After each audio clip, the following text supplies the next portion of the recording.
Hello everyone, Earl Henderson, Primordial Defense. Thank you for watching. Today's video is going to be a video about a officer-involved shooting that occurred in Wisconsin. This was an incident that occurred at a middle school where a 8th grader took a rifle to his school, and police had to respond and ended up having to use deadly physical force against this person. The way officer involved shooting videos get released and put out to the public in Wisconsin is after an incident occurs, the Wisconsin Department of Justice's Division of Criminal Investigation goes out, conducts interviews with the officers, witnesses, takes photographs, collects the body cam footage, dash cam footage, and any security camera footage available. And then they compile it into a report, and then they redact what they need to redact from those documents, like personal identifying information, graphic imagery, and such, and then they put it on their website for the public to see. Now, they don't put it in order, they don't have it in a chronological order, and they don't do a critical incident briefing type of format. There's no spokesperson that will tell you what occurred, the timeline of the events, etc. There's no narration that comes from them. They just take the raw data, redact what they need to redact, and then just put it on a website. So literally, when you go through the investigative file with all the documents, it's just one big PDF file, and nothing is in order whatsoever. So you basically have to piece things together. And to kind of help us get stuff pieced together or set that framework, I'm going to have to read a news article to kind of give you some background on what's going on, and then we will get into the dash cam footage and the body cam footage of them shooting the person with the rifle, and then talk about some of the investigative stuff, but really going more into the officer involved shooting itself. And so I'll talk about things that are going on to better explain what's going on, and talk about things that I think that are being done right and or done wrong. So here we go with the news article. This comes from the Associated Press.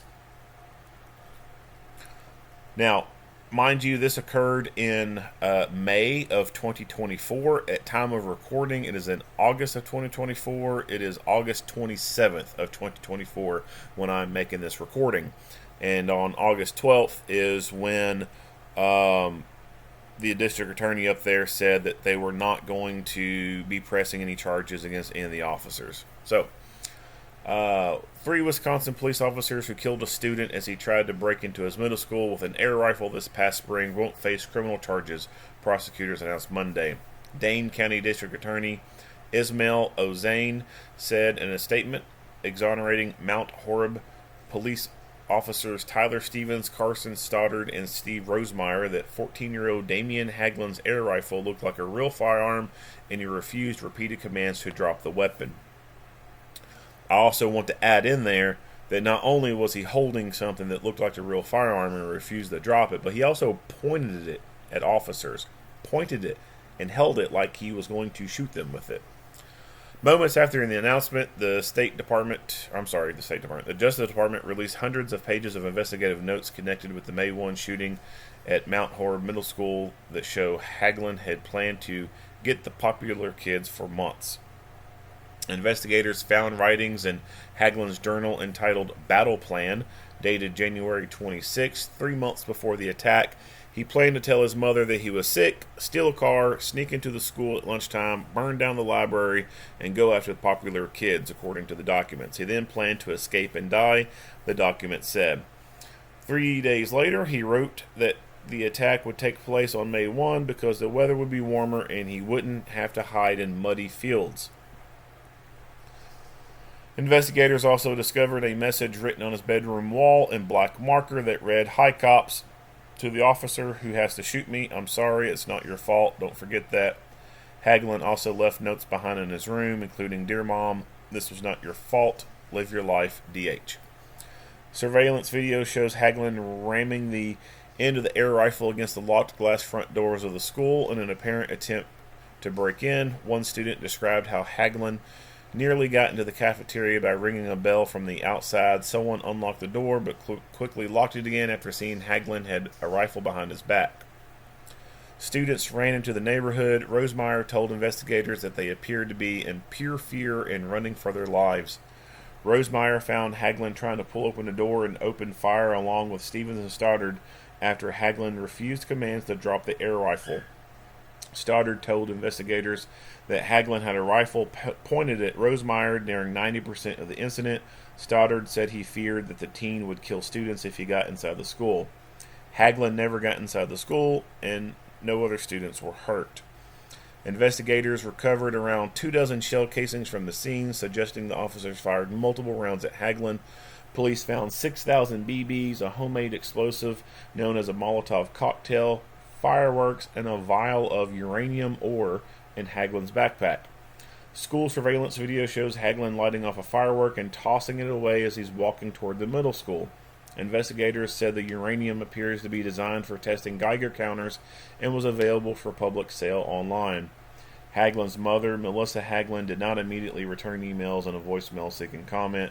Mount Horeb Police Department issued a statement Monday saying that Ozane's statement or a decision not to charge the officers marks another step as the community continues to heal. We cannot express how proud we are of the courage of all the officers and first responders displayed that day. They responded to an armed subject on school grounds and did not hesitate or delay. The response showed how many remarkable people are willing to put their lives on the line for our children and the community.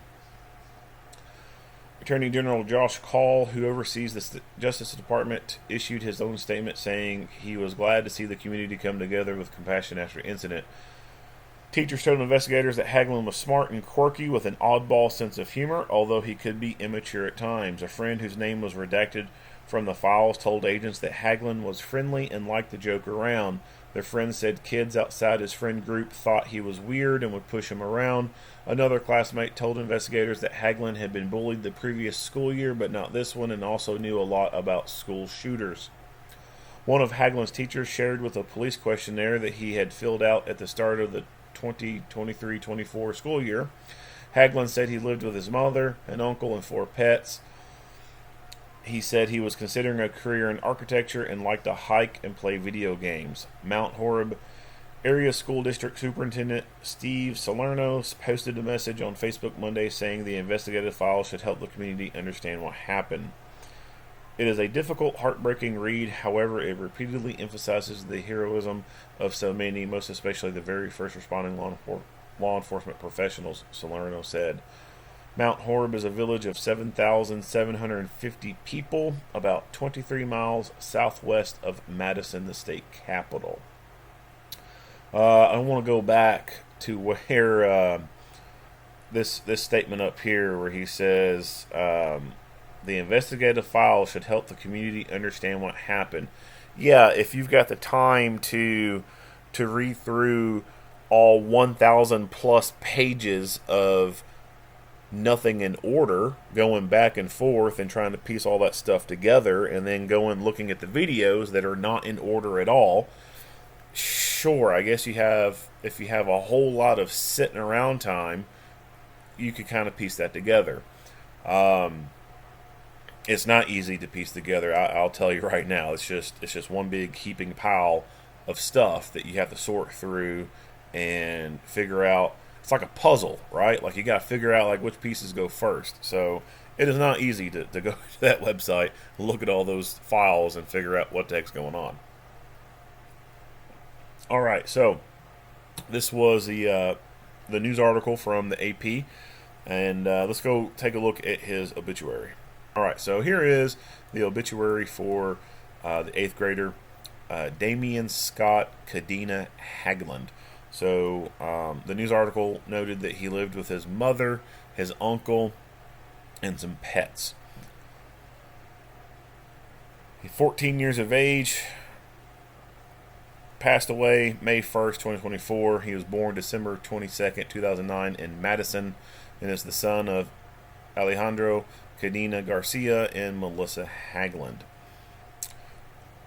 And of course, an obituary is going to highlight all the nice positive things about a person. Nothing negative will be in there. But we can see that from this obituary that he seems like a normal kid. Um, but that is often opposite of reality. Um, these kids, these adults who go on this path of wanting to be an active killer, there's some underlying issues there, that although, yes, there can be moments of positivity and nice things, nice attributes and whatnot about a person, there's some things there that are pretty dark. Um, some some brokenness, I guess you could say, from the mental aspect of it. Um, the news article had mentioned that he'd been bullied the year before, and his little, I don't know if you want to call it a manifesto, but his little writings, his plan said he wants to go after the popular kids. Um, a lot of times, these active killers feel, one, they feel helpless, like the situation is never going to resolve and get better.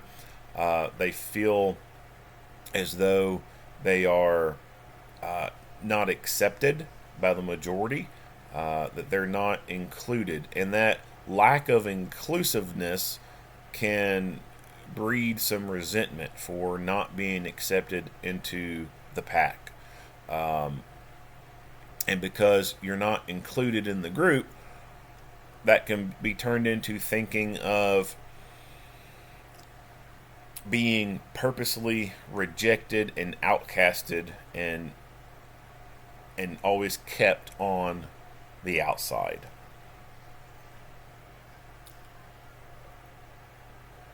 And like I said, with that comes a lot of resentment and this feeling of wanting to make things, I won't say make things right, but right or wrong by them being in charge of something or being in control of something. And the way they do that is to commit violence.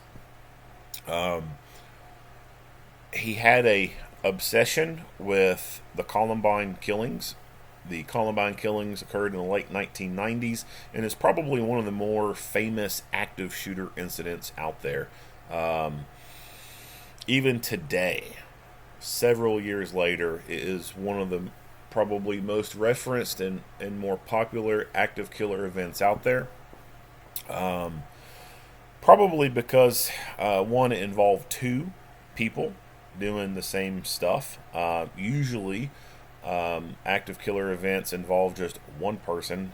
This one happened to involve two of them, where they both shared the same thoughts and desires to kill their classmates. Um, but it is also one of the more heavily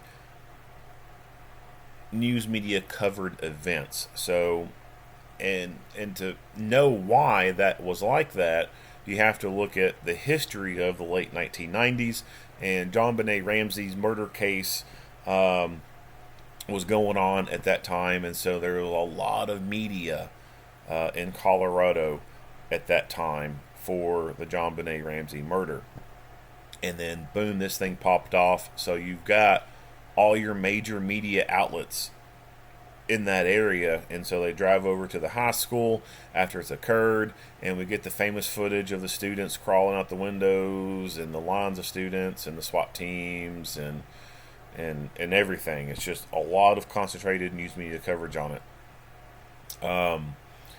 And so there's more information about it. The killers also had a lot of video recordings of themselves that got released to the media and are still out there today. Some skits of them in their high school video club thing. I don't know what you call it. They were basically doing skits for a class, making little movies. And so there's a lot of that stuff that's out there on the internet today that got released out to the public. So there's just a lot of publicly available information on these two.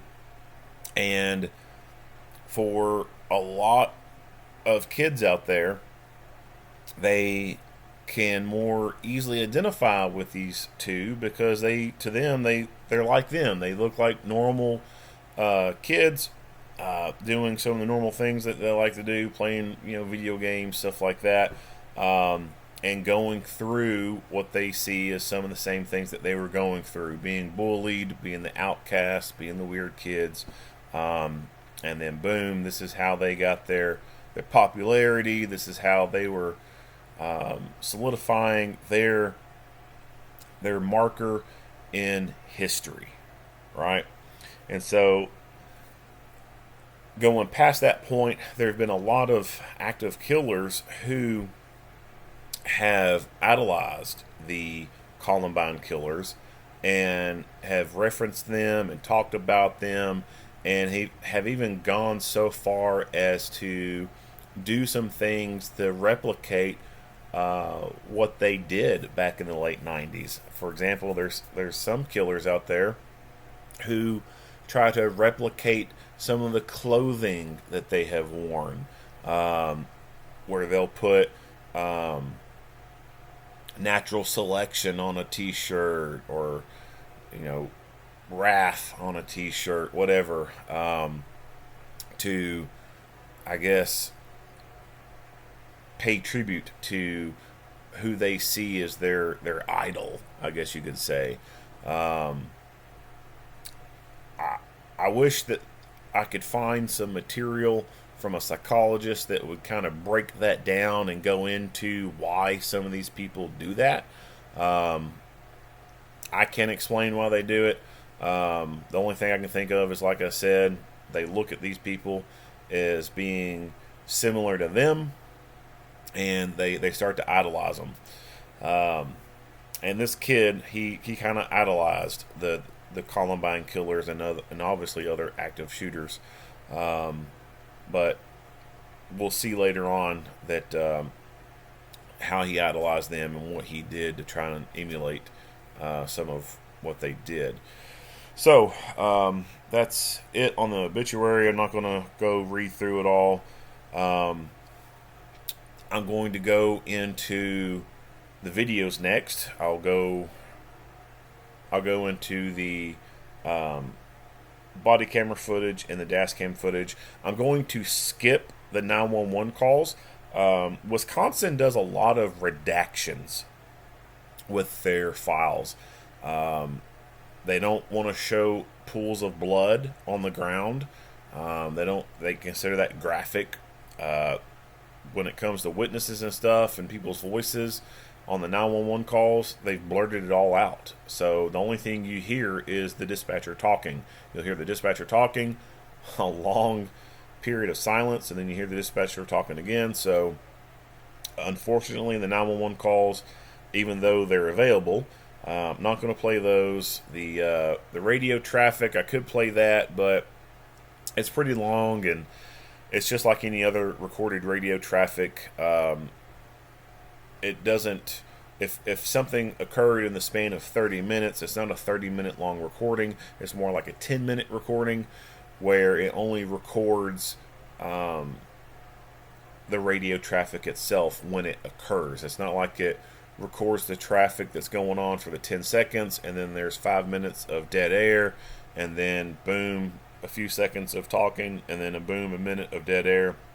It's just all compacted to one continuous loop of talking that you can't really get a frame of reference with the time that has occurred.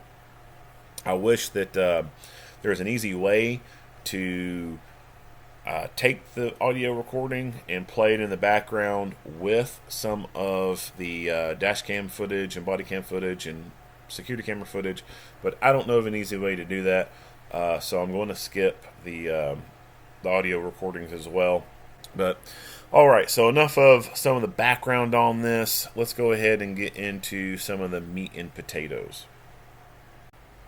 Alright, so the first officer to encounter the subject was School Resource Officer Stephen Rosemeyer. Unfortunately, he was not wearing his vest, so he was unable to activate his body camera and his cruiser didn't appear to have a dash cam installed. So all we have for Rosemeyer here is his interview, the equipment inspection that occurred after the shooting for him, and there are some videos that show him from a distance while interacting with the suspect. One video through a parking lot. It's a security camera. It shows him driving through a parking lot, pulling out into the street, coming to a stop, dismounting the vehicle, and then you can see him and the suspect circling the vehicle. And then from some other camera angles of the building, you see him stopped out in the middle of the street, getting out. And then you see him with one of the officers' dash cam footage, and also from one of the officers' body cam footage. So before we get into the video, let's start with his interview, because I think that there's some good information in this that needs to be covered before we hit the video. And then we will also look at the photographs that were taken of him following the shooting. So this is just a informational sheet that's for the interview itself. Just kind of gives the description of what it is, the synopsis, and subjects involved in it, etc. It's just a form that they have generated for this type of thing.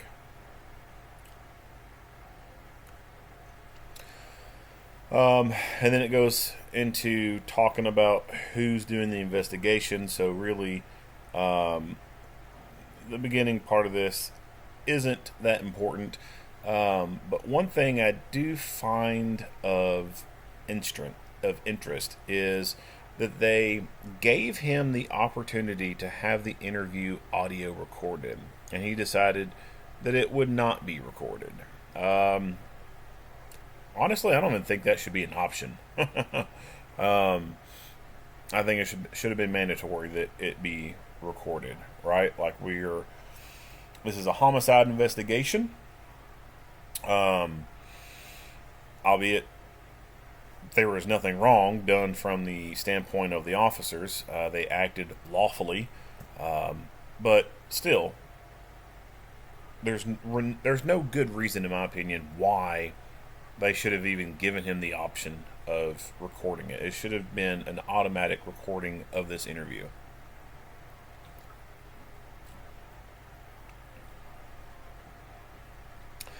They include information about his training and education as it relates to law enforcement. So he attended the Madison Area Technical College from 95 to 97 to obtain transfer credits to enroll at Edgewood College in 98. He graduated from Edgewood College May of 2002 with a bachelor's degree in broad-field social studies with a minor in secondary education. He was then hired by the Dane County Sheriff's Office in 2012 and completed the Madison Area Technical College 520-hour Law Enforcement Academy in the fall of 2012. While at the Dane County Sheriff's Office, he served as a deputy in their public safety building and had the following specialty assignments and trainings: movement team, special event team, boat patrol. So each state is... Some states are very similar to each other with how they do law enforcement training, and then there are some states that are different from others. So it looks like in this state, there are some colleges that you can go to that have, I guess, a law enforcement academy program that you can take. And once you take this class and you graduate from it, you're then, I guess, eligible to be hired by a law enforcement agency. Other states, they have just a straight law enforcement academy from the government side. You have to attend that government academy to be quote-unquote certified, and then you can start working. Well, Depending on the state, you can then start working full time. But some states, you can actually be working full time before you ever go to the academy, like here in Kentucky. So it looks like he went to a community college, got his 520 hours of law enforcement training, and then got hired onto the sheriff's office, and then was in this public safety building thing where I don't know what a movement team is. Special event team sounds like it sounds like it could be a tactical thing. I highly doubt it. I'd say this was more so for large events within that county, like parades and stuff like that. And then there's boat patrol. He was then hired at the Mount Horeb Police Department in 2016. He worked second and third shifts. Just a few years later, he was assigned to School Resource Officer. And there's some of his trainings. On that day, he was the School Resource Officer, obviously. His call sign's in there, and who his supervisor is. His squad was an unmarked SUV. He was equipped with a rifle in the vehicle,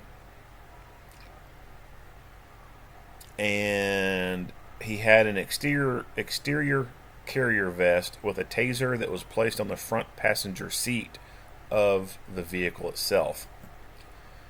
They redact the schedule information because it's law enforcement sensitive information. It's bullcrap. But anyway, talked about his schedule. The night prior, they talk about his sleep cycle. So he's had a normal amount of sleep. And on that day, he did not take any medications or anything like that.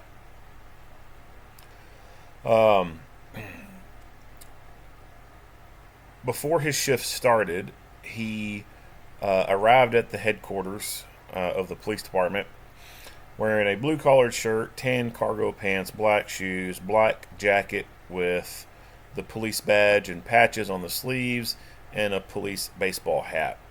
He carried a personally owned Glock 26 subcompact 9mm handgun during his shift. I want to stop right there. I don't know if I can highlight that or not. No, can't highlight it. He carried a personally owned Glock 26 subcompact 9mm handgun during his shift. That is unacceptable. This dude, at the time of this shooting, isn't even wearing a vest. He's got it thrown in the passenger seat. It is such a inconvenience to him that he can't even wear the fucking thing. It's an exterior vest or external vest. It's not even the one you wear under your shirt. It's external. It's obviously a whole lot more comfortable to wear than a concealed vest. But he can't be bothered to wear it. He's got it in his seat. And he also can't be bothered to wear a normal fighting-sized handgun.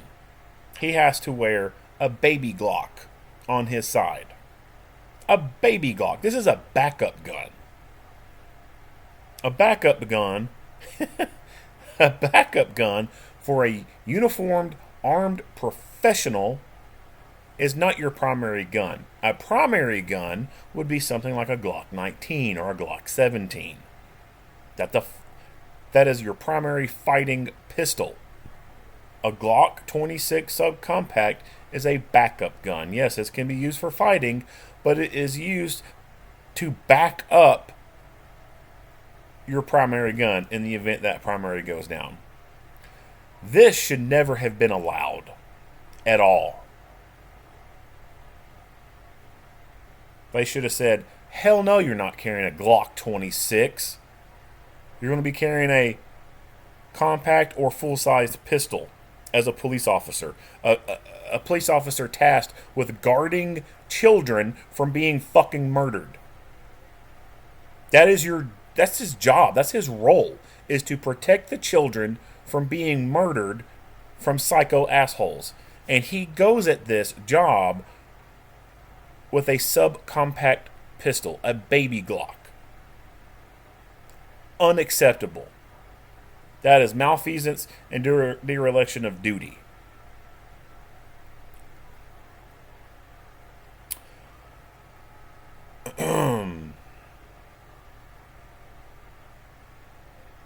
Rosemeyer confirmed that they can conduct a uniform and equipment inspection after the incident. Part of the uniform and equipment inspection was photographing him, and he confirmed what he was wearing. The uniform and equipment inspection was documented, blah, blah, blah, and he has attended all firearms training. So after arriving at the police station, he met with the chief, and the chief is seeing this guy. The head honcho himself. He is meeting this guy in person, and this dude has not obviously said anything about him having a subcompact pistol as his primary gun. So that right there is the biggest problem. The chief himself not even saying anything about it. But then, on top of that, another high-ranking official, the guy who's going to be in charge of him that day, the lieutenant, obviously did not say anything about it. So it's not like this was like the one day that he wore a baby Glock on his side. This is obviously a pattern. He has been doing this for quite some time, and they have not said anything about it. Again, that is a failure. So he met with them before heading to the Mount Horeb High School. Rosemeyer generally has contact with administrative staff at 5 Mount Horeb School district buildings during his shift when appropriate. Rosemeyer has offices at the police department and the high school. While at the high school, Rosemeyer met with the associate principal to discuss an investigation. Rosemeyer headed back to the police department to print out paperwork. Rosemeyer was at the police department from 10:45 a.m. to 11:13 a.m. After talking to the chief, he responded back to the high school. The route from the police department takes approximately 3 minutes. The police department squads have GPS that can accurately track each squad's movements. Rosemeyer tries to be present at the school at 11:25 a.m. because this is when a large group of students gather for lunch. Mount Horeb High School has an open campus at lunch for juniors and seniors. So it talks about there are 5 Mount Horeb School District buildings. He has contact with administrative staff at 5 Mount Horeb School District buildings during his shift. So this guy's going to like 5 different buildings, meeting with different people. It almost sounds like that he is responsible for more than just one school. And that is a reality for many places across the U.S. One school resource officer in charge of multiple schools because of budget constraints, right? Kentucky, within the last couple of years, passed a really bad law, in my opinion, that stated that the sheriff's offices are responsible for furnishing a school resource officer for every school in their county. That is a huge, huge financial burden for counties. I know in our county, they are struggling to have all of the elementary schools covered. They can have an officer at each high school, no problem, but all the multiple elementary schools, that is the issue. And there for a while, it was one deputy covering, I think, like five to 10 elementary schools or something like that. I think they've brought on a second person, but still, throughout the day, throughout the week, one of those schools does not have anybody there to protect people. And this is like I said, this is a reality for many schools across the U.S. The sheriff's offices, the city police departments, they just don't have the resources to adequately do that. And this is part of the reason why I just don't think that having full-time patrol police officers acting as school resource officers is the best idea. Why are you going to take someone who is qualified to work the road and take calls and take them off that rotation and stick them in a school? It makes no sense to me whatsoever. It makes better sense, in my opinion, for school districts to have a privatized security, or if they're able to have a special police type of entity there. Some states have a special police statute in their law that gives people police powers on properties, or contained to just certain properties, and they just don't have like broad police powers like over an entire county or something like that. It just pertains to some properties. Here in Kentucky, there's a couple places in a couple of schools here in Kentucky that utilize the SLPO, Special Local Peace Officer Law, and that basically allows them to hire their own people, send them through the process to become SLPO, and they have full police powers on those properties owned by the school. And they can do everything else that a regular full-time public police officer could do. Anyway, before I go down that rant any longer, just note that this is a pretty common thing. So he's probably responsible for more than just one school. And that day he was running around and didn't even get into that area, or wasn't even going into that area until way later in the day, almost pretty much halfway through his shift, essentially. When you think about it's 10:45, 11 o'clock, your day's almost over at that point, right? So luckily, this kid didn't have a real gun and didn't start his attack earlier, like around 8 or 9 o'clock or something. So anyway, Rosemeyer is traveling on 8th Street when the dispatchers informed Officer Stevens that there was a person with a gun by the tennis courts near the tree line. Rosemeyer looked at his computer to get additional information on the call.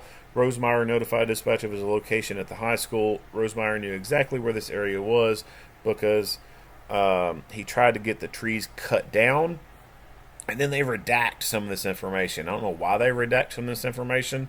It could be that it was noted in here that this information could be used or exploited by another attacker, and that he's describing that he wants the trees cut down because they block the view or give a good hiding spot for a potential sniper or something like that. That's the only thing I can think of why they would block whatever this is out.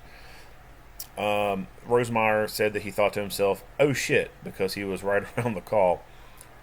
Rosemeyer entered the high school parking lot on the south side of the school from 8th Street. Rosemeyer traveled north through the high school parking lot and continued getting updates from dispatch. Rosemeyer learned that there was a person trying to get into the school. Rosemeyer tried unlocking his rifle lock to gain access to his squad rifle, which was mounted between the driver and passenger seat. Rosemeyer was unsuccessful on the first try, but tried again and unlocked the rifle holder. Rosemeyer grabbed the rifle from the rifle mount and placed the rifle across his squad bag, which was placed on the front passenger seat. Rosemeyer slowly continued driving north through the parking lot on the east side of the high school and approached East Garfield Street. While approaching East Garfield Street, Rosemeyer observed 20 to 30 middle school students, believed to be 6th, 7th, and 8th grade, sprinting eastbound towards the baseball field from either door 13 or 14 at the Mount Horeb Middle School, which is located north of the high school. Doors 13 and 14 were located facing south on the east side of the middle school, and the students appeared to be running toward the baseball field, which was east of the middle school. Rosemeyer had never seen anything like this before because the students were not smiling, laughing, or goofing around. Rosemeyer believed the students were in pure fear and running for their lives. Rosemeyer turned right on the eastbound East Garfield Street from the high school parking lot when he observed a subject with a rifle who was pulling on door 14 at the middle school. And I will also note that there is the video that I talked about earlier. There's a video that shows him pulling out of that parking lot and into that street. And then there's cameras on the building that this kid's pulling on the door from, and it shows him stopping in the street, and then they get engaging each other. Rosemeyer did not have the squad windows down, so he could not hear anything. Rosemeyer said the subject with the rifle was wearing an oversized green jacket with tattered, well-worn pants. Subject's clothing was not typical for a student. Students typically wear sweatpants and hooded sweatshirts to school. Rosemeyer could not tell if the subject was male or female, but they did appear to be adolescent. Subject possessed a black rifle with synthetic stock, black barrel, and muzzle brake. Rosemeyer feared the subject would get into the school and kill students who were still in the middle school. Rosemeyer was aware of hundreds of students and staff who were in the middle school building at the time because it was the middle of the school day. Rosemeyer had something blank, blank, blank in the middle of school. And again, that could be another security thing that they're blocking out, that they don't want to be exploited. He could be describing that he had an office with a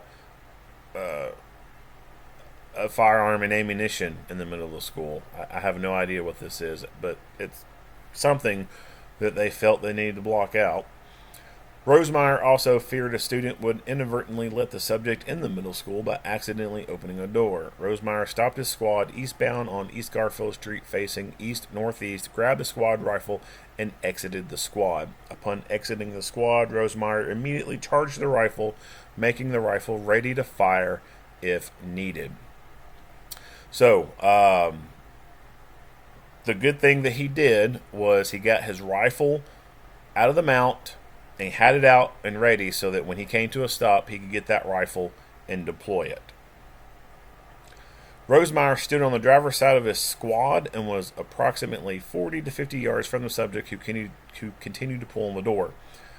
Door 14 was at an elevated position facing south and to the northeast from where Rosemeyer was in the street. Rosemeyer screamed as loud as he could numerous times for the subject to drop the rifle and move away from the school. The subject ignored Rosemeyer's commands and turned to pull on the door again. Rosemeyer believed his presence with a rifle and squad car could get the subject to comply, but it did not. Rosemeyer did not want to shoot toward the subject at the door because the subject was still at an elevated position close to the area where students had just run from, and students were likely still in the middle school building. The subject started walking southwest from door 14 towards Rosemeyer's position. Rosemeyer yelled to the subject several times for the subject not to point the rifle at him.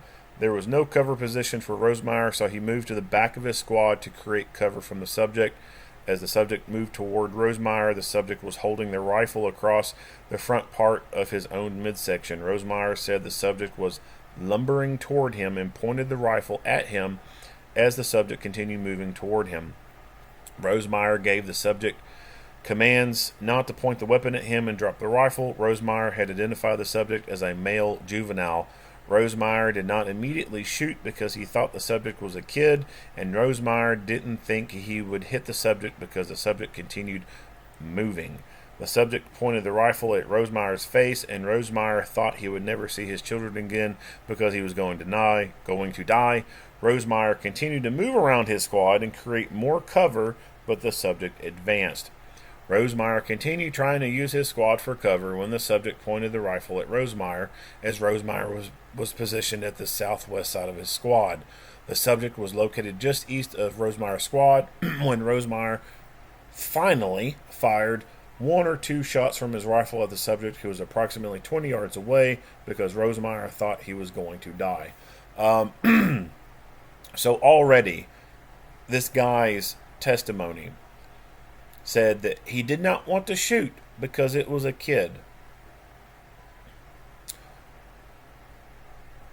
His job, and again, his job is to protect those children at that school. He had the opportunity to shoot the person while they were at the door. What if the gun was real and he was able to swiftly open that door and move into the school? There's about approximately 40 to 50 yards distance between them two. Subject could have gotten into the building and started advancing through the school, or at least got far enough away from that door and down some hallways before that school resource officer could have ever got to that door and got in there. And children could have started dying. So that is the second malfeasance and dereliction of duty.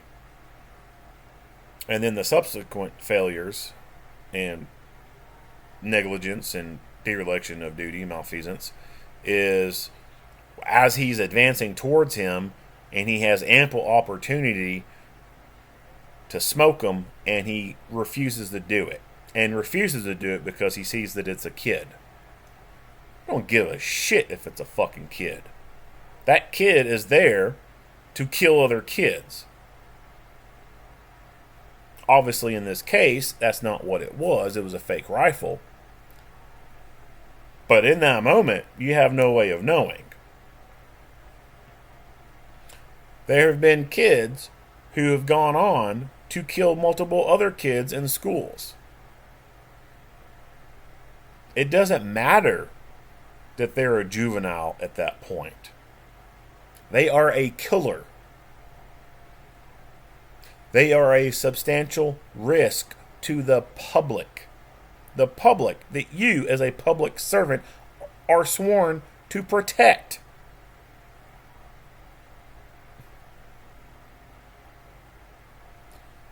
He should have fired. He should have opened fire the minute he got out of that cruiser and got a sight on the subject at the door. You do not let killers enter a building where there are victims, where there are innocent people. You do not take that risk at all.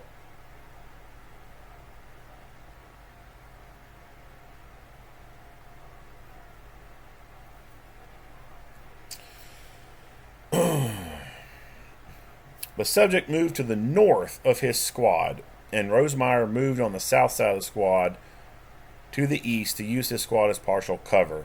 Rosemeyer moved east of his squad. Rosemeyer fired his rifle at the subject because the subject continued pointing his rifle at Rosemeyer, not obeying commands, and was an imminent threat to the students in the school as well as the community in general because the subject possessed a rifle and was not following officers' commands. Rosemeyer believed the subject would use the rifle that was pointed at Rosemeyer and shoot and kill Rosemeyer. He waited too long to shoot. Waited too damn long. You don't give the adversary the opportunity to bring the gun up and point it at you. You don't give them the opportunity to close the distance. They're walking towards you. What the fuck do you think they're going to do? Have a show and tell with you? Hey, look at this cool rifle I got. No.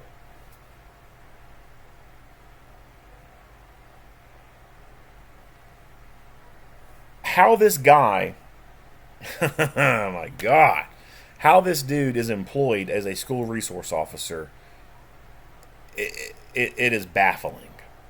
It's embarrassing. And I hope that this dude was reassigned or terminated or something. Like something had to have happened to this guy after this, or should have happened to this guy after this. There should be no way the chief look at this report and say, "Yep, that's how I want my officers to react. I want them to do nothing when they get on the scene of a fucking killer."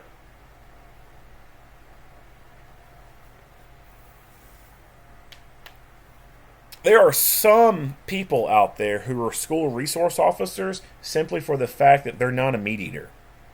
And that's sad. That really is. There are agencies out there who have officers who no one wants to work with because they don't trust them. But the agency doesn't want to get rid of them because it's a warm body that can put out on the street and fill a shift. And it's hard to hire new people because it takes damn near a year or two to get someone through the pipeline to be on the schedule by themselves and not have to have someone there with them. So these agencies would rather keep these yahoos, and then because they're a risk to put anywhere else, Sometimes they'll give them a position like public information officer or some other, desk kind of thing. Or some of them, they make them school resource officers. Because, the mindset is, oh, nothing's going to happen. We'll put this guy in the school. They're pretty soft. They're not going to be hurting any children's feelings or slamming kids or anything like that. They'll be a good fit over there. Yeah, they're a good fit until the thing happens, right? Until that thing happens. Then they're not a good fit. Because why? Because they're not a fucking meat eater. This guy is obviously not a meat eater.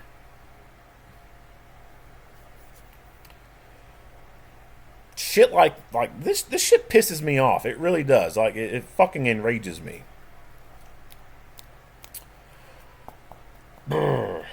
Rosemeyer saw two squads with emergency lights activated to the west of his location. He had believed the squads were MHPD Stevens and Stoddard, even though Rosemeyer did not see the officers. Rosemeyer thought the officers shot the subject or the subject shot the rifle because Rosemeyer heard gunshots and then the subject's body flinched. Rosemeyer had deer hunting experience as well as law enforcement training and experience that made him think the subject had been struck by one of the rounds fired. The subject manipulated their body in the way that made it appear the subject was struck on the back or side. The subject then fell to the street near the curb on the north side of Garfield Street, just northwest of his squad. While on the ground, the subject was on his back and continued to hold the rifle across the front part of his midsection. The subject attempting to bring the rifle up and manipulate the rifle when Rosemeyer heard additional shots. The subject continued holding the rifle across his midsection and attempted to bring the rifle up. Rosemeyer feared that he or his officer partners would be shot and killed, so Rosemeyer fired his rifle toward the subject who was on the ground. Rosemeyer was located on the east of the squad when he fired the third time. Rosemeyer fired his rifle because the subject was not listening when officers continued yelling for him to drop the rifle. Throughout the incident, Rosemeyer was trained to stop a threat. The subject's head faced the east and his feet faced west. Rosemeyer held a cover position as he tried communicating with other officers in the area. Rosemeyer moved to the west as the other officers moved east. A group of officers and Lieutenant Jarvis arrived with a shield. The officers formed a group with Lieutenant Jarvis at the front of the shield, Rosemeyer second, and Officer Stoddard and Stevens behind. The group behind the shield advanced to the subject who was still on the ground with the rifle still across his body. The officer contacted the subject and removed the rifle from the subject's body. The rifle was taken by an unknown officer and moved a few feet away. Rosemeyer noticed the rifle had Ruger written on the stock in the color red. Lieutenant Jarvis placed the subject in handcuffs, and then for some reason that's blocked out. Jarvis told Rosemeyer and Officer Stoddard to start life-saving measures. Rosemeyer heard from dispatch there may be a second threat in the area with reports of another person with a gun. Rosemeyer wanted to get to the middle school because he had keys. Stoddard obtained an AED. Rosemeyer and the Dane County Sheriff's Deputy Nathaniel Tusher moved to the middle school to help clear the building. Tusher informed dispatch of Tusher and Rosemeyer's location. Rosemeyer and Tusher moved through the middle school parking lot when they encountered a male wearing an orange construction-style shirt. The male screamed that he was going to get his kids because he was not going to let this be another Uvalde incident. Rosemeyer told the male to stop, and the male said, "The one day I decide not to carry." Yeah, so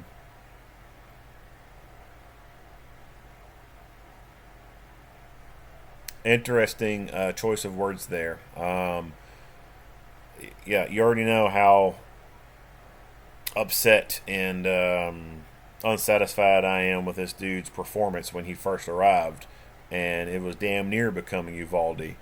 The parent saying, the one day I decide not to carry. So that brings up a bit of a catch-22 conundrum kind of thing, I guess you could say. So I think pretty much every school in the U.S. is gun-free zone. It is most likely a felony if you're caught carrying a gun on school grounds, even if you're a lawful concealed carry permit carrier and whatnot. There may be some language in some state laws that say that you can have it in your vehicle as a parent as you're picking your kid up, etc. But you can't be walking around with it in your pocket or anything like that. So concerned, responsible parents are then faced with the situation of, do I leave my self-defense tool in the car and at home and follow the law when I'm going to pick my kid up, or when I am going to my kid's sports game, or going to a function, and risk becoming a victim, risk dying in front of my kid, risk watching my kid die in front of me? Or do I disobey that law and risk getting caught and becoming a felon, so that if I were to protect myself from an armed threat? So you may save your life and save your kid's life during an attack, but because you have this gun on this place that you're not supposed to have it, you could then become a felon afterwards because of that. So it is a unique situation that some parents find themselves in. The scales, the pros and cons, right? They're weighing it, right? I can't tell you what to do. That's something that you're going to have to come to a decision on your own. I wish the laws would change. I think that obviously gun-free zones are useless. There's a reason why people who are motivated to kill a bunch of people go choose gun-free zones.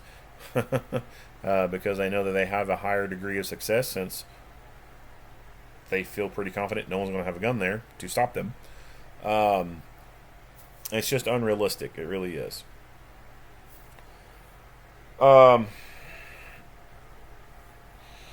Rosemeyer and Tusher walked into the main door, and the school was a ghost town because nobody's around. They moved to the main office, and they go through the school, blah, blah, blah. And I'm going to stop reading the rest of this. Because the rest of it, I don't think is that important. But I will skip through this so that if you are wanting to pause the video and read what this says, then you can obviously pause the video and read what it says. But other than that, I am not going to be going over any more of Rosemeyer's report. What I will now do is I will go into his uniform inspection so we can see what him and his outfit looks like. All right, so here is School Resource Officer Rosemeyer.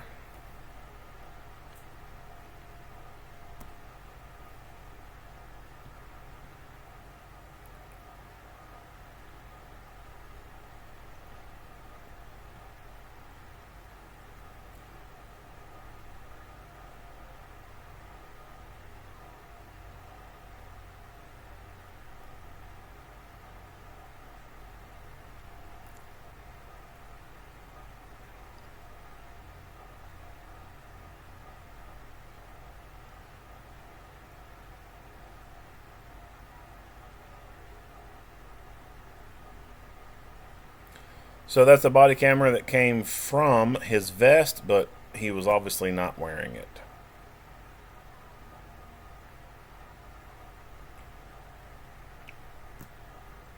I guess he wears that. I don't know. So that's a school radio.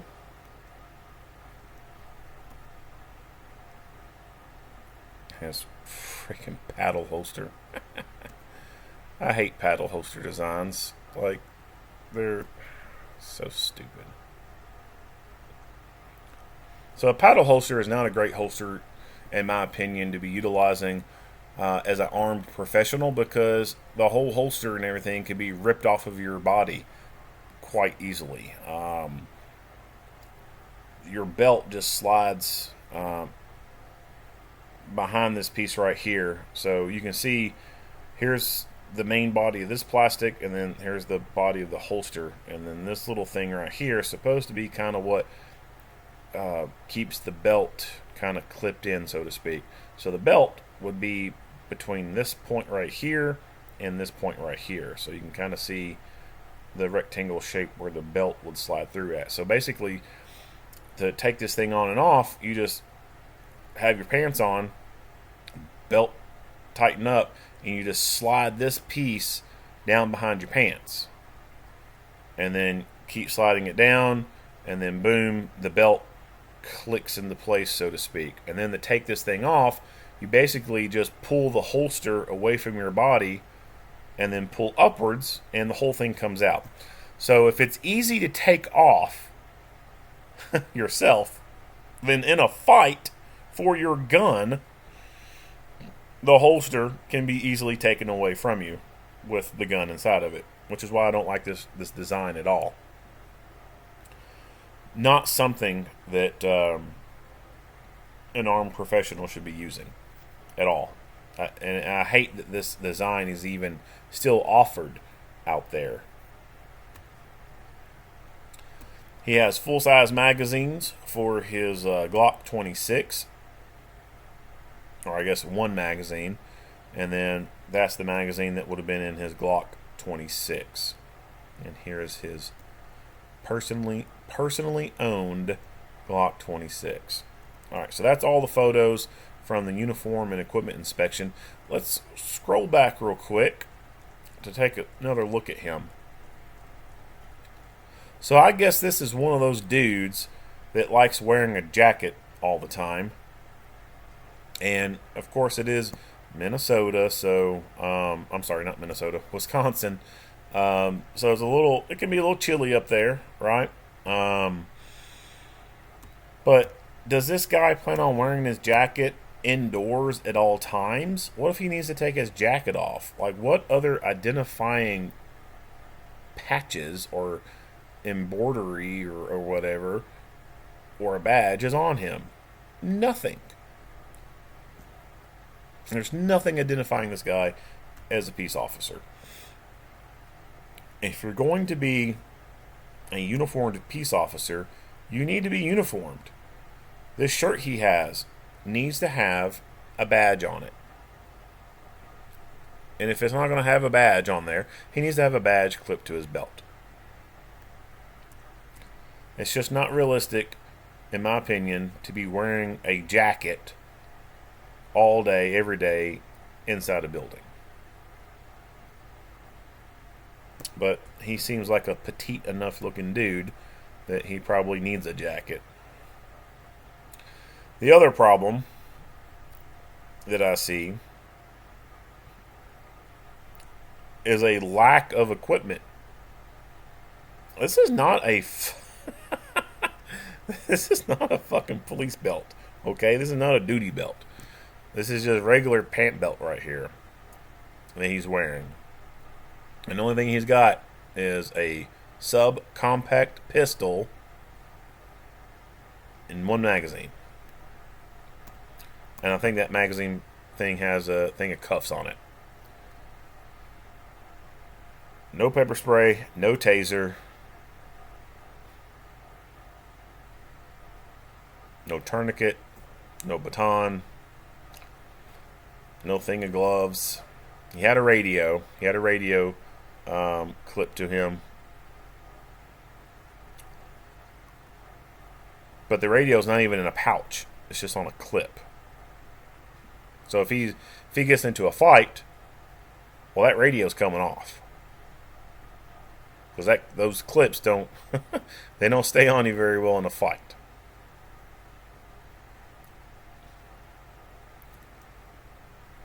So he is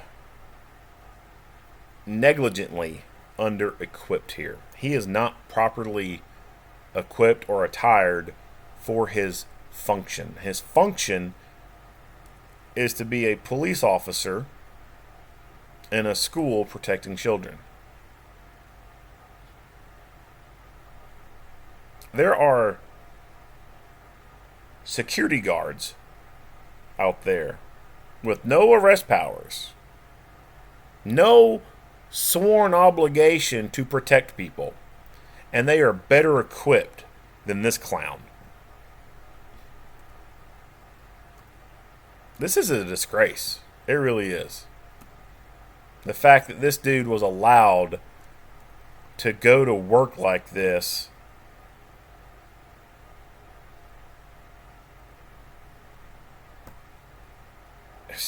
God dang, man. I'm going to stop it right here. It's just going to be nothing but cussing and ranting and complaining past this point. Like, pathetic. All right. So that was Rosemeyer's report and uniform inspection.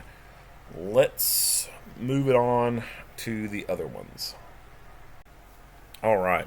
So this is a compilation of the videos provided by the Wisconsin DOJ DCI.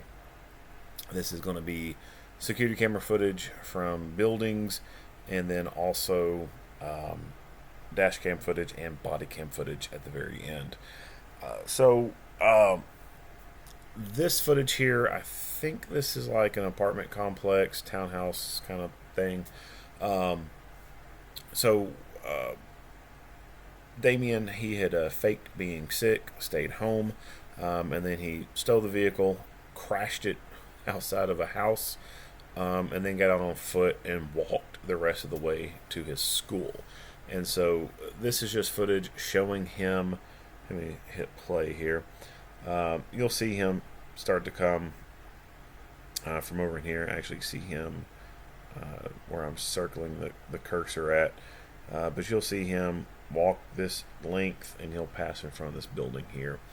So like I said, he crashed the vehicle, dismounted it, and then started on foot walking towards the school. And this is just some of the footage that they captured of him as he's making his way to the school.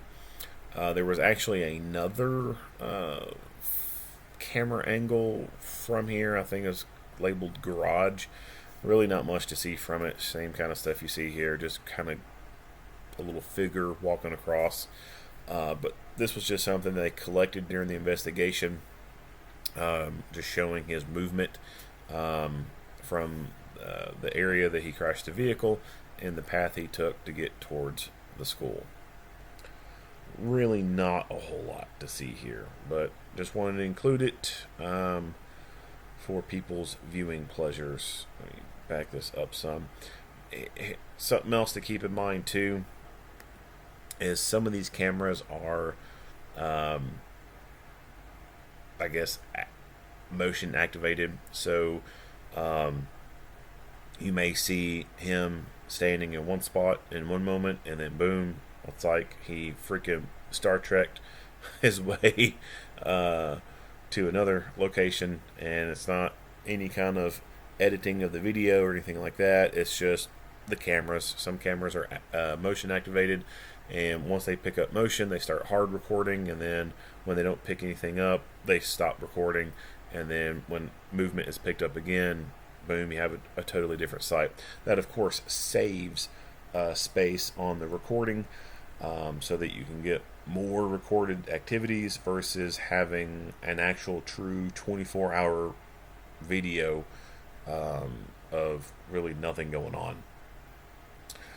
But we see him emerge. He's got his muck boots on, his pants, his green jacket. He's got his backpack, and he's got his rifle that you can see on his right side over here. So he's walking past this place. There's other people out, like across the way over here. You see someone, what looks like they're mowing a yard. There's vehicles driving down the road. You'll see a bus pass by here in a second. So plenty of time for plenty of opportunities for people to see him walking around with a rifle and the potential ability to say something, call 911, like, hey, there's a kid walking with a rifle. Would it have turned out the same way? Would he have still pointed that rifle at police when they got out to make contact with him? Probably. This guy, he was mentally set on wanting to unalive himself. And so, even though, if people would have noticed him and called, I still think this would have turned out the same way. But the positive thing would be that he may not have ever made it to the school and terrorized all those students and caused them all that mental anguish that probably a lot of them went through.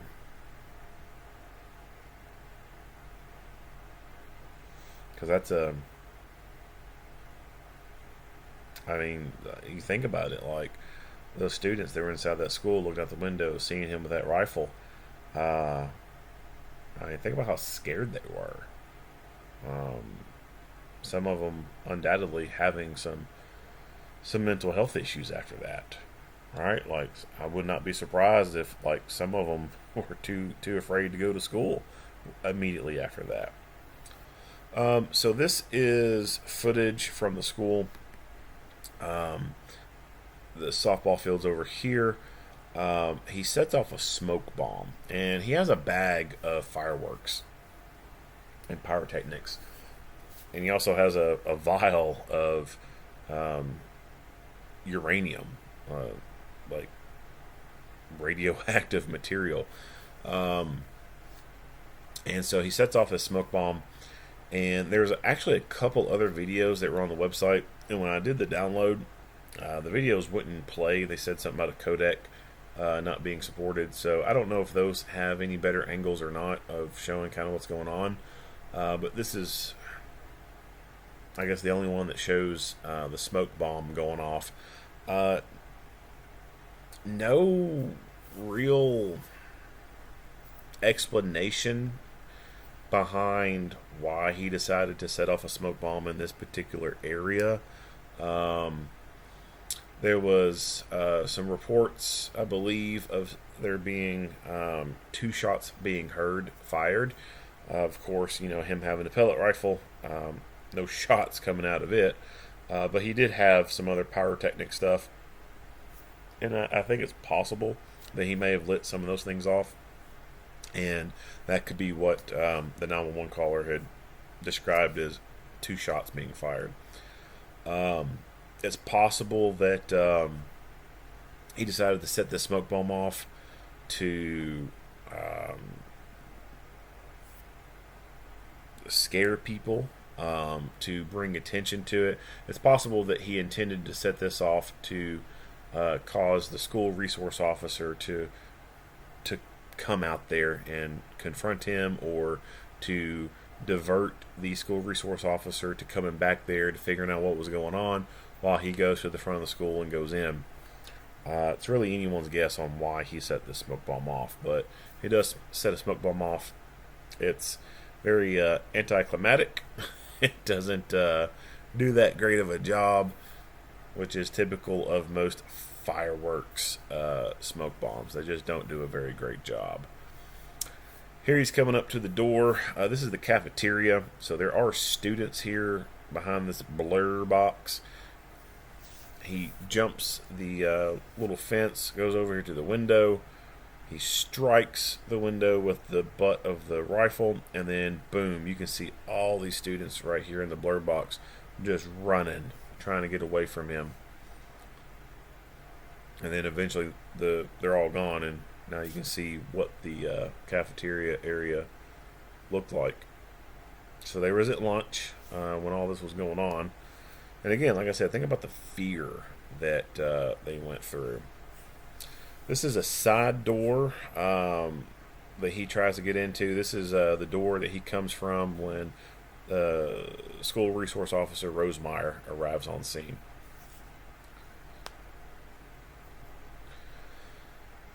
This is towards the front of the school. Excuse me. And a couple of these videos are out of order. My goof on that. All the videos for this were on the website individually, and trying to look at all those and remember which one was which to see if I could get it in sequential order. It just didn't work out. So, bear with it. Here he is walking away from that area where he had hit the glass. And here's another angle of him coming up to that front door. He's going to hit it, and then he's going to go across. He's obviously taunting someone by waving at him. Goes over the fence, goes over that front, that window area, strikes it, and this is about where everyone is running for their life.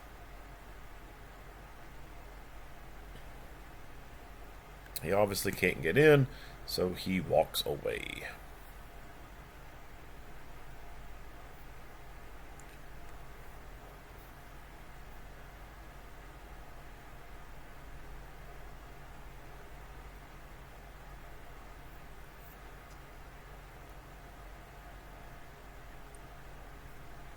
Here is that side door again.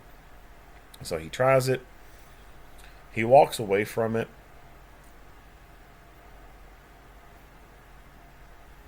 And several seconds later, we're going to see him running back to it. There's someone that goes through that door. You see him move in, and then you'll see him running across the roadway there, trying to get back to that door as quickly as possible.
And now this is where school resource officer Rosemeyer is pulling up on scene.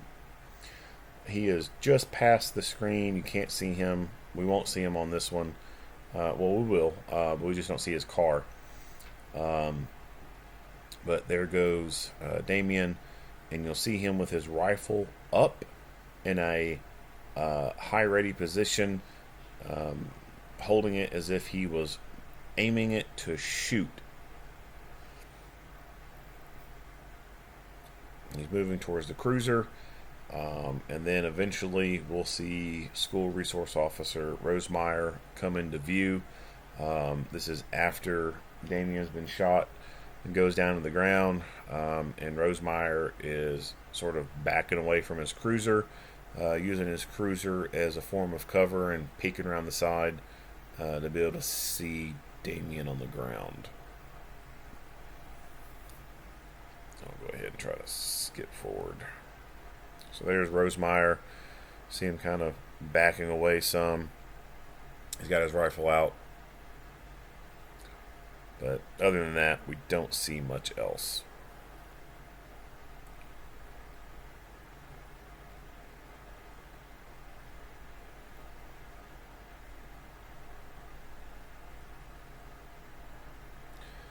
Alright. Back that up too much. Alright, so here we see Rosemeyer pulling out from the high school. And he's going to park in the middle of the road here, get out with his rifle, and then they'll start dancing around the vehicle here some.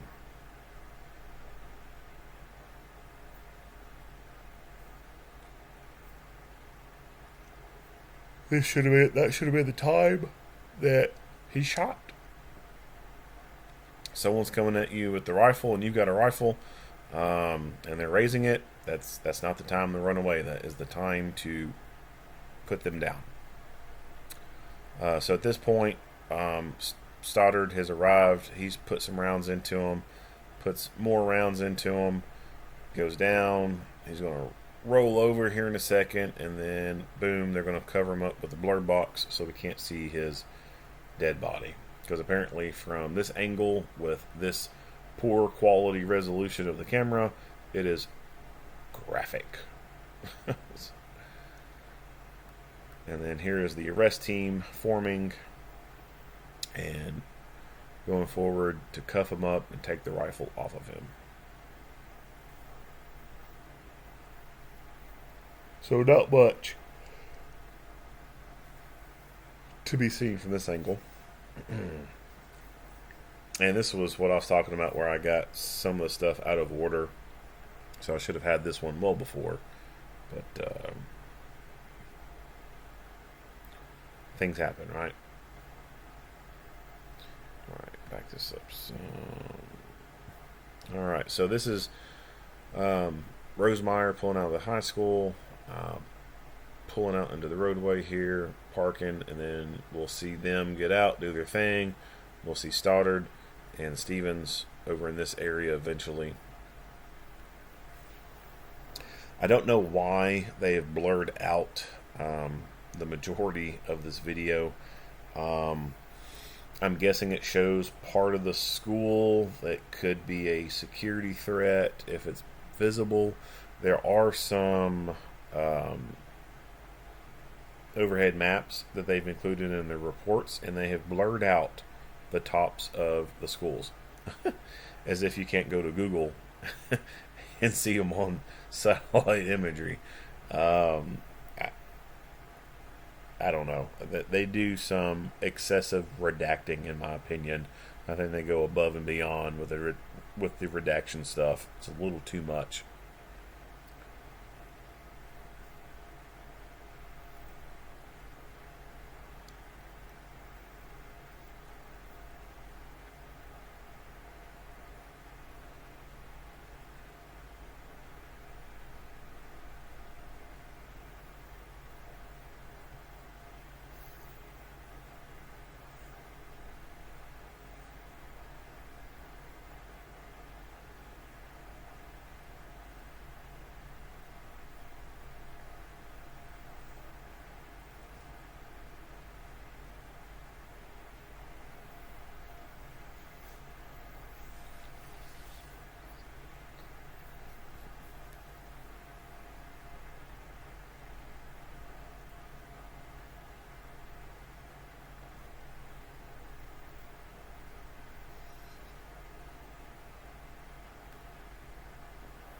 I'll start to skip forward through some of this.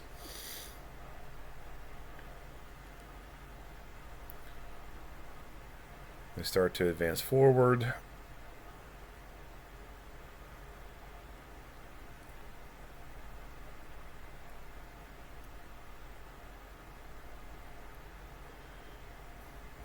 They go a little bit more far forward, make their arrest team, and move in. Alright, so this next one is going to be an angle from, I guess, the high school building. You'll see, let's skip forward some of this too. So there's Damian walking from over in here, going towards the front of the school. We'll see him, of course, make his way back going to this door over here.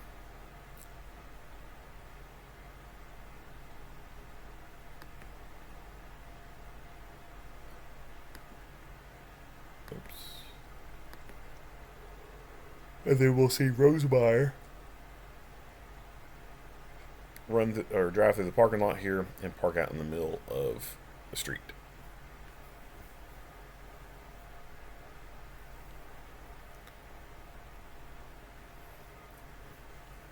And then it very quickly changes scenery. So he's up there initially and then automatically appears over here. Again, like I said earlier, this is just from where it's a motion activated camera, so it just happened to capture that motion at that spot.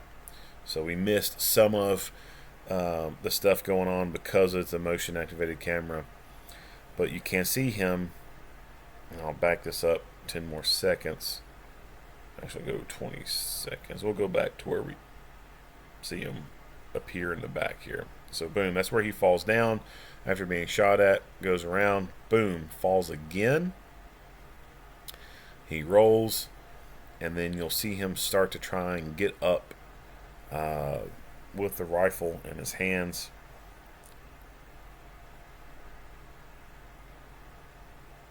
Falls down again. Rifle is coming up, and then that must have been the kill shot, because that is when they put the blur box over his body.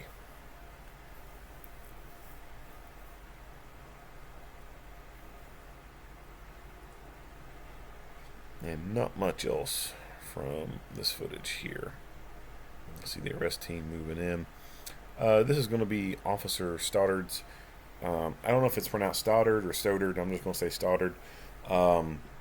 This is his dash cam footage. At the beginning of this, what he is doing that you can't see right now, or couldn't see a while ago, was he is getting his rifle ready and putting it in the front there with him. And we'll see his body cam footage after this, but that is a pretty important thing that he's doing, getting that rifle ready for the fight. And I'll talk about that more here in a little bit.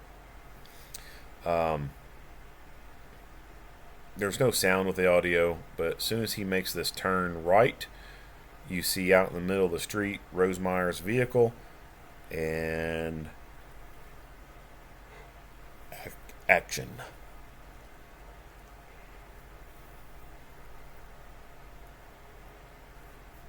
You'll see casings fly across the windshield here and hit the hood.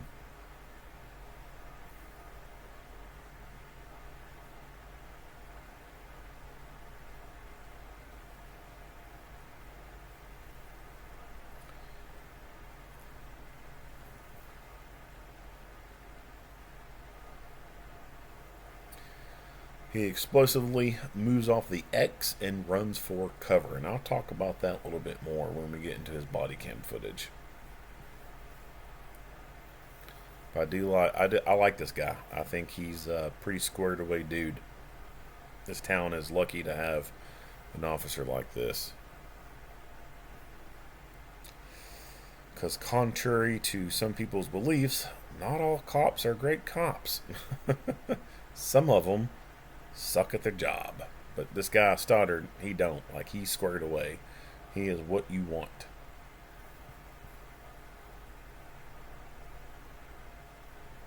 And then the muzzle that you see here at the window, that is Officer Stevens.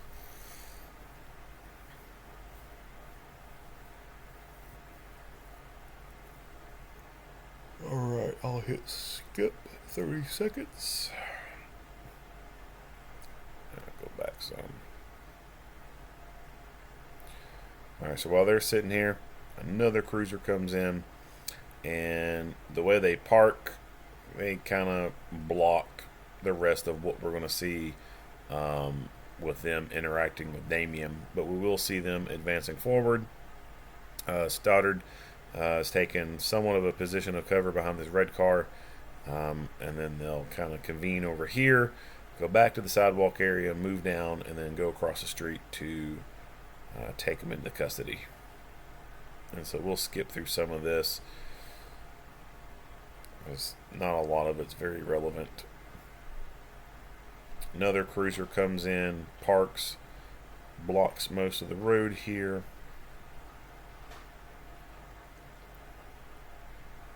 Alright, so I'll back this up. Alright, when it gets to his, I'll pause it. Alright, so this is Stoddard's body cam footage. He's in his cruiser, and if I can remember correctly, based off his report, he was in his patrol car, and calls coming out, and he gets his rifle out.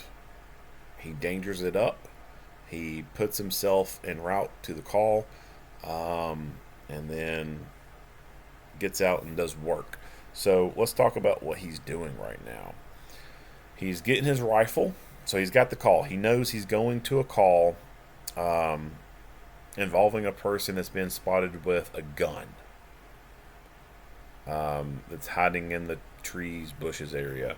So he knows he's going to be going to a call involving a person with a gun. So he's getting his rifle out. He's taking it out of the rifle mount, and he takes the caps off the lens, turns the sight on, adjusts the brightness of the dot, charges it, gets it ready to rock and roll, keeps it between his legs, and then starts driving to the scene. Recording. And if I remember correctly, in his report, he stated that he used the computer to show him on the CAD system being en route to that call, so that he would not tie up any more radio communications going on, which is pretty good thinking. I like his thinking process there. You know, don't tie up the airwaves. Hit the thing, showing that he's en route. That way dispatch knows he's going to it. And while I was talking, you kind of missed some stuff in the background going on. She updates the call and what's going on. That he's now at the school trying to get in. So he now changes his response and turns on the sirens. And I will say that I also remember from the report that as he got closer to the school, or to that area, he turned his siren off. That way the suspect wouldn't have an idea of exactly how close he was. Pretty standard cop stuff, but sometimes people forget to do that stuff, and they show all the way up to their parking spot with the siren turned on, and totally gives away that element of surprise. So again, like I said, this guy's got a really good mindset. He's got a fighting mindset, and as I said, this town is lucky to have him in that protector role.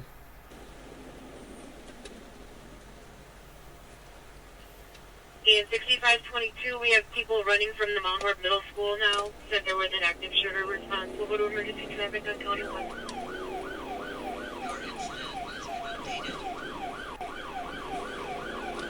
6-5 I guess the best case and everyone.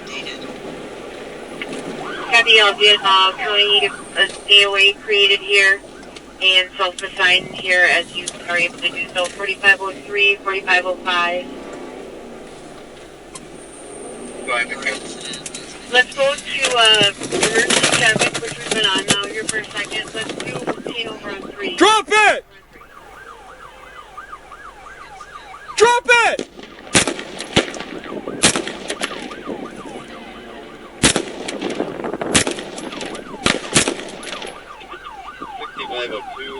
Let's get EMS started.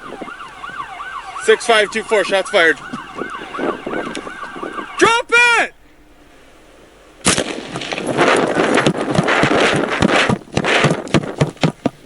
All right. 6524, shots fired. So he gets out of the car, engages the suspect. Suspect's down as he's moving forward.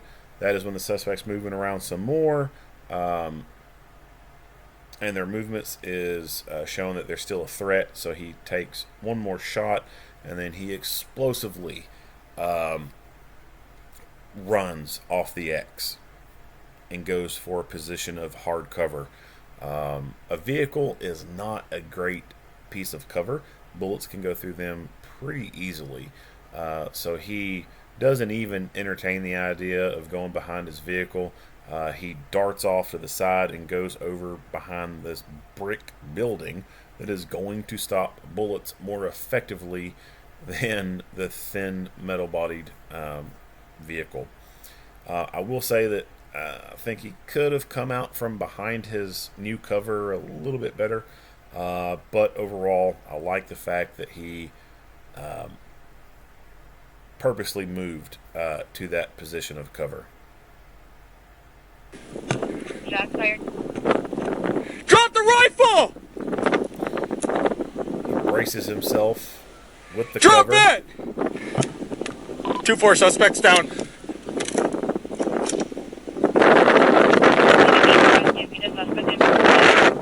Drop the rifle!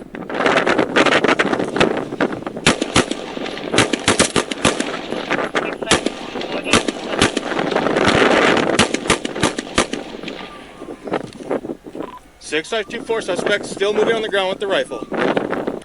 So, using your cover, shooting from barricade, that is a technique that you can do, is to brace off of that to steady yourself, make your rifle more steady, less movement and everything, and that makes you more accurate. Male, green jacket, brown pants. He's laying on the ground on East Garfield Street in front of the middle school. And was he the one shot?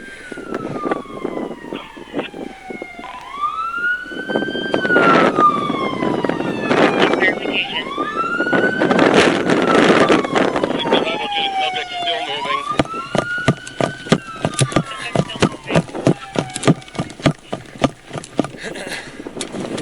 This car isn't necessarily a great piece of cover, but I think that based off what he can see, Drop the rifle!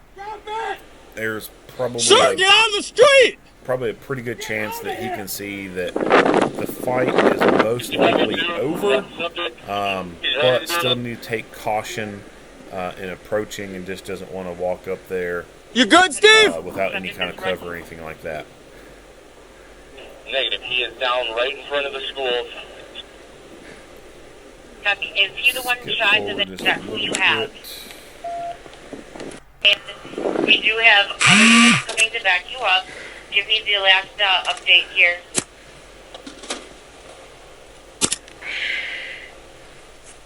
6502. 6502. We have one subject down. We have no confirmed other individuals at this time.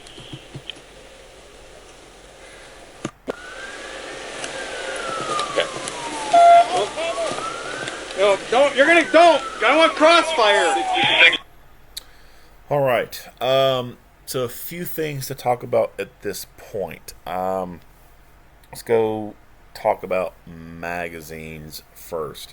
When we look at gunfights, there is a thing called the Wyatt Protocol that is a good step-by-step thing to follow, and it is FAST. Fast.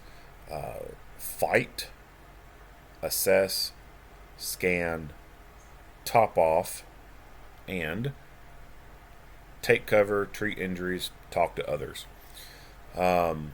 Initially it was just FAST, but then over the years some more T's were added to it. But initially it's, like I said, FAST, FAST, fight, assess, scan, top off. So they fought, right? Bad guy with a gun, put some rounds into him, and after some rounds went into him, he has assessed what his rounds have done. He has decided that he does not need to shoot that person anymore. That person is not doing anything to be a threat to him past that point. So he's fought, he's assessed. We know he doesn't do a 360 scan because his camera's pointing forward, but he could have turned his head to the left and to the right a lot to kind of look around him. And then top off. We don't see a top off. So let me touch on scan a little bit too before we start talking about magazines topping the gun off.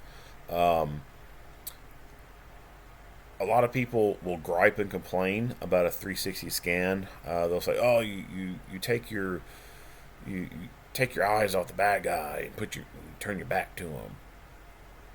Okay, there are times that you can safely do a 360 scan, and then there are times where it's obvious that you may not be able to safely do a 360 scan.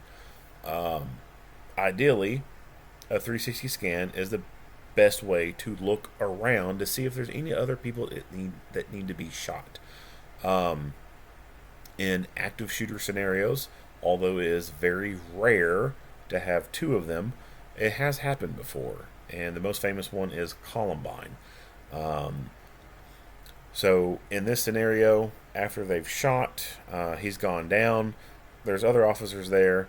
Him or one of the other ones could have done a 360 scan where they physically turn their entire body 360 degrees and scan the area, looking for additional threats.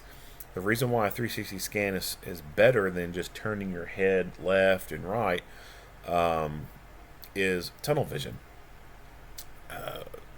Fight or flight causes some physiological changes in your body, and one of those is your eyes, and you start to develop tunnel vision. Your peripheral vision starts to go away, and it's like looking through toilet paper tubes or looking through straw tubes.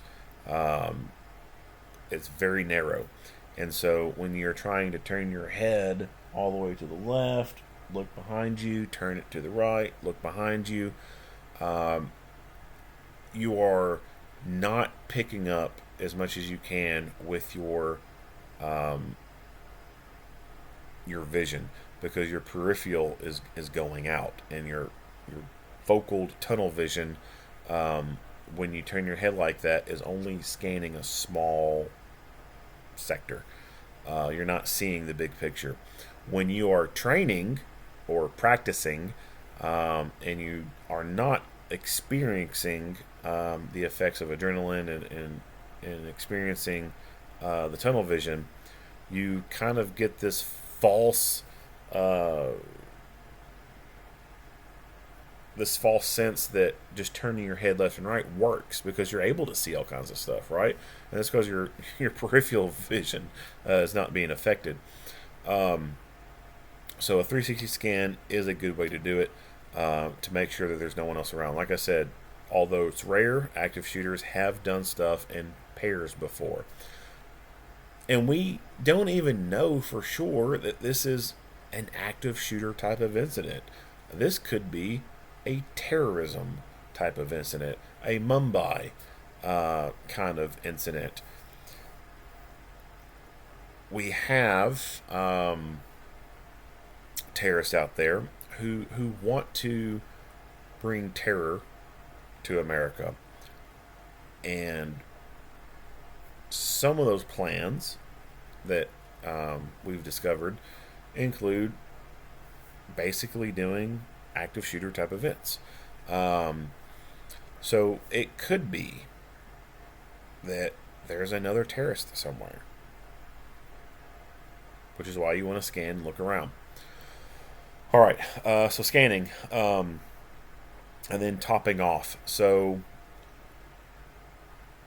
it is always best to reload on your terms when you want to do it. It is not good to be forced into a reload at a time that you don't want to do that. So if you dump some rounds out of your gun, moved around some, and then boom, second fight pops off, and you fire some more rounds and then go to slide lock or bolt lock, and you have to do an emergency reload, that is not the best time to do a reload, because that puts you at a huge disadvantage. The best time to do a reload is when obviously nothing serious is going on. There's a lull in the action. You've assessed, they're down, you've scanned, you don't see anything else. And you say, this is a great time to top my gun off. That way, if there is some more fighting to be had after this, I get to go at it with a fresh, fully loaded magazine versus a partially depleted one. And you may not know, most likely will not know, how depleted that magazine is. Some people, they only fire 1 or 2 rounds, and they can accurately say, yeah, I only fired but a couple rounds. Some people have fired a couple rounds, but thought maybe they fired more. There have been people who fired a whole lot of rounds, and when asked later, how many did you fire, they gave a number that was way lower than what they fired. Or they gave a number that was way higher than what they actually fired. So you can't rely on counting your rounds, counting your shots, knowing how many rounds are going to be left in that magazine. When fight or flight kicks in and adrenaline's pumping, you start to have some, like I said, physiological changes and some psychological changes that occur. And one of those can be the inability to have really great short-term memory within that compressed time. Some time distortion goes on. You don't vividly recall exact details of what was going on in that moment. And so while you may be thinking, wow, I think I only fired but a few rounds, you may have fired 8 rounds. You just cannot accurately recall it in that moment. So because of that, that is a good reason to do a reload, because your mind, quote unquote, could be playing tricks on you. And so it's best to do a reload at that time, so that if a secondary fight occurs, you have a fresh magazine ready to go at it. And then, of course, the obvious reason is, you did fire a bunch of rounds, and that magazine is partially depleted, and you need to have a full fresh mag in that gun if you need it. Now, with that being said, it is very rare for domestic U.S. law enforcement to burn through one whole rifle mag, reload that rifle, and then fight some more with that rifle. Not saying it hasn't happened, but I'm saying that it's rare. But you need to prepare for the worst, right? Failing to prepare is preparing to fail. Schools have fire extinguishers, sprinkler systems, all kinds of fire safety and prevention stuff in them. When is the last time a child here in America has died in a school fire? The building burnt down and burned a kid in it. It's been a long time since kids have died in a school fire. A very long time. Our fire service has done a tremendous job with fire prevention, fire safety education, and although we have thousands, if not millions of dollars of equipment in a school, between extinguishers, the monthly or the maintenance of the fire extinguishers, the inspections of them, the replacing of them, the fire alarm system, the sprinkler system, the inspection of that system, and all that. That's a lot of money. A lot of money. And it's been a long time, like I said, since a child has died in a school fire. So why do we do it? Just in case. just in case there is a fire, right? So same thing with topping off that magazine there on a rifle, just in case you need to. Although it's rare, it's good just in case. So, with that being said, extra rifle mags. Where are they? How are you going to accomplish this? So, some people, for their everyday uniform carry, they have a rifle mag on them. With some officers having smaller sizes, this can be pretty difficult to find the real estate on the duty belt to put a rifle mag on there. If they've got external carriers, they may have some better luck having some gear mixed between the belt and the vest, and there can be some more room to put a rifle mag on there. Depending on the uniform, pants, and stuff like that, you may have the ability to put a rifle mag in the pants. I personally don't care a whole lot for carrying a rifle mag on my body at all times. It's just extra stuff, extra weight. So then that leaves the options of you've got a plate carrier or a chest rig that goes along with that rifle. You've got a like a go bag, active shooter bag, bailout bag, whatever you want to call it, that has additional magazines in it. Or the third option, the one I like the most, is having a second magazine on that rifle. Grabbing a vest and throwing it on and buckling it up, or grabbing a bag and slinging it over your shoulder, those take extra steps, and those extra steps mean it takes extra time. And so you may not have that extra time to be able to do that. You may only have enough time to grab a rifle and get the work. And if all you can grab is a rifle, then I think the best way to have an additional magazine for that rifle is to have that second magazine on the rifle itself. You can accomplish this with either a magazine pouch on the buttstock, a mag coupler, or a ready mag product on the rifle itself. I prefer the mag coupler option. Just take a device, take two magazines, connects them together, and you can very quickly eject one magazine, insert the other one in a very short amount of time. The ready mag is another good option as well. And then the magazine on the butt plate or the buttstock, that's probably the one that would probably take the longest of those to get the extra mag out and put it in the gun. When we talk about extra magazines for a rifle, as I said, it's very rare that you'll deplete one whole mag, reload, put a new mag in, and then fight with that second mag. The most likely reason why you would want a second magazine for a gun is a malfunction with the weapon that is most likely caused by a faulty magazine. So, if for whatever reason that first mag that's in the gun, you get some issues trying to fire the weapon, and you're having some feeding issues, you can just rip that mag out, put the new one in, and hopefully that will fix the problem, and you won't have any more malfunctions with the weapon. Yeah, it's possible that you could have two bad mags. If that's the case, then it's a crappy day. It's a shit sandwich. Get your hot sauce out.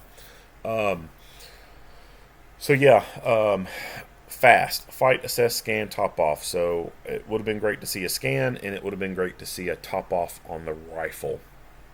All right, moving on. T502, we're going to be moving up. We do have a field. Making entry into the school building? Negative. We have a subject down. So let's talk about shields. I'm not a big fan of shields. Number one is they're a little unrealistic in scenarios like this. Look at all the people in play. Who's benefiting from that shield? Just one person. It's like, screw everybody else, fend for yourself, guys. So only one person theoretically is benefiting from that shield. Everyone else is more exposed. And one thing that I see often is exactly this right here. The shield is kind of being held in a lower position, and the head is looking over top of the shield. Totally not how it's supposed to be done. The idea of the shield is to be able to have it up with that viewport right there for you to look through. That way, if you have incoming rounds, your head is behind that part of the shield, looking through that bullet-resistant glass, and it's stopping rounds from going into your face. The way it's being held right now, boom, headshots all day long. So the practicalness of them in most scenarios is just not practical, in my opinion. And then you also have to look at the fact that you're going to be operating your weapon one-handed, and most likely going to be operating a pistol with that shield. You can use a rifle or a submachine gun with a shield. It takes some more getting used to, but the most common thing to see is people using pistols with shields, because it's obviously just a whole lot easier to use a pistol with a shield. So two things going there. One, you're doing it one-handed, and secondly, you're using a freaking pistol. Like, you're going to a gunfight with a pistol. Why? If you know you're going to a gunfight, bring a rifle and bring your friends with rifles. So one-handed, that is basically slashing your accuracy in half. When it comes to pistols, you need a good two-handed grip on that gun to help you be more accurate. We all know that between two-handed and one-handed, you're going to be more accurate with a two-handed grip. When you go to a one-handed grip, like I said, it's almost like slashing your accuracy in half. So that makes you a less effective fighter at that point. And then the handgun, the terminal ballistics, suck. Pistols suck in comparison to rifles. And you're going to be throwing little puny pistol projectiles at a threat, and this threat has a rifle. Now, obviously, we know now that it's just a BB gun, but what if it was an actual legit rifle that could fire rifle cartridges? You're now in a gunfight using a pistol against an adversary who has a rifle. Not very good odds. The only saving grace for that kind of thing with this context would be the additional people here who do have rifles. But let's just say, he's by himself, right? Let's say he's by himself, he's got his shield out, he's got his pistol, and then boom, comes across a dude with a rifle. Not that great. So, like I said, just not a big fan of shields. For most things, I just don't see their usefulness or being very practical. Now, you can use shields in certain scenarios, and they're a great thing to have. Usually, they're a lot larger. They kind of have the nickname body bunkers. But as far as these small little things, I think it's better just to go without it. Not moving at this time. Copy. Subject no longer moving. 651523. And that? Carson. Yep. No idea who this kid is. He's trying to enter 14. Let's approach from maybe where you can't see us from behind. Everybody take a breath. Headed that way. Might be delayed. Alright, Carson, get up on me on the shield. Okay. They start to make the approach. again, like I said, talking about the shield and everything, so poking over top of it. They get a little bit closer. I'm assuming they can kind of see that 6734, I've been they can see what their rifle rounds have done to him, and probably noticing at this point that, probably not going to be getting back up. And so the guy with the shield ends up dumping the shield off to the side because it's now dead weight. Hamlin, Garfield shut down to any traffic down here. And Garfield and 8. Garfield and Hammond, Garfield and 8. Yeah, 6524, affirm. 524, your radio is terrible. Did you see a suspect? Affirm. I'll back this up a little bit more because this is a good talking point here. And Garfield and 8. Garfield and Hammond, Garfield and 8. Let me get this weapon. Okay. So he takes the rifle. 6524, rifles removed from suspect. Alright, so all that radio feedback, that's a very common occurrence. You said rifle recovered with the suspect? She can't hear what's going on, so he needs to rebroadcast what's going on. So the very common, typical thing to do is to turn away from the other radios and try to key up again to minimize that feedback. He is the rifleman. He is the one who is providing good lethal cover. He doesn't need to be messing with the radio at this point.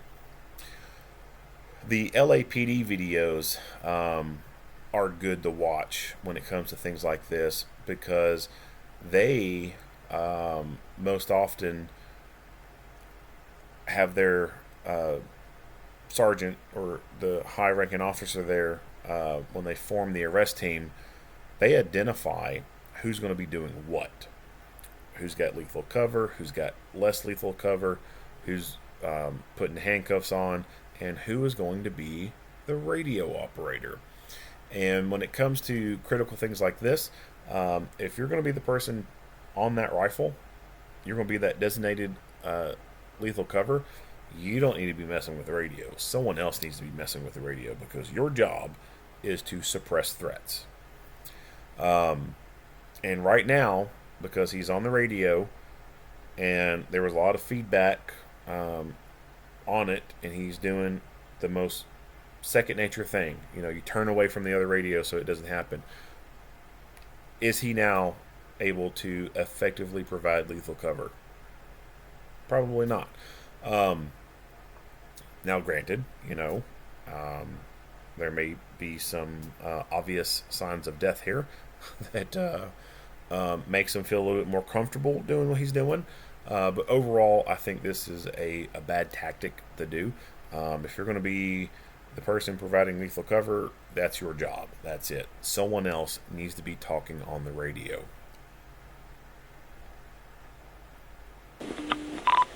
Affirm. 6524, your radio is terrible. Did you see a rifle is recovered with the suspect? Yeah, 6524, affirm. Thank you. Rifle recovered with the suspect and it'll have 23 hours. Hearing remains restricted on County 1. 6502, can I get EMS to this location? EMS can come in, copy.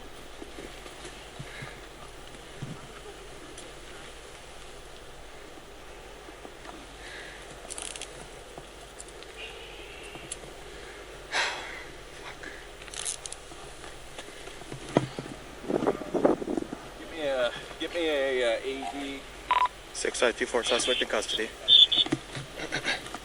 Suspect in custody to let. All right.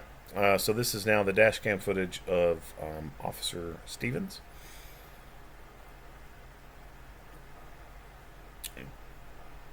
Oh, a little too far forward there. 30 seconds. All right. So he's coming through the intersection. Everything's to the front of him.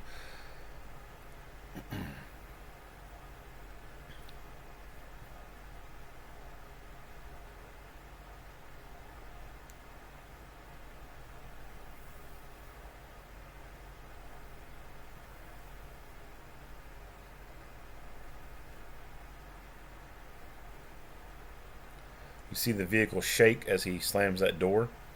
So it took him a second to get out of that car. He takes his position of cover behind Stoddard's vehicle and shoots his rifle some.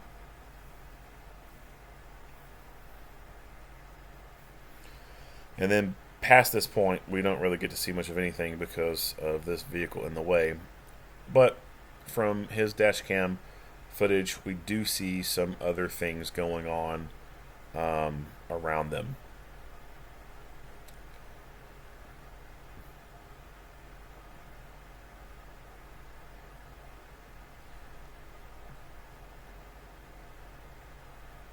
So, like, one thing we see is, like, people, right? Like, who's this guy? Let's back it up some, see where we can see him coming from.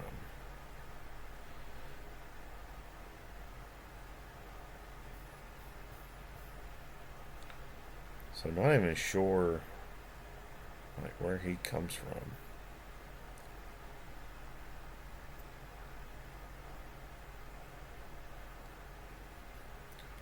Back this up a little bit more. Alright, so it looks like he comes from over in the middle school area. Alright, so he appears from over in here. Got his phone out, recording. And I think that's who I guess this is who they yell at, because when you watch the body cam footage, you'll hear him yell at someone. They say, "Get out of the street." So I'm assuming that's who this person is that they're yelling at. And then he gets back up over the sidewalk, and then he'll make his way back towards this way. So yeah, like random people just like walking up, like the level of stupidity with these people, like. Like, there are guns out. There has been gunfire. Why do you want to stick around there? You, like the scene from the movie Way of the Gun, where they're trying to do the abduction, and they're in the middle of like this restaurant, and there's like a standoff between the bodyguards and the kidnappers, and one of them's like, "Hey man, hey, like what? The people, man, the people." And they look around, there's like all these people sitting around who are just like frozen in place. And he's like, "Can't you people see that there are guns here? Get the fuck out." And it's like their cue to be like, "Oh yeah, there's guns. I should leave." But get that's real life. Like, people, they don't think. They really don't. Like, there are some people who are incredibly stupid. Like this guy right here. Like, what is it that is so important for you to be rummaging around here, going around, when there has been an obvious gun battle? Shots been fired. There's guns out. Why are you, a person who does not have a gun, trying to go in the middle of this crap? What if this gun battle starts back up again? You're going to be out in the middle of the road with your stupid cell phone. It amazes me sometimes, like how people like this have made it to this age. Like, he's not young. Like, he's probably, I mean, it's hard to say exactly how old he is, but he's not under 30, I don't think. He's probably in his 40s. Got a lot of gray on the facial here. He's got some balding going on. How did he make it that far in life, doing stupid crap like this? Like, how has he not accidentally murdered himself yet? That is the pressing question with a lot of people in this world, is how have they not accidentally murdered themselves yet? How is it that over the millions of years of evolution, their DNA, their ancestors survived not eating the dangerous plant, dying from poisoning, survived and was not eaten by the saber-toothed tiger or other animals, and this is the byproduct. This is all that millions of years of evolution, his ancestors not accidentally murdering themselves, and then boom, you got this guy who's doing stupid stuff like this. It's amazing. It really is.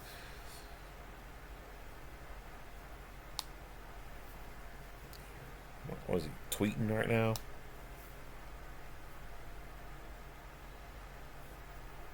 The cell phone people, man, they annoy me. They really do. Like I just can't stand people. And there's someone else. Like, who is this guy?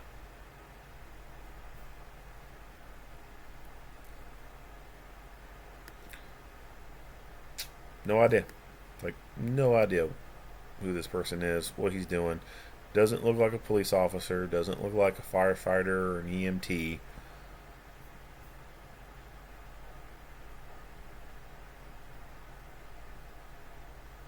And then vehicles pulling in, right?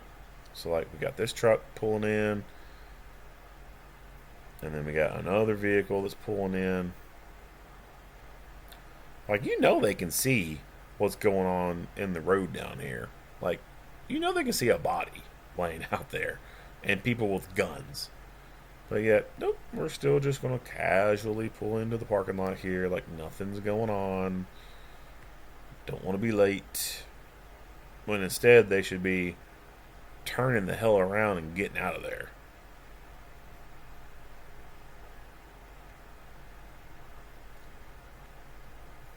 I think we do see that with someone.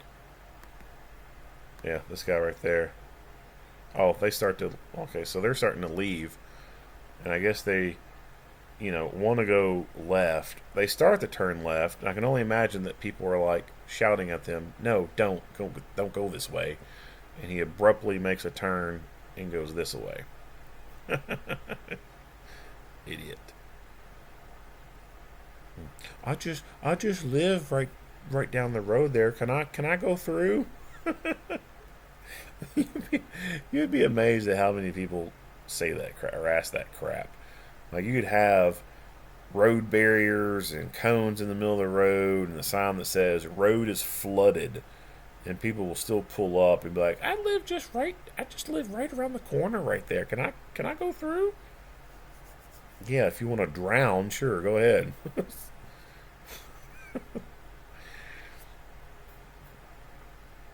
If you didn't know how many stupid people existed in this world, you should try your hand at traffic control. You will very quickly find out how many stupid people there are. Which is why I do not like doing traffic control. Alright, so not much else is visible from this guy's dash cam footage. We start to see some more people showing up. I think this is the same guy that we saw over here on the sidewalk. Standing around, looking what's going on.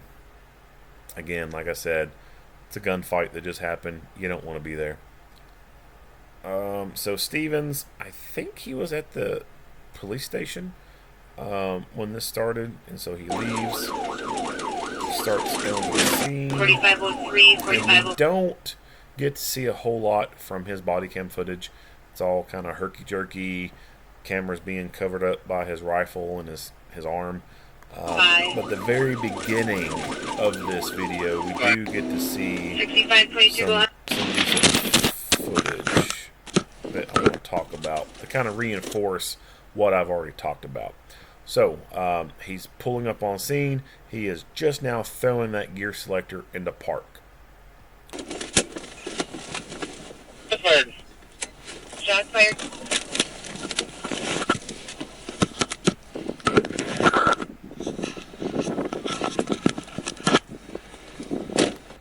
$12 seconds. 12 seconds from the time he threw that car in the park and fully dismounted the vehicle and brings the rifle up. But the rifle's not even charged yet. He can't even shoot this thing.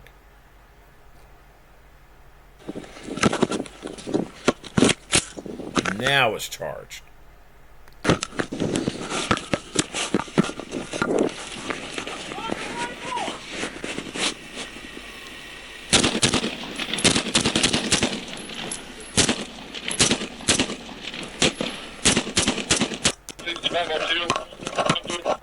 So, like I said, most of the rest of his footage is exactly this. It's just, it's all covered up and you can't see much of anything.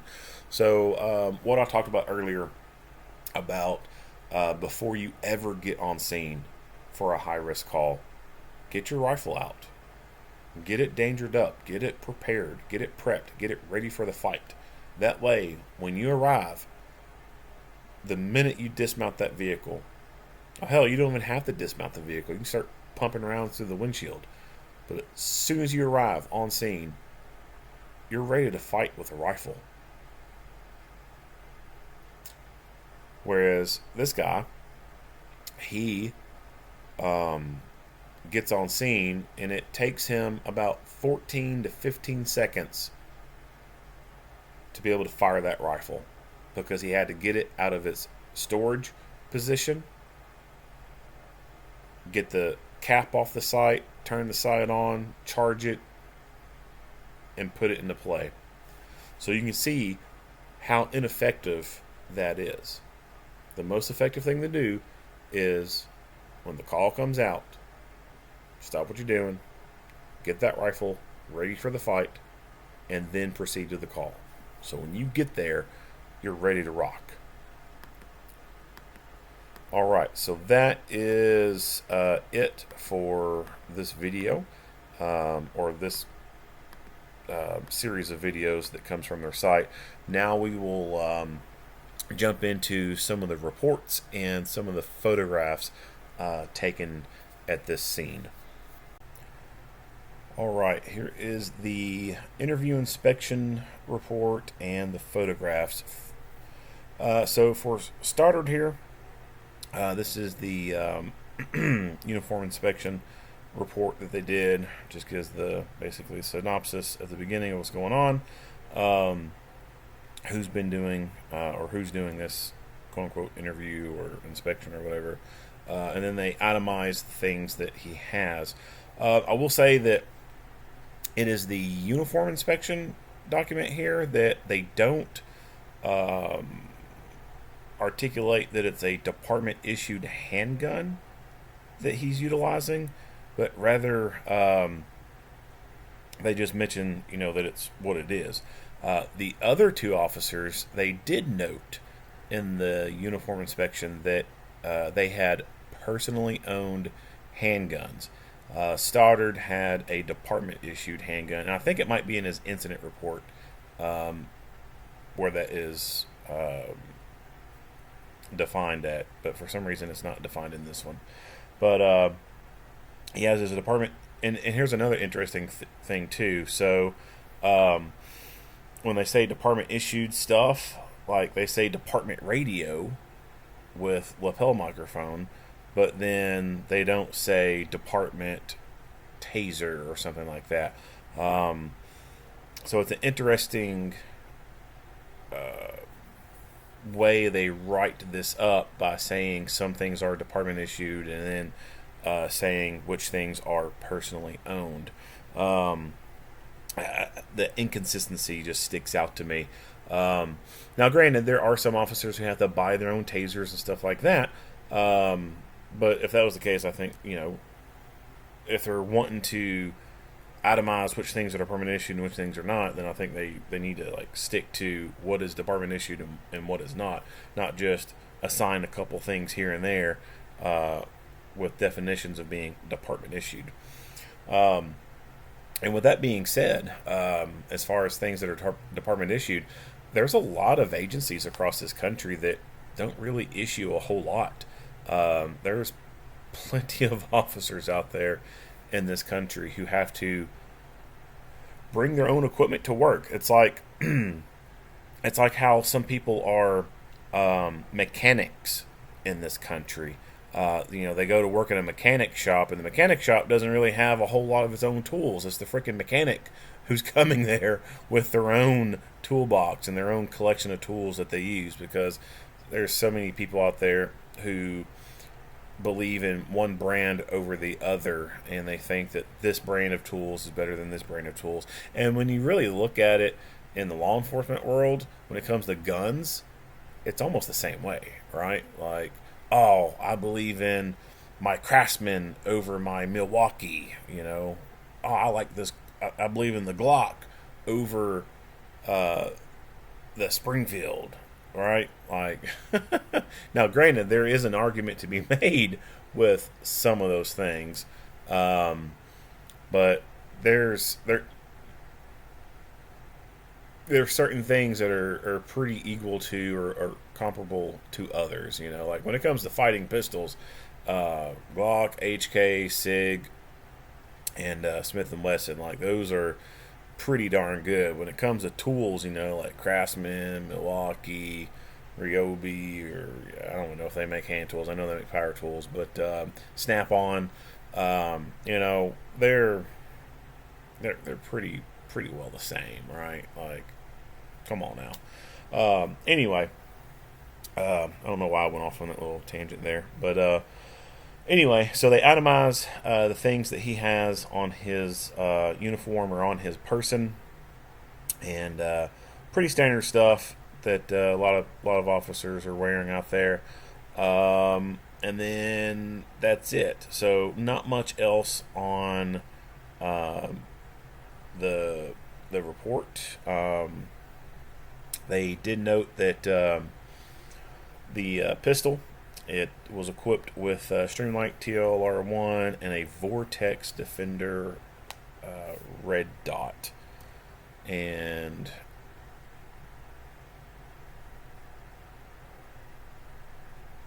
that's it.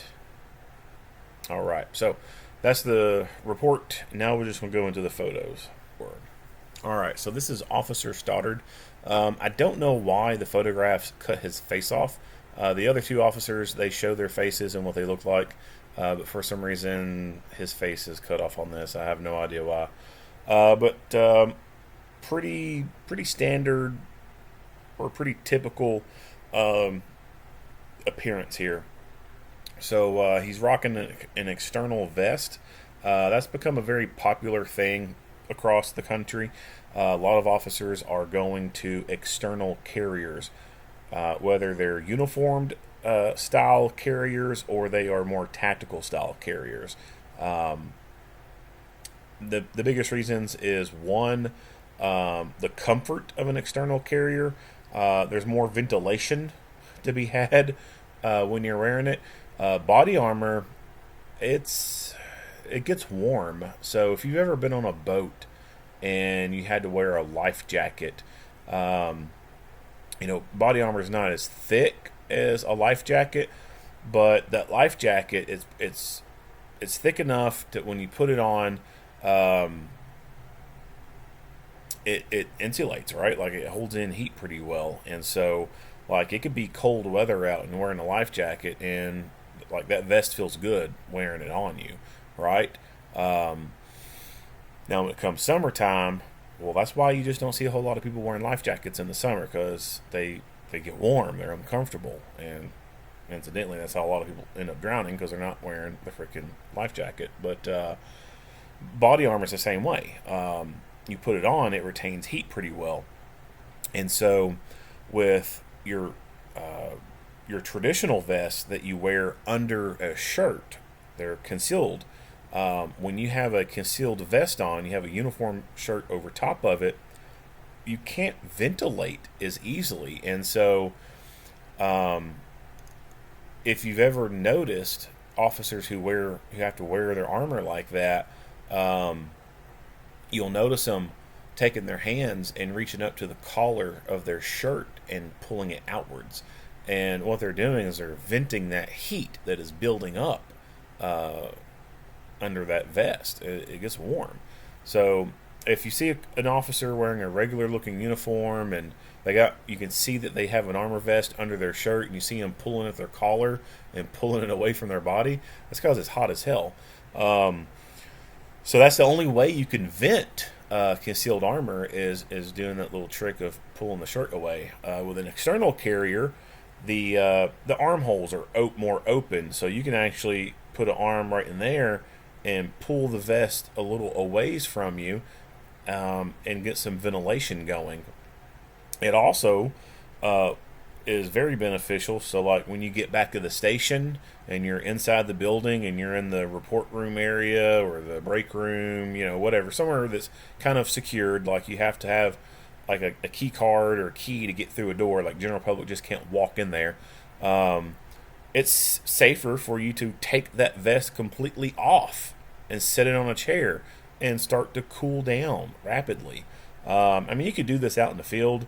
It's not entirely advisable, but there are some times where it's safer than others to be able to do that. Just take the vest completely off and just start to really cool down a lot better. So the external carriers, they offer more comfort in terms of ventilation. There are generally a couple, two styles of external carriers. There's a carrier like this where it's more tactical, and then there's one where it's a uniform style carrier where the outside of it looks like a uniform shirt. It has fake buttons in the center like you would have on a button-up shirt.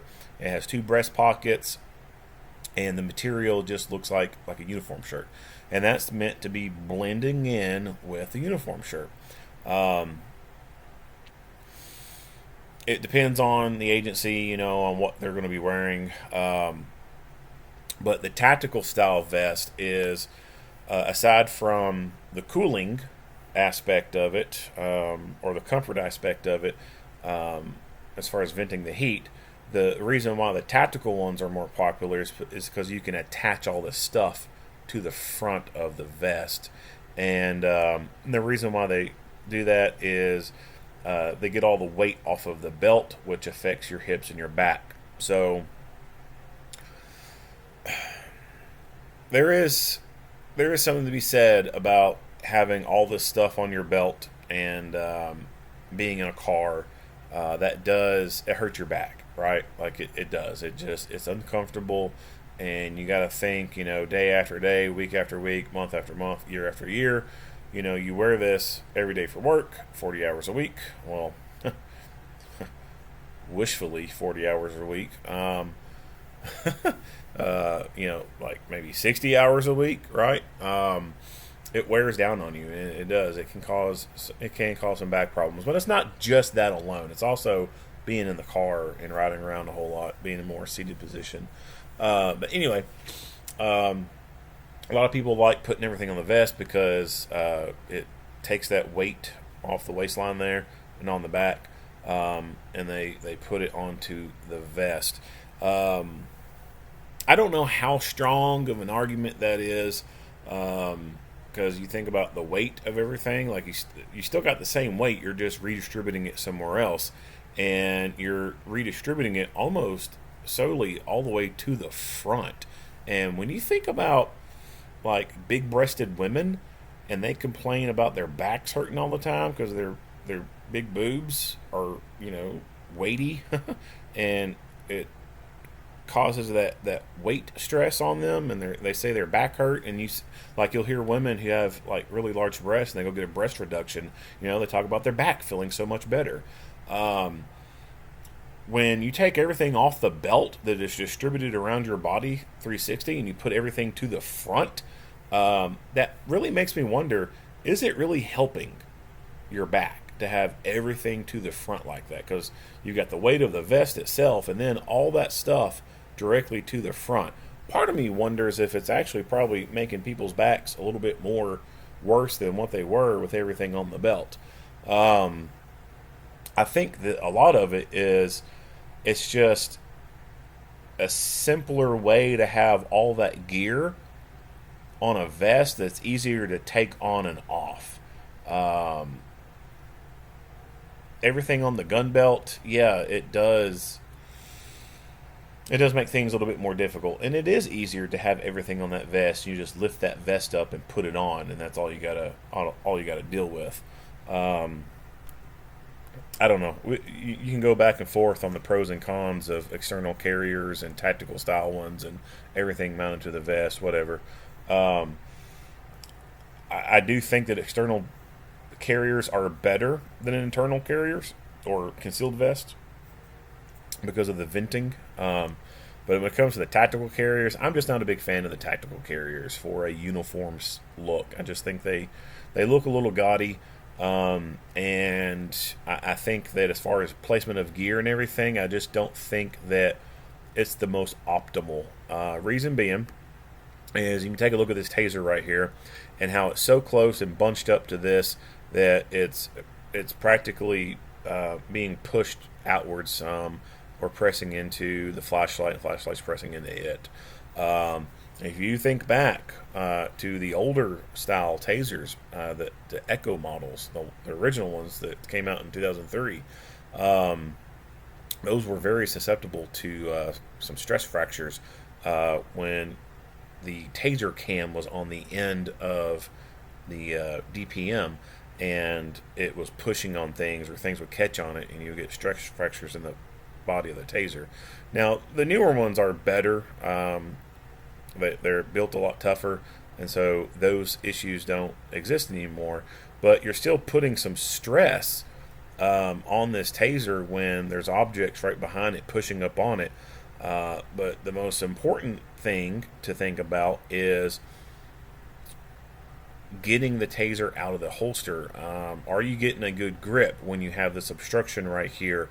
When you go to disengage the safety on this Serpa and you rock the taser that away to get it out, is that going to impede your grip? Is it going to throw your grip off? Is it going to affect the taser in some way? Will the safety lever get caught on this object here and shear it off and then make it inoperable and you don't have a working taser anymore? Those are some kind of concerns I have, because you don't have a 360 real estate anymore. It's all to the front right here. And so when you bunch everything to the front, everything gets bunched together, and it can be an issue of not getting a good grip on things, or things being so close together that it can cause some issues. Radios. So radios have antennas on them, and when you mount a radio to the front of the vest like this, it makes it very easy for you to bend down and to the side and then get poked in the eye by the freaking antenna. I don't see how people even like this. Like, this would annoy the crap out of me. There are some other options with antennas. Obviously, I don't think that the department's going to buy those things. It's something you'd probably have to buy out of your pocket. But if you're going to have everything dedicated to the vest like this, you can get an antenna that's like a whip antenna that is a little bit more flexible, and run it is be more like a cord of a sort initially, but you could have it screwed into there, and you can run that antenna cord around the vest and then have it come up the back, kind of like military style, right? And that would alleviate any chances of being poked in the eye with the antenna. I don't know if they make these lapel mics anymore, but I remember Motorola had a lapel mic that had an antenna on the microphone itself, so you could actually take the big antenna off and attach your microphone to the radio, and the microphone had a little radio on it, and it also was a shorter cord, so it wasn't a curly cord here. It didn't stretch or anything. It was just like this piece right here from beginning to end. It was just one straight cord, didn't curl up or anything. And I want to say they call it the public safety radio. So a lapel mic like that, I think, would be more beneficial in a radio setup like this, because with this type of microphone, the curly cord and everything, it is going to be super long, since the radio is not down on the belt anymore. And it's so much higher up.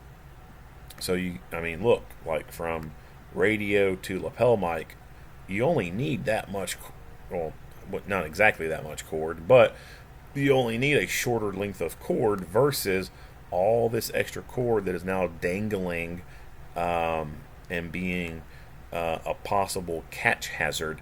So when I see vests like this or setups like this, I look at those cords as a potential hazard, and the need for those cords to be properly stowed to the vest. So using something like Ranger bands or even a zip tie to take all the slack out and keep it attached to the vest, so that this cord doesn't get caught on stuff and then start ripping at it and possibly knocking it loose. Open top magazine pouches. I'm not a big fan of open top magazine pouches. I just see too many times people going to the ground and magazines falling out of these open top pouches.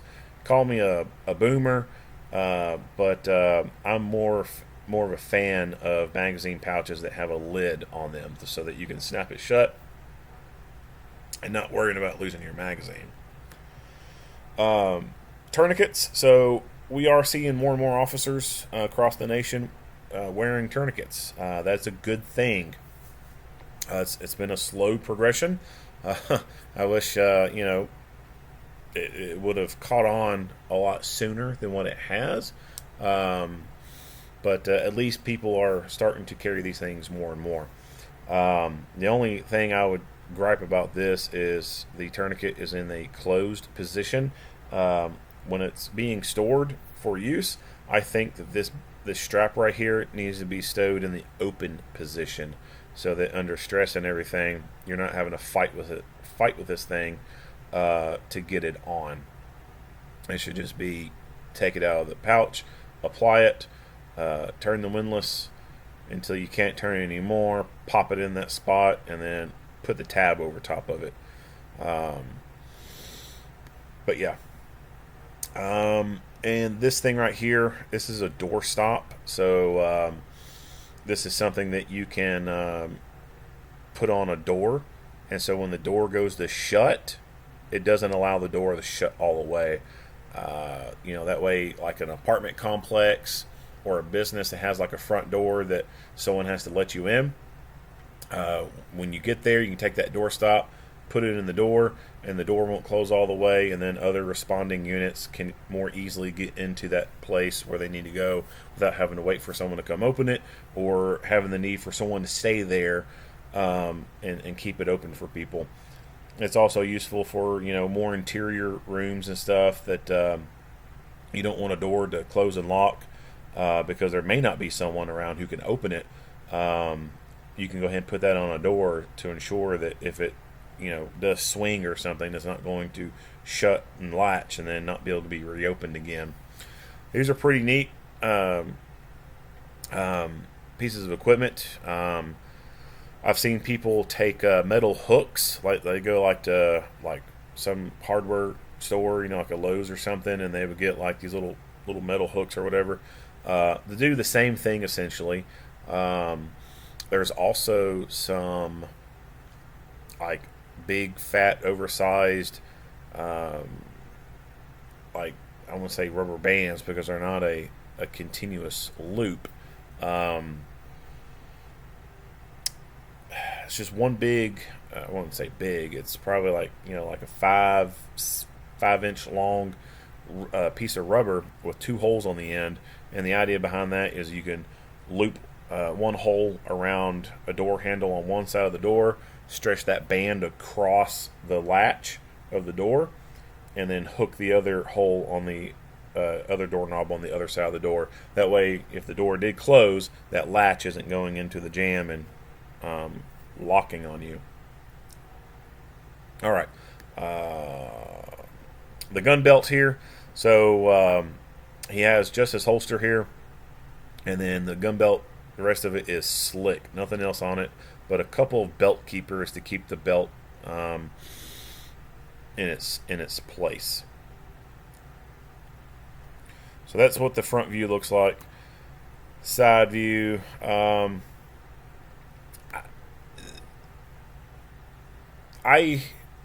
I don't think this is a great holster setup for duty use. I think that the hood at least needs to be over top of it to make it a little bit harder for someone to take the thing away from you. But still, this is a great holster. It's a Safariland holster. It is a gold standard when it comes to duty holsters. You can get them in a few different configurations. This one has the ALS locking mechanism on it.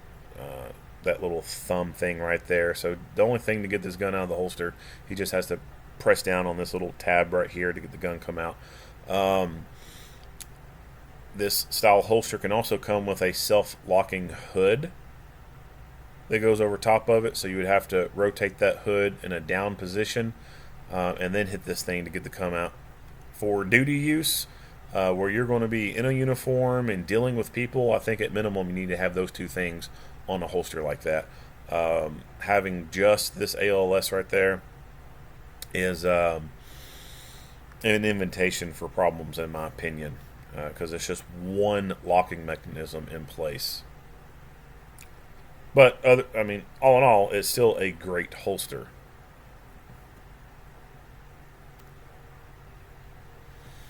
He has his OC pouch all the way off to the side back here. And you can see how he's done some cord management with this radio, because he does have so much cord hanging off of it. He's actually opted to take his lapel mic and run it down and under the vest and have it come back out the arm hole right here and then clip into the vest up here. And you see a lot of people do that because there is, like I said, so much cord dangling and hanging off.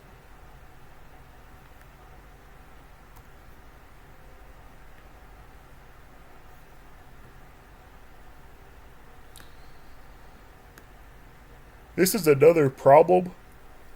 Excuse me. This is another problem with outer vests. Because you wear them every single day, they get worn. More wearing marks on them a lot more. Imagine wearing the same uniform shirt every single day, right? Like, it's going to get scuffed out. So this vest is showing signs of a lot of wear, and it can make the vest look bad. It can make the uniform appearance look bad. So I think that carriers need to be replaced probably more frequently than the actual armor on the inside. Unfortunately, that's going to cost money, and so agencies are always cash strapped and don't have a whole lot of funds, and so it's just something they have to deal with, and this will actually probably stay this way and get worse until they replace the entire system completely, like buy a whole new set of armor for this guy. Unfortunately, that's the way it goes in most places. If they had more money, I would say that he would need to put in a request to have his carrier replaced with a new one, because it is starting to fail at this point. It's just starting to wear out.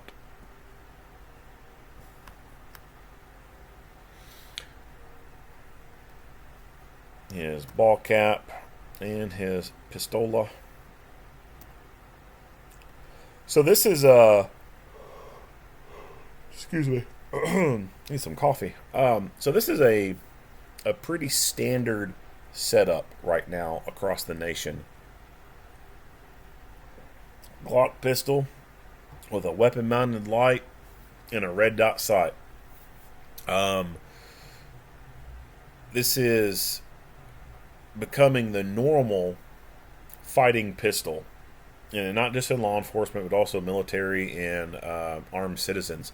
This is the standard setup now, or is becoming the standard setup. And I suspect that probably in 10 more years, when you go to a gun store, you will most likely only be able to buy a newer pistol out the box, and it be like this. Like, it's going to come with a weapon-mounted light, and it's going to come with a red dot sight on it. It just won't be capable of accepting those things. Like, it's going to come with something on there, because that is like the most popular thing to do with your fighting pistol, is add a weapon light and a red dot sight to it. So like right now, pistols. When you go buy a brand new pistol from a store, as far as it being from a fighting brand and it being a known fighting pistol, it's coming with rails on it to attach a light, and now they're coming with plates on the slide so that they can be red dot capable. You think, 10 years ago, I mean, some guns had rails on them, some didn't. None of them had plates on the slide so you could put sights on them. You go back more than 10 years, the first and second generation of Glocks, they were nothing like this, right? And many other pistols were not like that at all. As we are evolving, obviously things are changing. We're figuring out that, hey, we need weapon-mounted lights on fighting weapons. And now we're figuring out, hey, a red dot sight on a pistol is a whole lot better than just iron sights. It's the same damn reason why we put red dots on rifles. It's a whole lot better than iron sights, right? So this, like I said, in the next 10 years, I think that when you go to a gun store and you're going to buy a brand new gun, buy a brand new Glock, it's probably going to come with a red dot already attached to it. I would suspect, or I would hope, that at some point Glock would either A, start manufacturing their own red dot sight, or would partner with one of the red dot sight companies and ship their factory Glocks to the gun stores with the red dot sight already on it. With flashlights, I see that one being a little bit more of a harder to do kind of thing, but maybe not.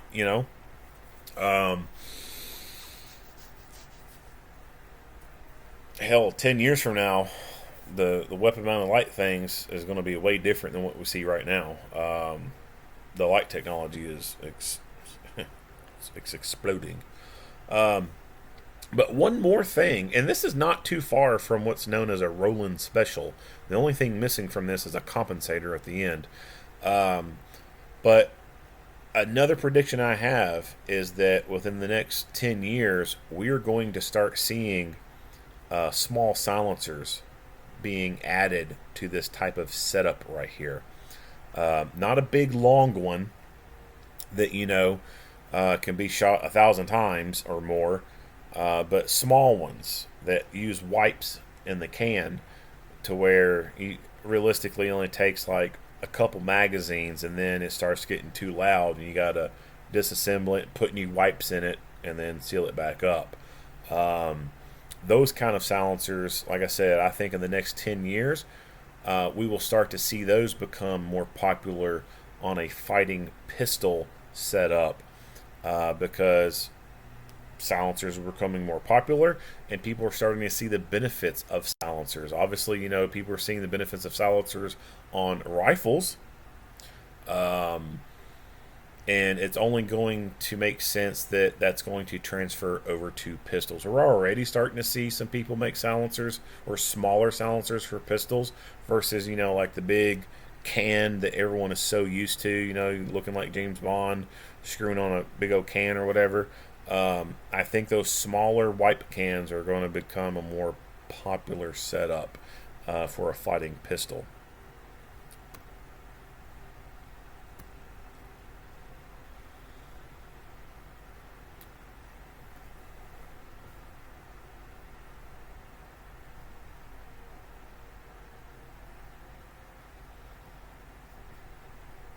Alright, so that's all his ammunition for his gun, and those are all the photographs for his equipment and setup. So let's go into Officer Stevens. Alright, here is the uniform inspection for Officer Stevens. So same thing as Stoddard's, as they go into kind of activity or synopsis of what has transpired, and then the things that he was wearing during this event. And I probably should have looked at the other one to see who it was done by. But you can see that this is a little bit different than Stevens. So, for example, it just says radio lapel microphone, but it doesn't say department issued radio or department radio. And then in this one, it notes that this is a personally owned Glock 17. And then it says personal cell phone. I don't recall if it said that on Stoddard's. And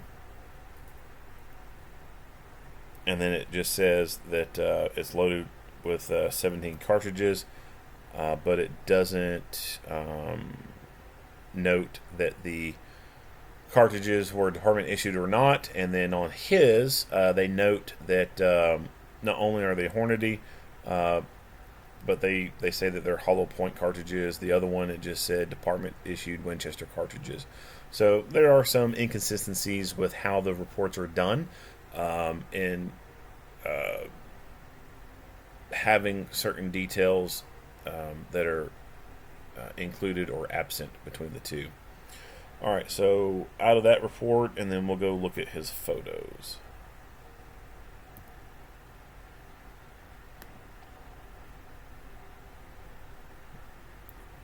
5, 4.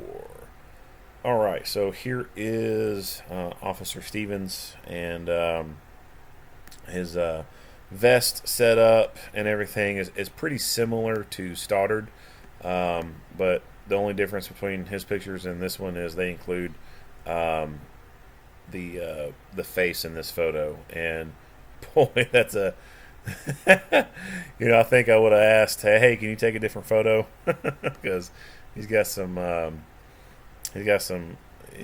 looks going on there, like he's got this look on his face like he has seen some shit. And all joking aside, he probably has seen some stuff, like they blurred out the photos on that kid, but I mean, just think about what he probably saw with that kid. When that kid fell down, his head and his torso were facing towards them, and they were still shooting. So I would not be surprised if one hit the head and there was some stuff going on that was unsightly. And then just the fact that it's a kid. But we can see that there are some differences in equipment setup or layout versus Stoddard. Stoddard, I think, had just a single cuff case. He's got a double. Same kind of holster setup. Mostly a same kind of belt setup. He looks like he's opting to have the radio on his belt. But it also looks like he's doing the same thing with routing the cord up through the vest and out the arm hole and coming up top here.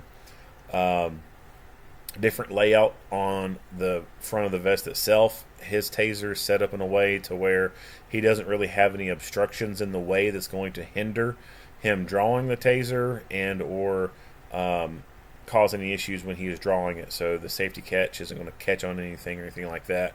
It looks like he has this purposely set to where it's going to be higher so he does not run into that issue. So I think there's probably a little bit more thought that has gone into the placement of his equipment right here.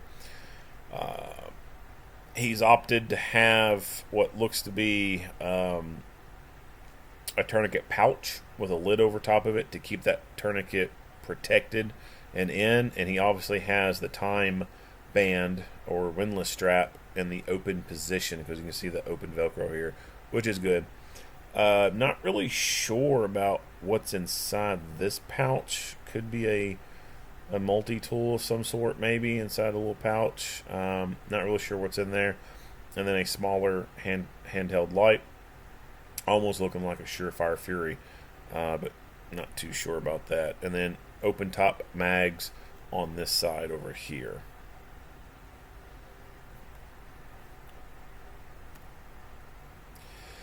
So this being a, did they do? I guess that's the only photo of him here they go. So they go a little bit out of order. Here's a side view of him with his radio. Not sure what's inside this pouch right here. Could be a taser cartridge for being able to reload the taser. Oh, he has a doorstop on this side of his vest.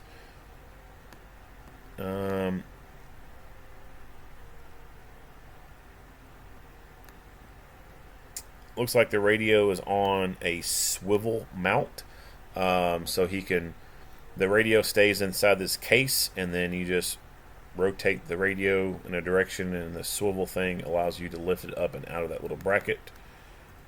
And I don't think there's, okay, well, there is a D-ring on the belt for a flashlight. And that is it for the uniforms stuff on him. That's actually the last photo. So let's go back to the pistola. So this being a personally owned handgun, he has obviously either done the stippling on it himself, or he has sent it to someone to do the stippling. So stippling is, it's got its pros and cons, I guess you could say. I don't think that there is an issue with the texture that comes on your stock Glocks. Well, your Gen 5 and stuff. But the stippling, it can't add an aggressive texture to it. But as far as it coming from the factory and everything, I think the factory of it is just fine. For your older generation Glocks, like your Gen 3s, yeah, okay, I can see you doing a stippling job on it, making it a little bit rougher texture, more grippier or whatever. But something modern, something that you get from the store is, I think, going to be just fine. And they only really do just one angle of the gun. They don't even show the other side of it.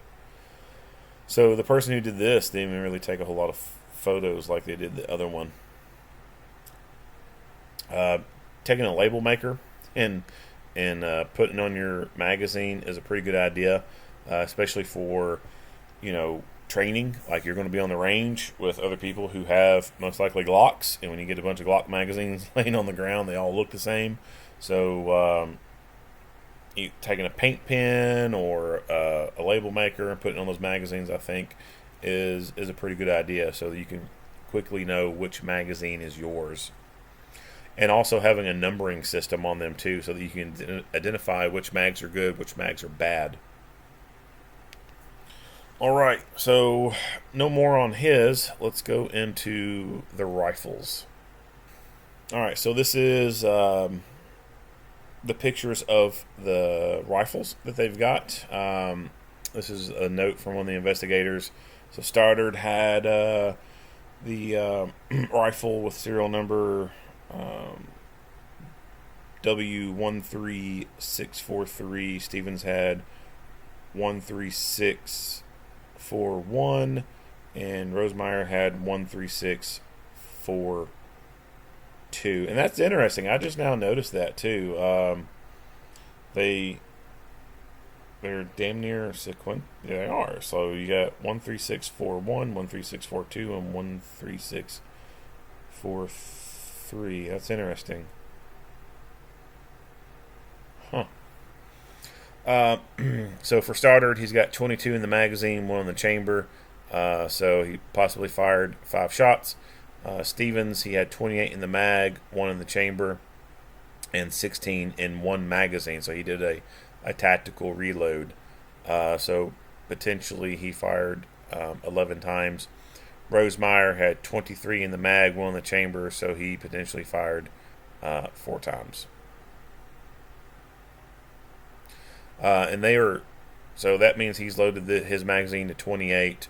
Him, I guess he's loaded his to 28 as well.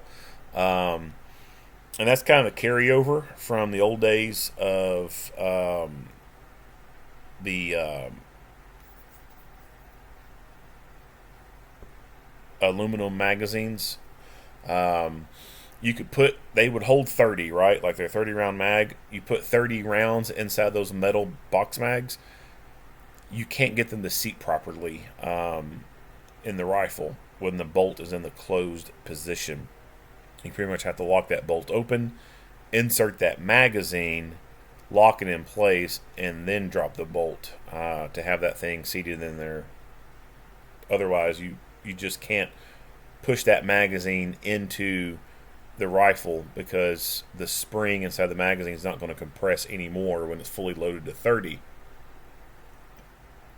So what people would do is they would take 2 rounds out of that metal magazine and only have 28 rounds in a metal box mag. Well, the PMags, the plastic ones, they designed that to where you could load it to a true 30 rounds because they will actually load to 32. You can actually put 32 rounds in a PMag, but you run into the same problem that you get when you fully load a metal mag. You can't seat that thing all the way in the rifle. The spring will not compress anymore when you slide it in through the well and you hit the bottom of the bolt. You have to lock that bolt back, insert the mag so that it seats in and locks in, and then release the bolt. Not the way you want to be doing things. So the PMags will load to a true 30, but because people have been so used to over the years before PMag came out loading their magazines to 28, that's still a practice that is done. So the rifles here, we see the serial 13642. And let's think about that. Like, what are the odds of that, right? Like, these 3 rifles that these guys have were made one after another. I mean, and I don't know how many people's in the department, but all 3 of them, and one guy's a school resource officer, and these 2 guys, just happen, be working on the shifts, and they all show up, and they all 3 shoot, right? And it just so happens that all 3 of their rifles are sequential serial numbers. 13641, 13642, 13643. Like, what the hell are the odds of that? That's kind of wild. So 642, who had that one? So this is Rosemeyer's rifle right here. Let's see here. So 42 is Rosemeyer, 41 is Stevens, and 43 is Stoddard. Okay.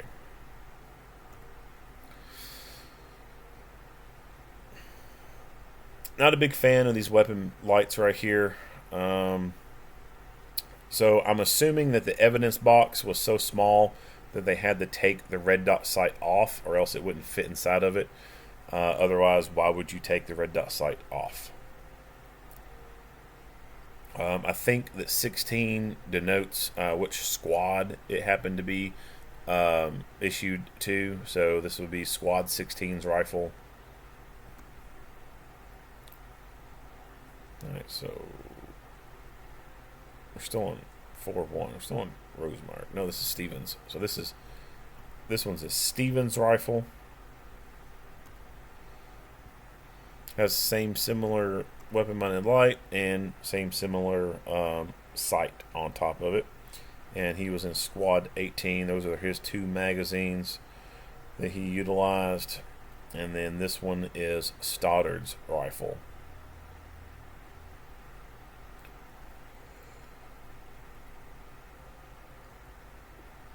So I'm assuming that these are all department issued rifles because they're all set up pretty much identical. And then this is the rifles, I guess, before they took the sights all the way off.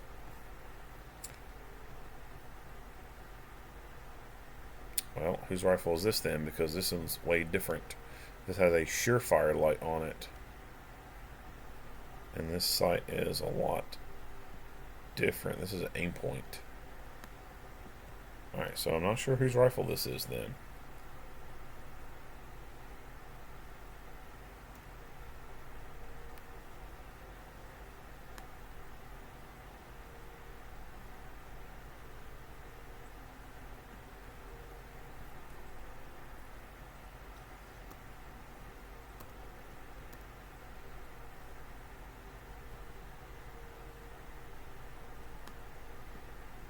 And there's a different serial number on it too. That starts with an A.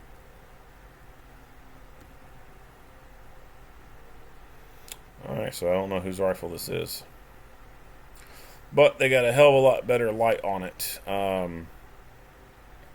They got a Fury tactical light on there. So not a traditional rifle light, but it is a Surefire. And they just took a mount to fit this light into to get it to clamp in there and then mount it to the rifle itself. You can do that. I've seen the P3X Fury, which is a longer tube, holds more batteries. I've seen that setup being done on a rifle, and several years ago I actually thought about doing that same setup myself using a P3X. I do have the P2X Fury Light that's actually on my duty belt. I like it. It's a good light. It's a good simple light. You don't have like strobe and stupid shit on it. You just press in for light and let go, and light goes off. Or you can twist the tail cap and have constant on.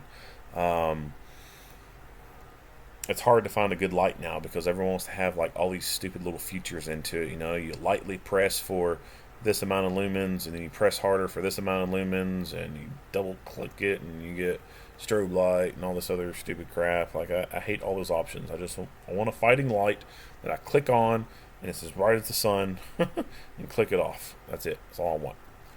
But yeah, so that's all the rifles. I don't know whose extra rifle that is because we don't see it noted in the note sheet here. So it must have been one of the other officers there that had their rifle out and it got collected for some reason. I don't know. But that's all the rifles. Alright. Now let's go into the incident reports for Stoddard and Stevens. Alright, so this is the interview with Officer Stoddard. Goes into the synopsis and then goes into the interview with this officer. So on May 3rd, it's a couple days after it, they do an interview with him at the police station. Present with him during this was the special agents with them, Attorney Palak and WPPA Business Agent Jeff Spencer and Dane County District Attorney Ishmael Ozane. So it's pretty common, obviously, that police are going to have some type of representation with them when they're being interviewed for a deadly force encounter. Police officers are citizens of the United States, so they obviously are going to have the same legal protections and rights as any citizen in this nation. So they're going to have legal counsel with them when they're doing this, and because of the industry that they work in, there are some places, they have a police union, so you'll have a union rep who's with you for use of force things, stuff like that. And I think that's what that WPPA is just some person that's part of the police industry that comes out and represents police. So there's going to be more than just the officer at these interviews. They asked if he'd like to be audio recorded, and he said that he did not want the interview recorded. Again, as I mentioned with Rosemeyers, I don't think that should even be an option at all. I think these things should always be recorded. And he was willing to provide the voluntary statement.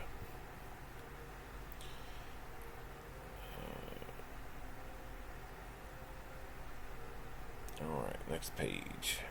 So his education is Madison Area Technical College in the fall of 2014, and UW Richland in the fall of 2015, and the UW Whitewater between 2016 and 2018. Earned his bachelor's degree in business administration and marketing in 2018. He attended the 720-hour law enforcement recruit training academy at MATC in 2019. Began his law enforcement in 2020. Man, started it right during COVID. Started it in Sauk County Sheriff's Office, where he worked in the jail. and then held his position there for 1.5 months before being hired as a full-time peace officer by the Mount Horeb Police Department in March of 2020. So that's how a lot of sheriff people in this country start out as. They start out either in the jail or in the courtroom. So many sheriff's offices, that's like their way of recruiting people, right? That's how they keep their jails staffed and their court staffed is. It's like they dangle this fruit out in front of people, like, hey, you could work the road, but you got to start at the jail. Kentucky's not like that. Our sheriff's offices don't control the jail. Actually, the only time the sheriff's office would have anything to do with the jail in terms of controlling it is if the elected jailer dies, and the jail can be placed under the control of the sheriff. But here in Kentucky, our jails are controlled by an elected position known as the jailer. So our sheriff's offices kind of suffer in that regard because they can't hold that fruit out in front of people and say, hey, come work for the jail, because the sheriff's office here don't have anything to do with the jails. But yeah, so like I said, that's how a lot of people get started in sheriff's offices. They get tricked into working into the jail and the courthouse before they get to go to the road. Now, that's not every one of them. Some of them go straight to the road, but for a lot of people, they get conned into having to work into the jail and the courthouse. So he was assigned to their patrol division. Badge number, radio number. His supervisor was Sergeant Corey Rayfelt. I don't know how to pronounce that. But on that day was Lieutenant Josh Jarvis. So I guess the Sergeant Corey was off duty that day. Started a squad. The day of the incident was a Ford Explorer and was fully marked. Identified by squad number 17. Equipped with emergency light packages. His work hours. Assigned the overtime shift. Oh, so this is even more interesting too. So this was not his normal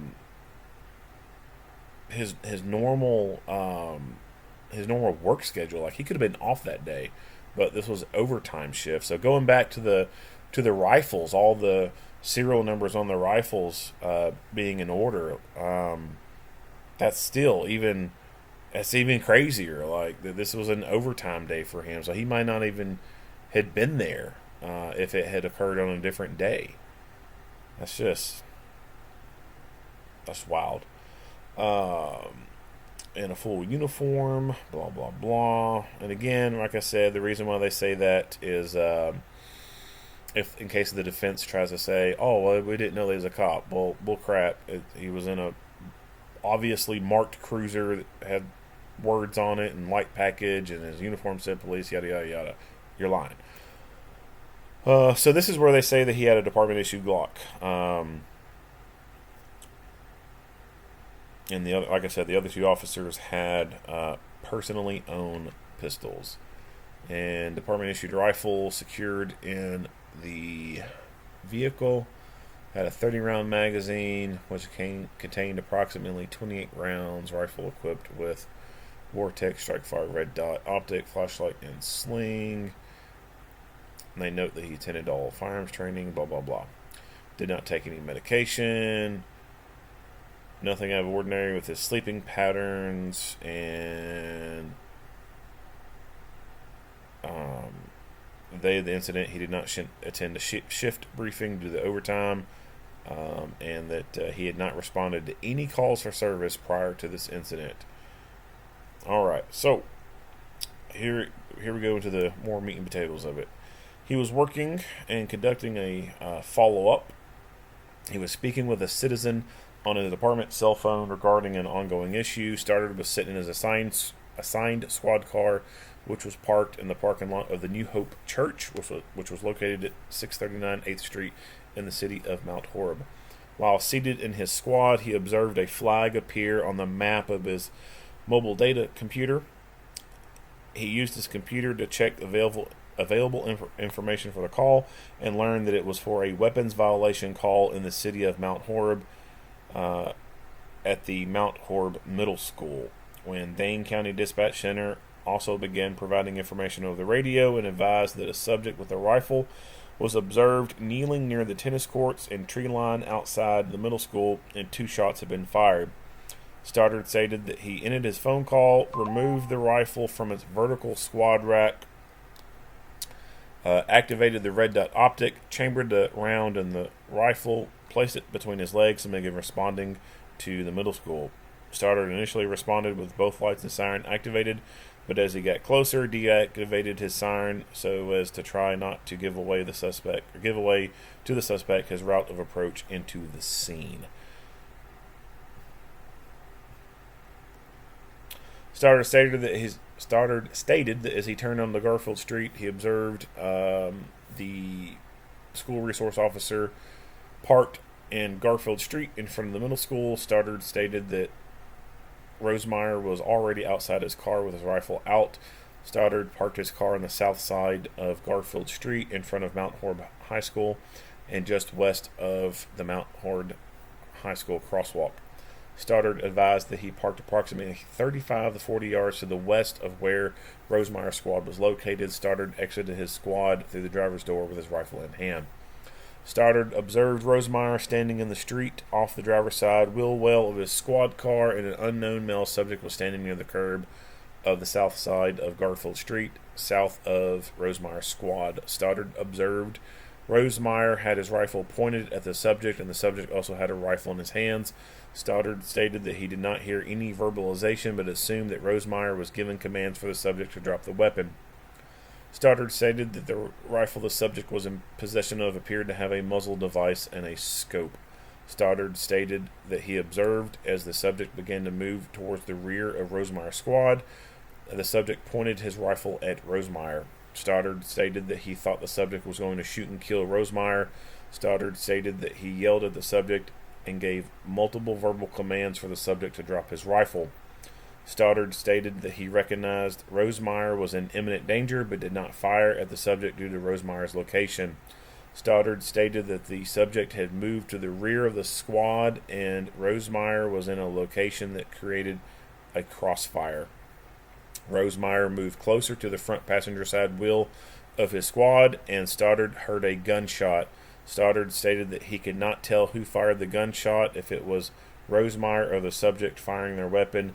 Stoddard stated that he then used his rifle and fired approximately 8 to 9 times at the subject, who was still pointing his rifle at Rosemeyer. Stoddard stated that as he began to fire at the subject had his back to Stoddard.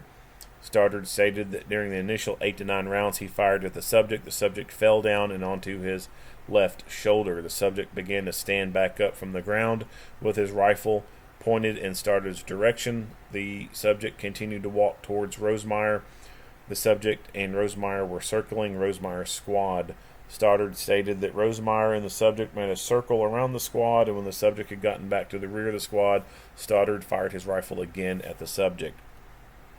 Stoddard stated that the subject continued to point his rifle at Rosemeyer and failed to obey verbal commands to drop his weapon. Stoddard stated that as he was firing at the subject fell to the ground near the curb on the north side of Garfield Street. When the subject had fallen to the ground, Stoddard moved closer to the subject and Rosemeyer. Stoddard ran on foot east from the area of his squad to a red and colored Dodge Charger vehicle, which was parked along the north side of the high school. The car was parked facing an overhead door with the front of the vehicle pointed south. Stoddard ran to the rear trunk of the vehicle and utilized the trunk to rest his rifle atop and reassess the subject. As Stoddard was running to the car, he observed the subject was attempting to stand back up. While the Charger, Stoddard observed that the subject's movements began to slow. Stoddard stated that Lieutenant Jarvis arrived on scene, approached from the west, and parked his squad on Garfield Street between the locations of Stoddard's squad and Rosemeyer's squad. Jarvis retrieved a ballistic shield from his squad and communicated with all officers who were at the scene at the time of the rifle. Stoddard then moved on foot and converged with other officers near Jarvis's squad. Officers communicated a plan of action and approach to the subject and take him into custody.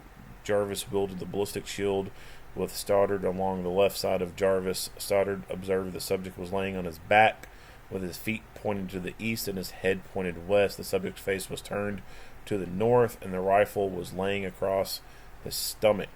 As officers reached the subject, Jarvis secured the subject in handcuffs. Jarvis began to provide immediate medical care while Stoddard obtained an AED from the rear of a nearby squad. After Stoddard obtained the AED, someone began to lift the subject's clothing, and something's blacked out for some reason. While the subject's clothing was being pulled up,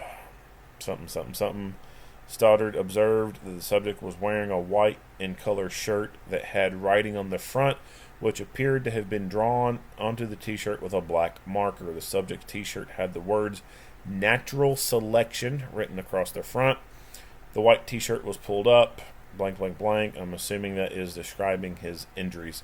So the t-shirt having the words "Natural Selection." So one of the killers at Columbine High School had a shirt that said "Natural Selection" on the front of it. So, as I talked about in the beginning, he was fascinated by the Columbine killers, and there's been other people who've been fascinated by those people, and they have done similar things. They have either wrote on their shirts, or they actually had shirts made that said "Natural Selection" on it. Emergency services arrived at the scene and took over immediate medical care of the subject. Stoddard advised that after he was relieved by EMS, he picked up the subject's rifle and placed it into the rear of the same squad that he had obtained the AED from. Stoddard stated that during the incident, the subject's behavior showed intent to cause great bodily harm or death. Stoddard stated that he considered the initial information from dispatch that the subject had fired 2 rounds prior to his rifle, and the subject had pointed a rifle at both Rosemeyer and Stoddard. Stoddard stated that he thought the subject was going to shoot and kill him or Rosemeyer. Stoddard stated that during 90% of the incident, the subject had his rifle pointed towards Rosemeyer. Stoddard stated that he was also concerned that if the subject was able to access the interior of the school, the subject would shoot and kill innocent children. The only thing I have to say is at the very beginning of this, he observed suspect with the rifle pointing it towards an officer, and he did not immediately fire. He decided to give verbal commands. If it was an issue of the way he was positioned and the suspect and Rosemeyer was positioned, that he did mention crossfire. So in that very beginning stage of it, if he didn't feel like he could take a clean shot without risking hitting Rosemeyer, then okay, I understand why you would hold your fire. But at that point, once it's green light, once it's clear, once it's a good clear shot, take it. Don't be talking. You're beyond talking at this point. There's nothing else to talk about. The only thing that needs to be talking is that rifle. So he says that Detective Schaff arrived at the scene and directed him to her squad. Stoddard's rifle, placed it in the trunk of her squad. He sat in her squad for a period of time until she took him back to the police department. Stoddard stated that he did not discuss the incident with any of the officers. Stoddard arrived at the police department where he later cooperated with DCI. Where he cooperated with the DCI to have a weapon and uniform inspection completed. He later took part in a walk-through of the scene with Attorney Palak and DCI. Diagrams of the scene shown to him. He drew circles around the different locations. He did not know the name of the subject involved.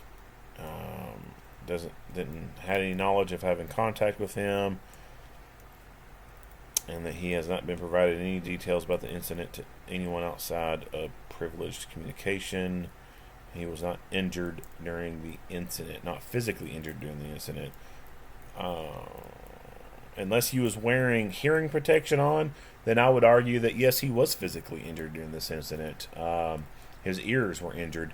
So that's one thing I like about the New York Police Department is they, after an officer-involved shooting, they have their officers go to the hospital to be treated for tinnitus.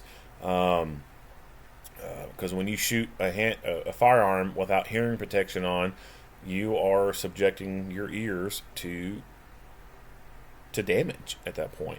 And so later on down the road, when there's some hearing loss that this guy may experience later in life, he could have a documented occurrence of being exposed to extremely loud noises, right? Like he fired 8 to 9 rounds from his rifle. Another guy close proximity to him fired his rifle multiple times. That's a lot of loud noises to be exposed to.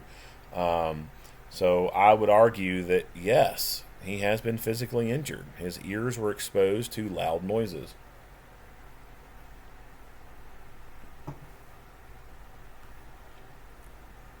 They reviewed the body cam footage.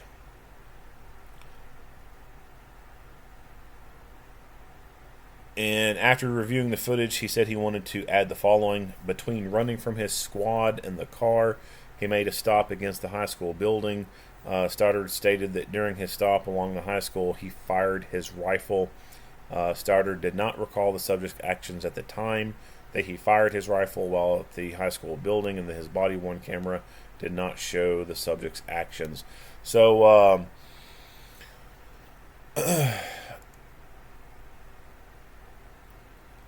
fight or flight can cause some physiological and psychological changes. And there are times where you may not recall things that happened in a fight. And so, obviously this dude was there at the fight, right? But he completely forgot about the fact that between running to the car and being at the high school, he shot his rifle some. But he did not recall that during the interview. Like it skipped his mind. And then he also says that he couldn't even recall what the guy was doing when he fired his rifle at him from the building. That's not uncommon. That's actually normal to happen. Lieutenant Colonel Dave Grossman has some books out that really go a little bit more into detail about what happens to the human mind, the body, brain during deadly force encounters, and I highly encourage you to go read those. So memory distortion, time distortion, those things happen to you during a fight, and you may be doing things in that fight but not be able to recall them in memory after the fight. More so immediately afterwards, which is why it's a recommendation that you don't even give a statement immediately after a deadly force incident. You wait over 24 hours before making any statements, because as time goes on, you will start to recall more memories from that incident. And like I said, this is normal. This can even happen for things that don't involve shooting people. Like this could just be like scuffles, like fights and stuff that you get into. I mean, have you ever been into a fist fight with someone? Did you remember every single thing that happened in that fist fight? Probably not. That's just something that happens to the brain during fight or flight. So nothing out of ordinary this. The only downside to this is in the courtroom, which this didn't obviously ever make it to a courtroom because they were justified in what they did. But stuff like this is obviously something that the defense could try to latch onto and be like, oh, see, he was, blah, blah, blah, this, and that, blah, blah, blah. This is why he's not credible, blah, blah, blah. This is why he can't be trusted. He couldn't remember what happened, or they could be like, oh, he was purposely trying to leave this out, blah, blah, blah. Which goes back into why it's not a smart idea to give a statement immediately after an incident, because you may leave out a whole lot of shit that's happened because you just don't remember it. And then later, 24 hours later, and you do a follow-up and you give a statement, it's not going to match. Like, you're going to remember more stuff. And like I said, the defense can can really try to eat you up on that. Or if it's one of those gray shoot situations and now the prosecutors are looking at you, they can take that and run with it and really make you look bad in court and say, well, you see, he's given these inconsistent statements. In the beginning he said this, and now he's saying that. So what's the truth? Was you telling the truth the first time? Because it doesn't match up with what you said the second time. And that can, unfortunately, look bad to a person in a court. Especially when you look at normal people who are sitting in the jury. Not everybody gets in the fights, right? So those people in that jury, they're not going to understand that stuff. Like the old women on the jury. Do you think they've been in fistfights before? Do you think they had to wrestle anybody in a pair of handcuffs or do anything to someone and experience that kind of stuff where they have the memory distortion? Hell no. That's another reason why I don't like the jury system, because it is not a jury of your peers at all. But anyway, yeah, not uncommon for memory lapses like this to occur. So they recontacted him on the 9th and had him review his statement that he gave.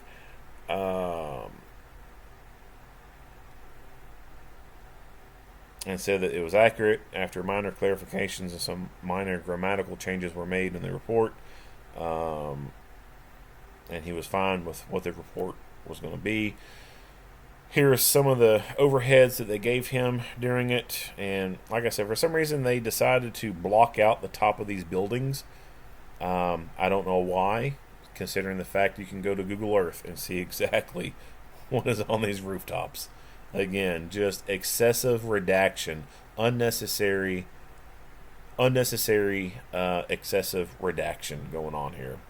All right, so that's it for his interview. Let's go into Stevens' interview. 4. Okay, here's Officer Stevens' interview.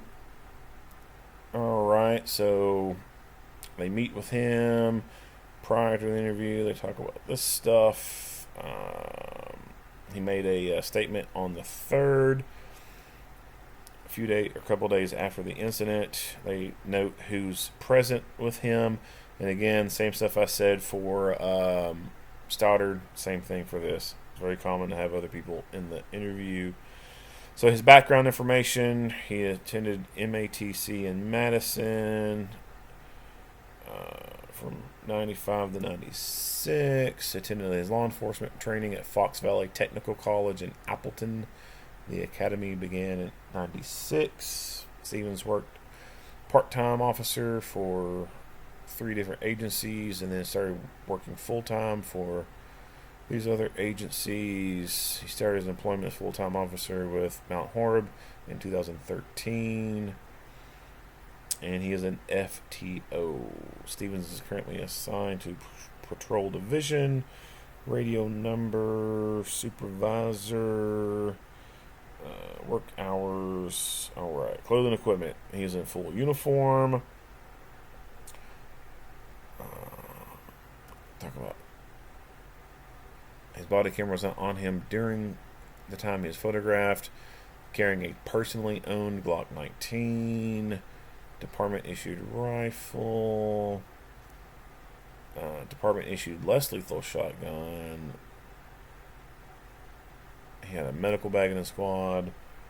Also had a plate carrier. He attends all firearms training. Blah blah blah.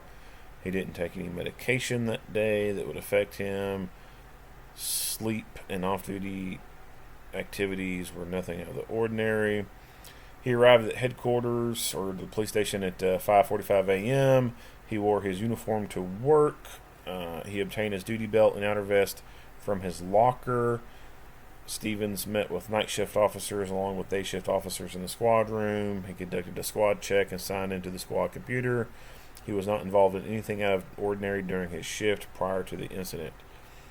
And the following information for the incident.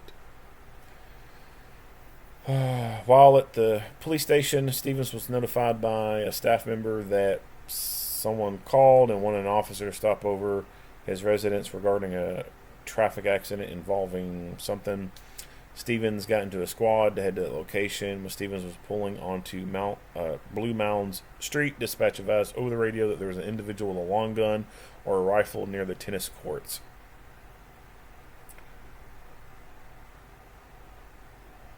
I lost my spot. Where was I?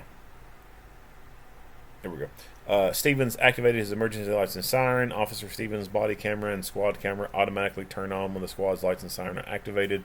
Officer Stevens turned onto Garfield Street and heard someone on the radio say 2 shots fired and that there was a person trying to enter the front door of the middle school.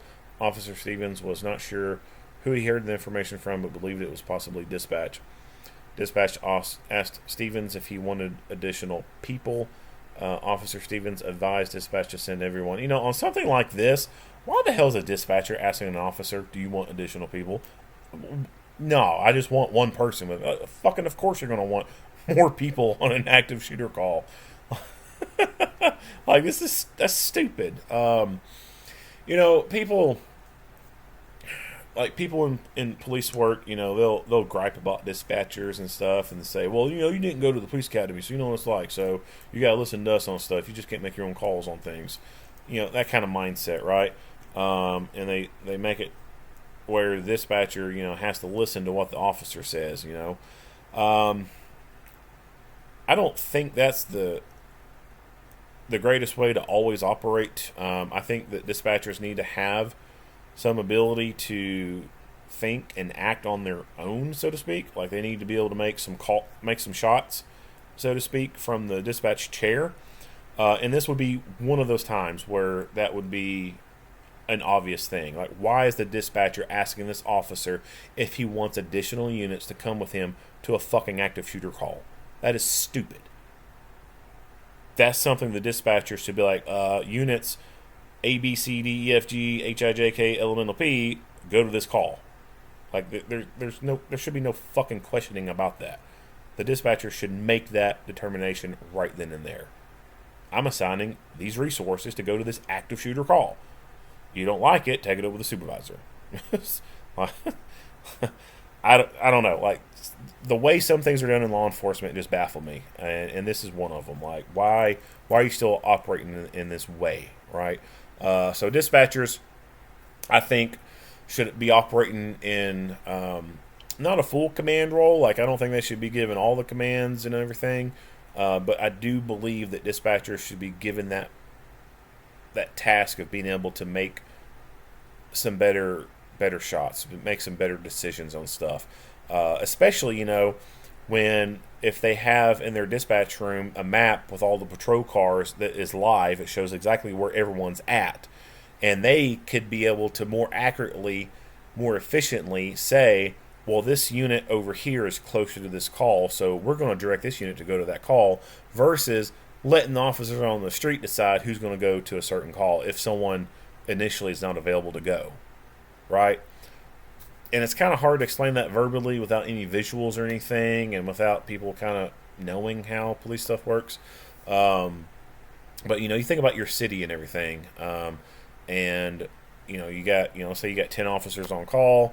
You know, some of them are, and your city is broken up into zones or sectors or districts or beats, whatever. So, you know, you got like your north side, south side, west side, east side, or it could be, you know, beat 1, 2, 3, 4, 5, or 10, 20, 30, 40, whatever. And so you've got like 2 or 3 officers in this area, and they stay in that area generally, and you got some officers that stay in this area, some officers that stay in this area, and then, you know, when area 2 gets a call, you know, they'll select one of those officers in that area to go to that call. If there's another call in that area, they'll select another one of those officers to go. And if, you know, there's another call that goes in that area, they may pick another unit from one particular area to go in that area. Or there's sometimes they'll give a call to one officer, and that officer, he may be way out of his area, or he may be on the very edge of his area, and on the neighboring beat there may be another officer who's way closer, and that one officer may say, I'll take this call, I'll be en route to you. And that works. That's great, you know, when officers step up to the plate like that and take some ownership and don't try to avoid going to calls. That's good, right? But if the dispatchers are able to see where everyone's at, they should just go ahead and make that decision right then and there, versus going through this antiquated call list thing. There's times where you can break that protocol. If you can see on that map where everyone's at, obviously you're going to be selecting you should be selecting who's going to be closer to go to that call, regardless if it's their beat or not. And then sometimes officers may try to be nice to each other. Hey, you went and covered a couple of calls in my beat for me while I was busy on doing stuff. I'm gonna help you out and take a couple calls for you while you get a break. Blah blah blah. That works. That's great. But again, dispatch can see or not all dispatchers can, because some places don't even have maps like that. But in places where they can see the overall picture and know everything or positions of everyone and everything like that, then I think that it's times like that where dispatch should be able to override one of those officers and be like, negative, unit blah blah is closer, unit blah blah needs to go to this call. And I know there's some officers out there who are like, well, they didn't go to the fucking police academy, they don't need to be telling me what to do, I'm the certified officer here. If you got that mindset, you need to go fuck yourself. Alright. Okay, moving on. Activate his license siren. Body camera squad coming on turned on. Oh, okay. Additional people. Officer Stevens got in the intersection of Garfield, and he saw Rosemeyer's cruiser open. He looked like his right arm. He looked like the subject's right hand was towards the foregrip of the gun. The subject's left hand towards the stock trigger area. Subject was laying along the driver's side of his squad with his head pointed towards Officer Stevens. Stevens observed Officer Rosemeyer on the passenger side of the squad. It looked like the subject was looking for Officer Rosemeyer. Stevens thought the subject was going to shoot Rosemeyer from under the squad. Stoddard pulled up to the high school, approximately 50-75 yards from Rosemeyer's squad. Stevens parked behind Stoddard's squad. Officer Stoddard was standing behind his squad. Officer Stevens obtained his rifle from the weapon mount that was between the two front seats. Stevens exited his squad and brought the gun up to make sure the red dot was turned on. Stevens made sure the red dot was bright enough he could see it. He charged his round into a chamber. Something blank, blank, blank, blank. He's probably describing injuries of the person. I don't know. Officer Stevens observed Officer Stoddard move from his squad and up to the sidewalk between his squad and the high school. Stevens moved to the front A-pillar on the passenger side of Stoddard's squad. He made a C-grip on the foregrip of the rifle and braced his hand into the A-pillar of Stoddard's squad. Stevens looked through the red dot optics of the subject. Stevens could see the subject moving and bringing his gun up to an area Officer Rosemeyer could have come around to. The subject was also aiming the rifle under Rosemeyer's squad. Stevens thought Rosemeyer was in a bad spot. Stevens thought the subject was a threat and could cause great bodily harm to Rosemeyer or a kid or anyone who could run out of the high school and middle school. Since Stevens feared for Rosemeyer and potentially anyone who could have exited the schools, Stevens trained his red dot on the subject's head and shoulders, which were facing him. Officer Stevens heard Rosemeyer give the subject numerous commands to put the weapon down. The subject continued not to comply to Rosemeyer's commands. The subject still had his gun in his hands. Officer Stevens took his rifle off safety and began firing rounds at the subject. Stevens estimated he shot approximately 10 to 12 times at the subject. Stevens saw the subject's gun go down. Stevens stopped firing and put his rifle back on safe. Stevens made sure there was no movement and wouldn't have to re-engage the subject. Stevens moved to Stoddard's location. Stevens kept an eye on the subject and waited for more units to arrive and make a plan. So, from his point of view, his angle, and the subject being in a supine position, the only thing that he could see was the subject's head and his shoulders. And, when you think about firearms training, your classic targets that you see at the range are always going to be in a standing position facing you, right? Those are not always going to be what you get to see. There are other angles, other positions that people could be in that target manufacturers, I don't think, are doing us a good justice of making different kinds of targets for us to be able to practice on. Like a person in a prone position or a supine position. I would love to see targets being made like that, where you put these targets a little bit closer to the ground, and it's a like the targets that have like a picture of a person on it, like have a target where a person is in a prone position. Like all you get to see is like them in a prone position behind the rifle. Like all you see is basically the rifle, their face, and a little bit of their shoulders. Same with being sideways or having someone's back being facing to you. Or here's another one, and I've talked about this in another video, where the officer, when he began to shoot at a person, the person got into a position where it was only his buttocks showing, and the officer had to fire. And that's a very unique position for a person to be in. But it's a realistic one that you could find yourself in, and nobody makes targets like that, right?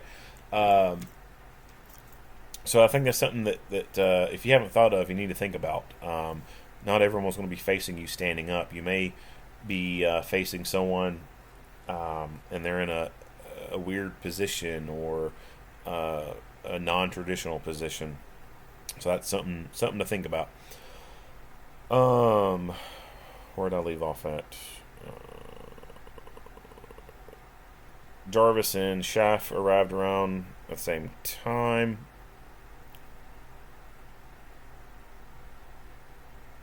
Wait a minute. Yeah, he moved towards Rosemire's car to make sure the subject was no longer a threat. They kept the subject at gunpoint, moved up to the subject, and as they're making their approach, Rosemire was going around to the front of the squad. Stevens told him to stop so there wasn't any crossfire. Stoddard and Rosemire approached the subject and secured him in cuffs. Jarvis grabbed the subject's rifle and placed it near the rear of Rosemire's squad. Stevens continued to give lethal protection. Another officer grabbed an AED out. EMS arrived on scene.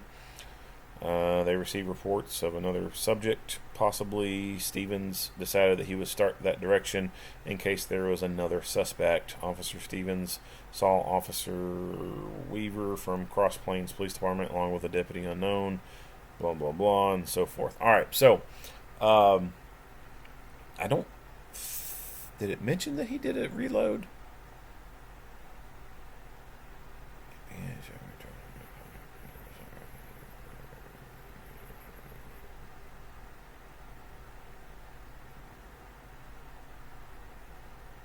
No, so it doesn't mention in here that he does a reload, but from the rifle inspection, we know that he did a reload. So I talked about that with Stoddard's video, how we didn't get to see a reload being conducted. But this one, Stevens, he does a reload.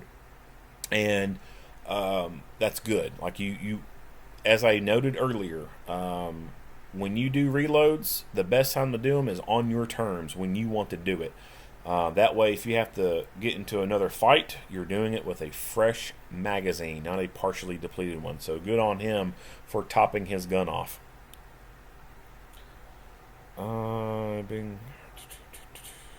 So they go, after he does the shooting, he goes and helps clear the area of another potential person or another potential threat.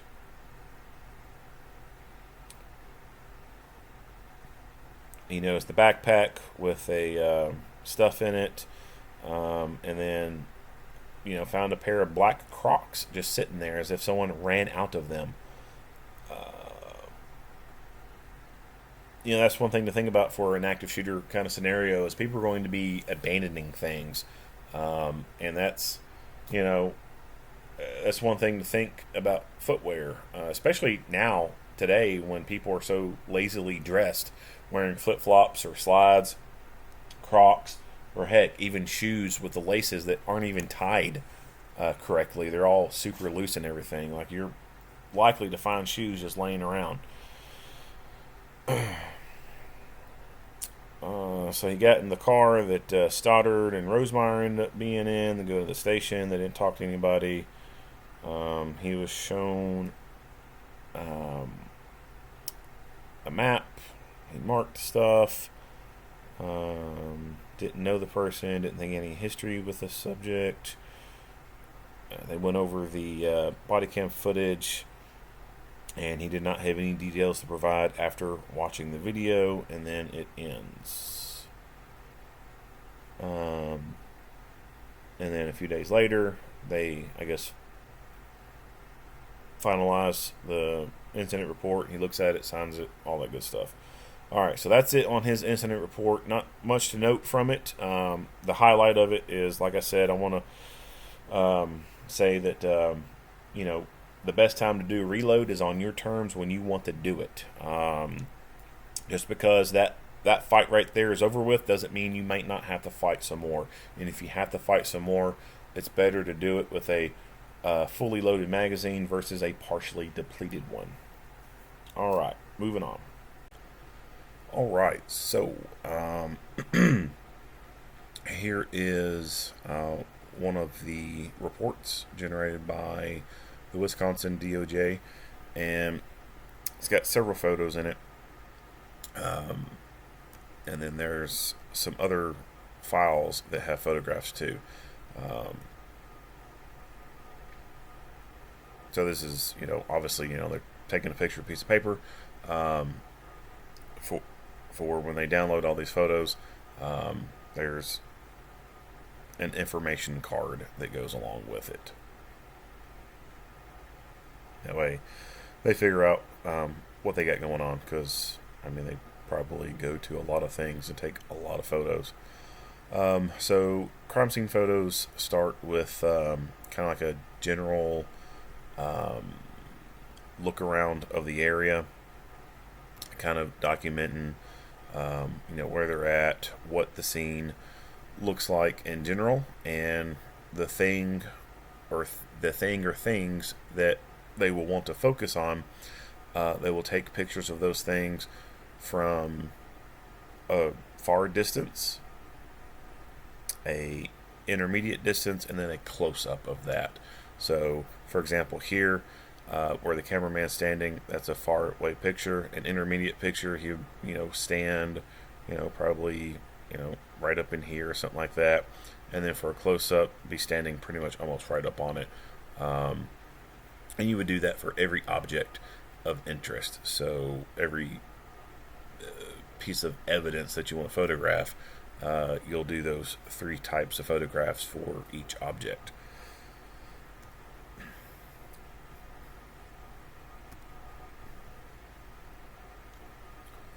So like I said, here he is just kind of doing a little scan of the area, taking photographs. Here he is. He's come up a little bit closer to take photographs down here of the scene.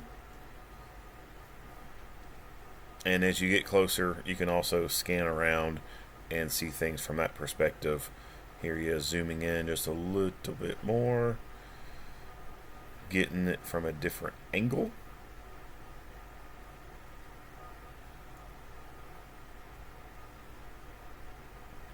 So multiple different angles that these type of photographs will be taken from.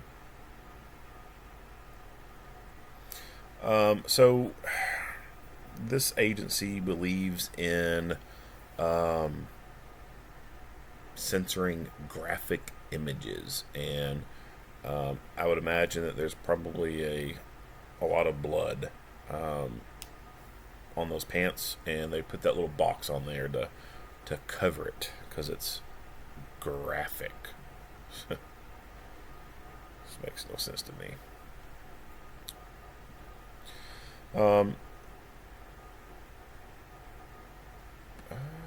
Let me. No, it won't let me zoom in. So we see all the medical equipment around here. I mean, realistically, they didn't have to leave the medical equipment there. I mean, leaving that stuff there is leaving life-saving equipment out of service for a decent amount of time.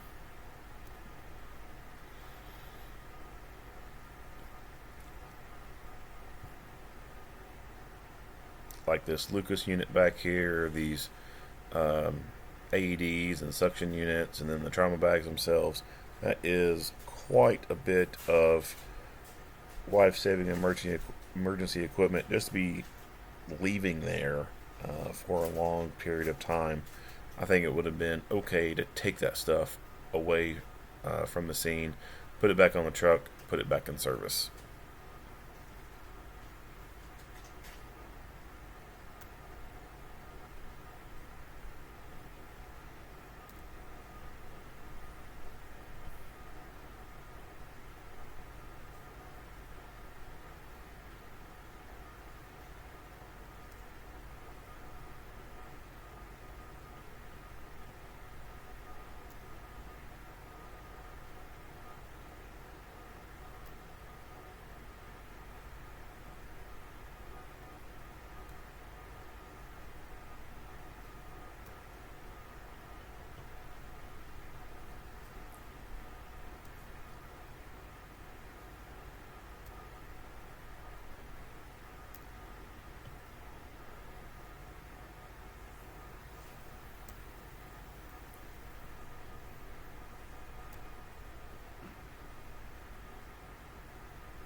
This is a evidence tag on obviously a body bag.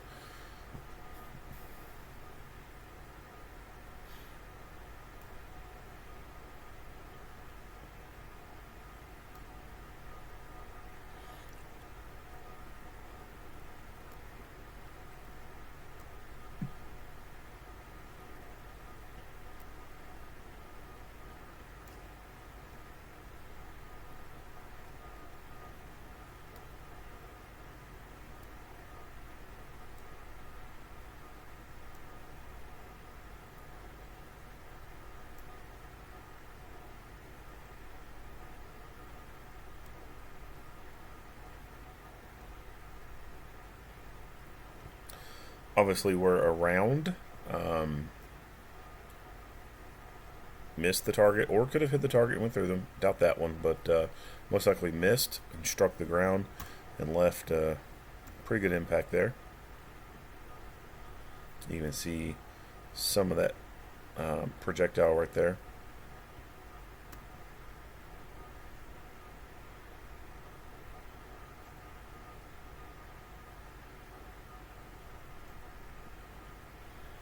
There's that. I think that was that smoke canister that he'd set off. Looks like he had dropped a knife.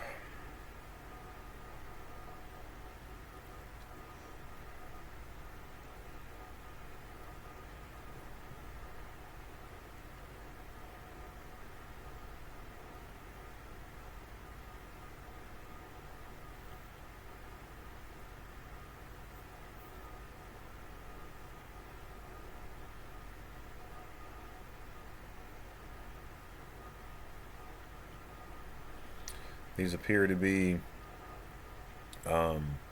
strikes where projectiles have hit the concrete, or potential strikes.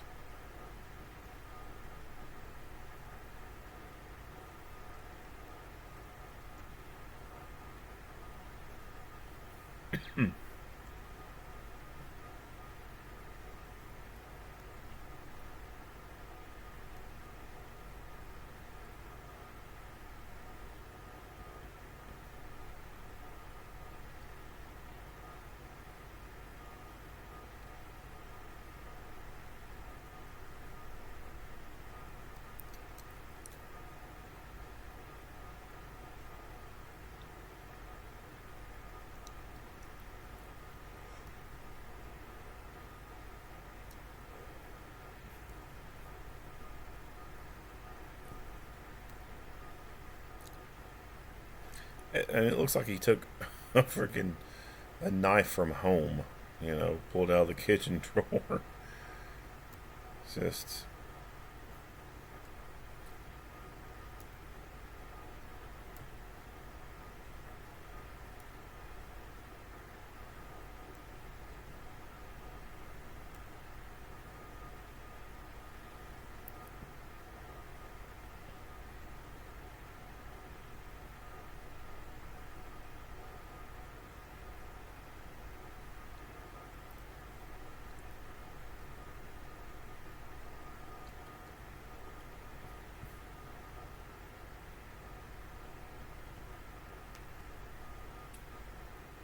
I think this is Stoddard's and Stevens cruiser.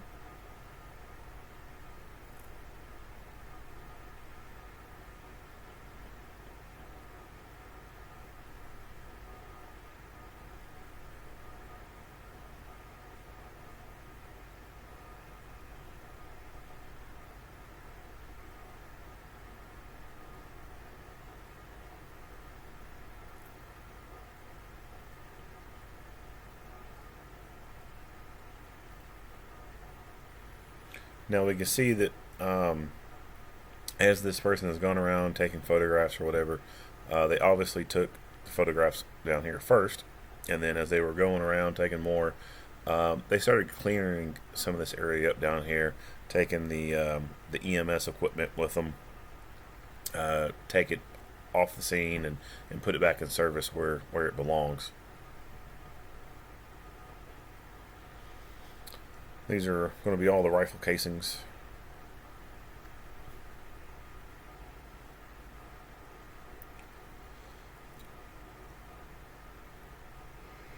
And because there's some blood on the ground, they decide to cover that up because, you know, blood is so graphic.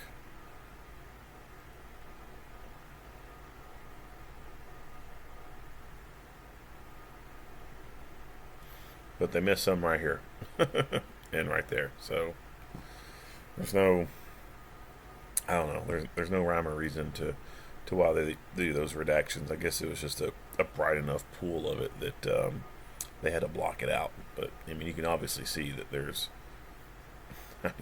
quite a bit of blood on the ground.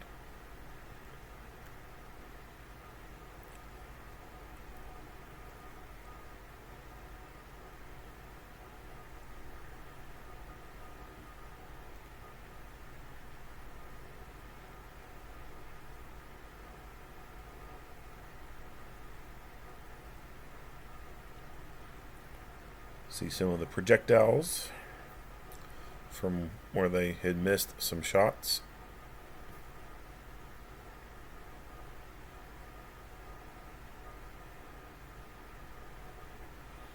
And we see that it's starting to get dark outside.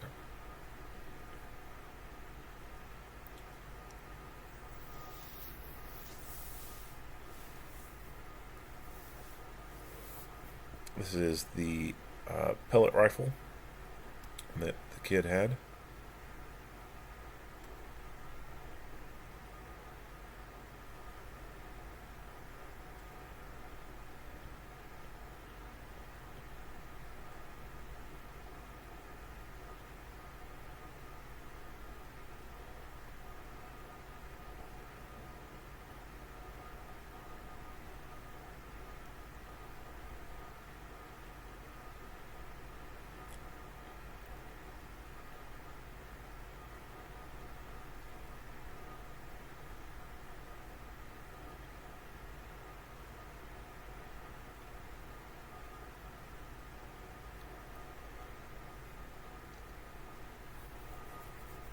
So you can tell that,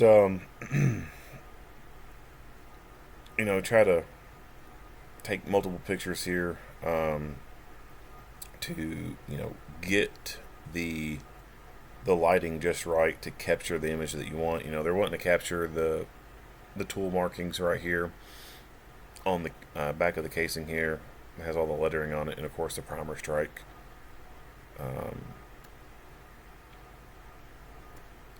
And they can't, you know, they can't delete photos from the camera. So if you take bad photos, like those bad photos have to stay in that roll.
And, from a distance, I mean, that thing looks real. Even up close, like, it looks like it's a real rifle.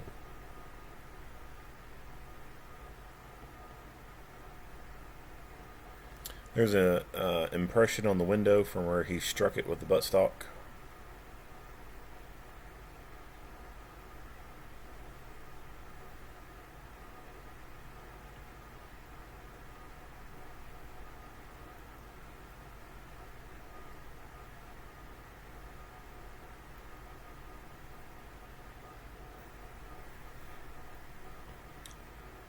So this is just, him starting another SD card there.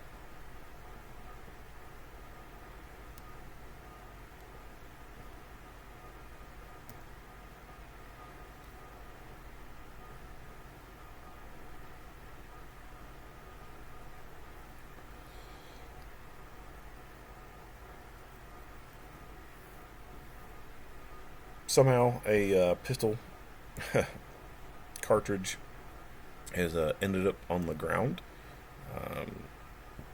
Not sure where that came from.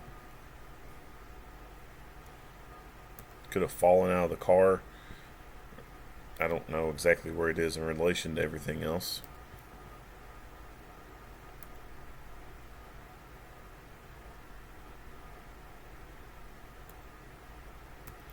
Alright, so that was all the photos in the PDF file. So let's go look at some more photographs.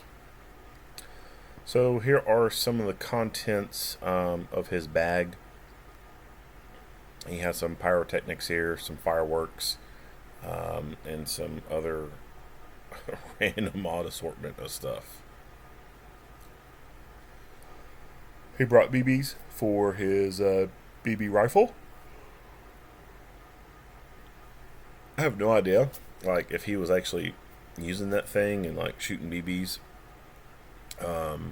before, the big incident occurred, or if he had plans to use the BBs, to, like, shoot glass or something. I mean, I don't think there's any detailed plans of what he was planning on doing. Some 22 long rifles. So he got some ammo. And where is the gun that ammo goes to? It's a good thing that he didn't have a real gun, because there's a good chance that he could have used it against people. So was this gun that this ammo goes to, was it locked up to where he could not access it, or was it made inoperable where he could not use it? When you look at the majority of active killer events, it is perpetrators who are gaining access to weapons that should not be accessible to them, and then they are able to operate those weapons that should not be operable to them. You, as a steward of the Second Amendment, you are responsible for securing your weapons. It is negligent, it is wanton if you do not secure your weapons when they are not on you or within arm's reach of you. If you leave the house during the day and you're gone at work for 8, 10, 12, 16 hours out of the day, and you leave a rifle in your bedroom, sitting in the closet behind the door, or you leave a pistol up in the closet, on your nightstand, whatever, and anyone can break into your house and then grab those things and take them and go use them, or someone in your home, like a troubled,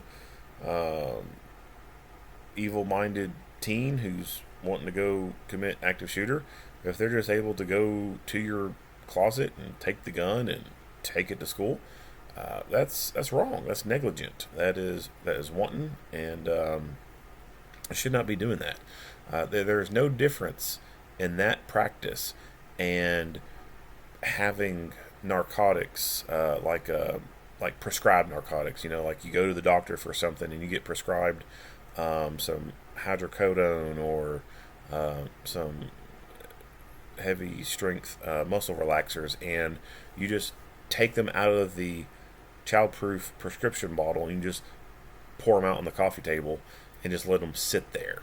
And you have a toddler in the house, and then that toddler gets a hold of one of those pills, thinks it's candy, and eats it, and then ODs. I think that we would all recognize that it is incredibly stupid to take prescription pills out of the prescription bottle, pour them out on the table, and leave them sitting there when you have kids in the house. Like,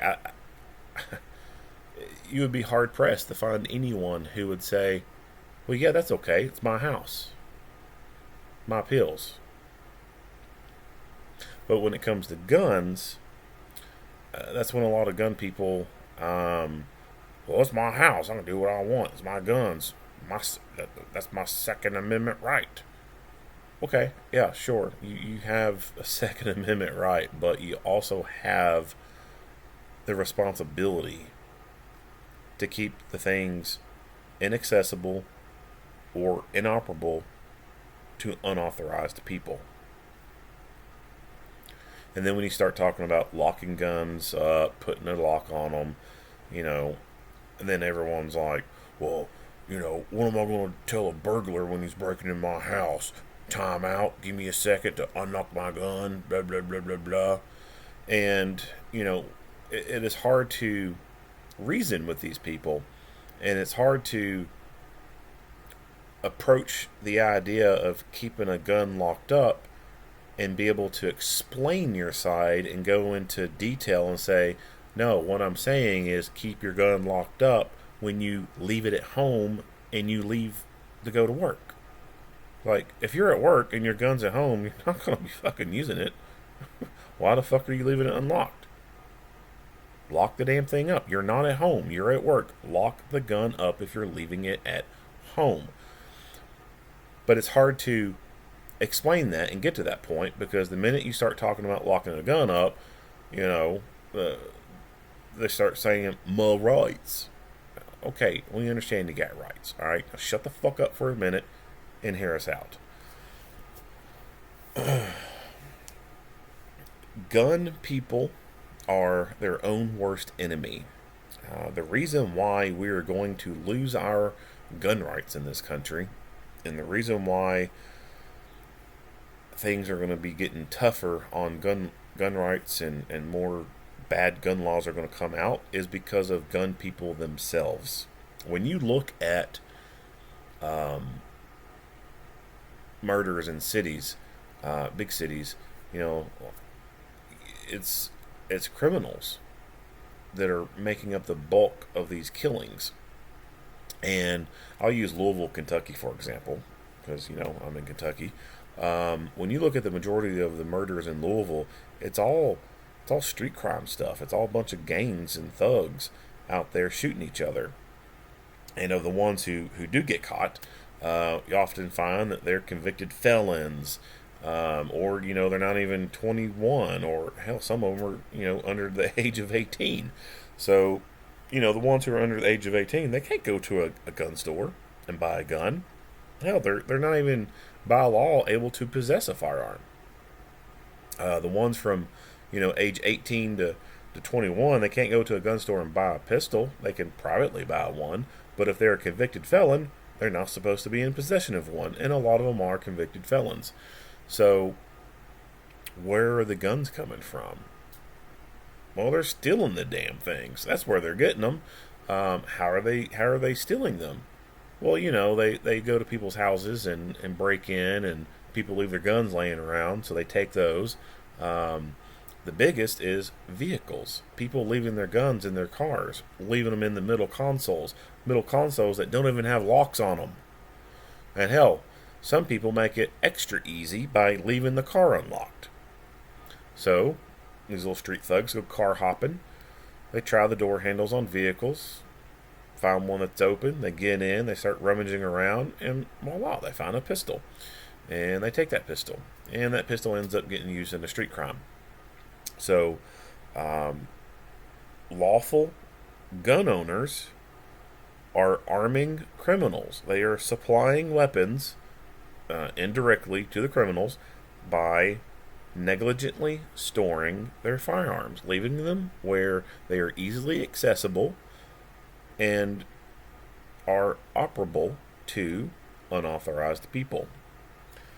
So if you're going to be, like I said, leaving home and you got guns at home, you're going to leave home, go to work for 8, 10, 12 hours out of the day, put it in a safe. Use a gun cable, a trigger lock. Put that on that gun while you're gone and away from it. If you're going to be leaving your gun in the car, you can get a safe that fits in the car and it can tether to the car seat so that you can't take it away. Do that. Put it in a locking compartment, like a locking glove box. You can put it in the trunk of the vehicle and have a bigger safe that's in the trunk of the vehicle. Or here's a novel idea. Take it with you. Wear it. Get a concealed carry holster. Put it on there. But unfortunately, we have so many careless people that leave guns at home and leave guns in their car that are not locked up and are fully operable to anyone who wants to put their hands on them. And these are the guns that are getting stolen and making up the bulk of the murders in these large cities. And these statistics that the anti-gun crowd loves to pull and say murder, murder, murder, gun violence, gun violence, gun violence, gun death, gun death, gun death. Gun owners are indirectly driving those numbers, and those numbers are rising. Those murders are rising. And that ammo is going to be used against us. Pun intended. So gun owners need to step up and be more responsible, because if this crap continues going on, we're going to have bad things happen to our rights. And I mean, right now things are like surprisingly going kind of in our favor. Like not too long ago, just like a week or so ago, a judge ruled that it was unconstitutional to say that machine guns can't be possessed or something like that. And it was like, holy crap, really? A judge said that the ban on machine guns is unconstitutional? That's big. So, we're looking at the possibility of the Hughes Act going away, or the Hughes Amendment going away, and people being able to, go out and buy newer machine guns, or hell, even the NFA being repealed and not even having to register your machine guns. Like that possibility is now on the table. So, although we are seeing nice things for gun rights, we're also seeing in other places gun rights being trampled on, and a lot of it has to do with gun owners themselves and their carelessness and being irresponsible. So, again, went on a tangent, but yeah, it's a good thing he didn't have the weapon for this ammo. So this is the vial of radioactive material that he had, the uranium. This device right here is just reading the dosage rate of that stuff. Basically, one, detecting that it's real,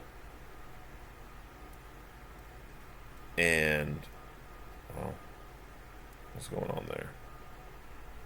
Alright, I don't know what's up with that blank page, but it's detecting that it's real, and then is detecting like how strong it is. And so these kind of vials right here, these are sold publicly, and they are, well,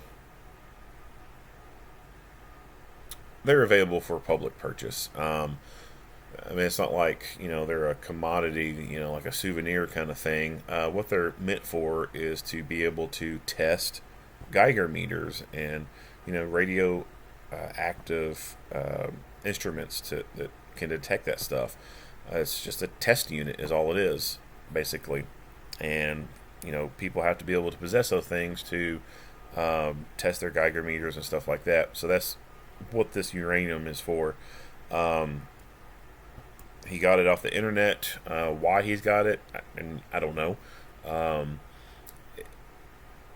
It's something that maybe piqued his interest. I mean, it kind of piques my interest. I wouldn't mind having a bottle of it. It'd be just something cool to have, right? But for him, the younger these killers are, or attempted killers are,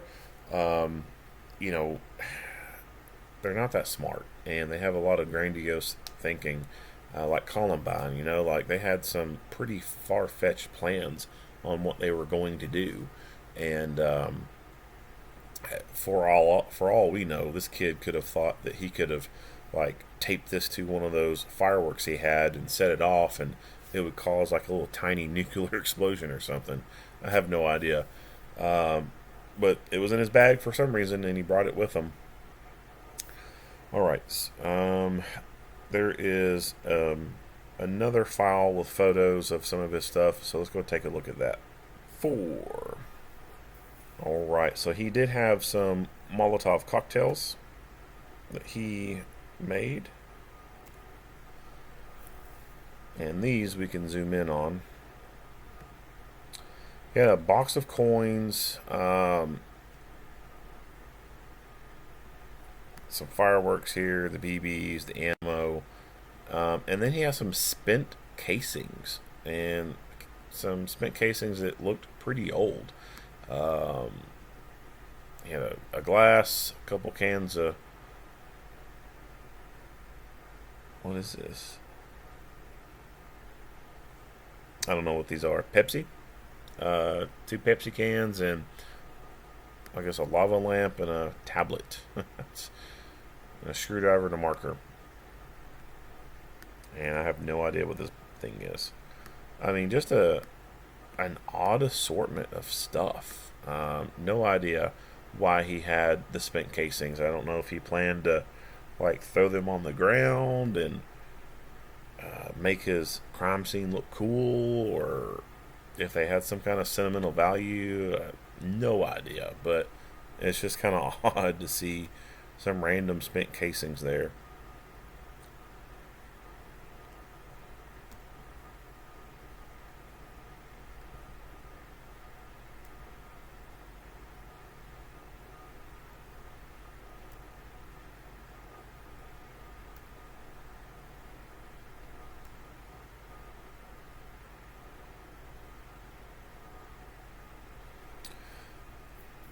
These, I believe, came out of the vehicle that he wrecked. And so, got a propane tank, can of gas, and a propane canister there. And then, this is the kind of stuff that the Columbine killers had. They had the propane tanks. They planned to, try to blow them up. And so I'm sure he probably had the same idea. He was going to somehow attach one of those firework rounds to it and set it off and blow the thing up, and probably had in his mind that, it would cause like a super big explosion, like a big bomb, and it would kill a bunch of people. I mean, these things, it's not like the movies, right? Like you'll see in the movies, they'll shoot a propane tank and it'll blow up and kill all kinds of people, and like you can shoot these things and they won't blow up. Like you pop a hole in them and it just starts venting gas very violently. Even if you do manage to get one to Blevy, it's not like it's going to be a bomb that's dropped by a fighter jet or something. It's not the same. Like the Brisance is just totally different from actual ordnance. That's designed to like kill people, right? I mean, don't get me wrong. Like this can kill, but the explosion that goes on it's not anything like a bomb at all. And so the movies, they blow things way out of proportion, and people have a lot of misguided thoughts and misconceptions about what a propane tank will do if it blows up. It's called a BLEVE. It's an acronym, BLEVE. Boiling liquid evaporation explosion. I forgot what it's called. But yeah, it's they don't do what the movies do. I can tell you that. Where they're at taking these photos is at the ATF or the bomb squad range. So they stored some of this stuff in their explosive magazines so that it was, one, safe to store it there, and then two, they ended up detonating some of this stuff to get rid of it, I believe.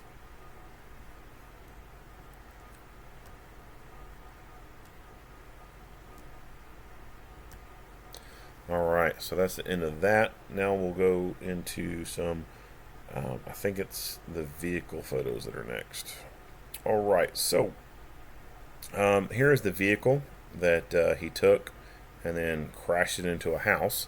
You can see that he hit here. You can actually see this part of the house like bent. He hit hard. Bent this in, and I guess either A, he bounced back enough, or the vehicle just kind of rolled backwards after he got out of it.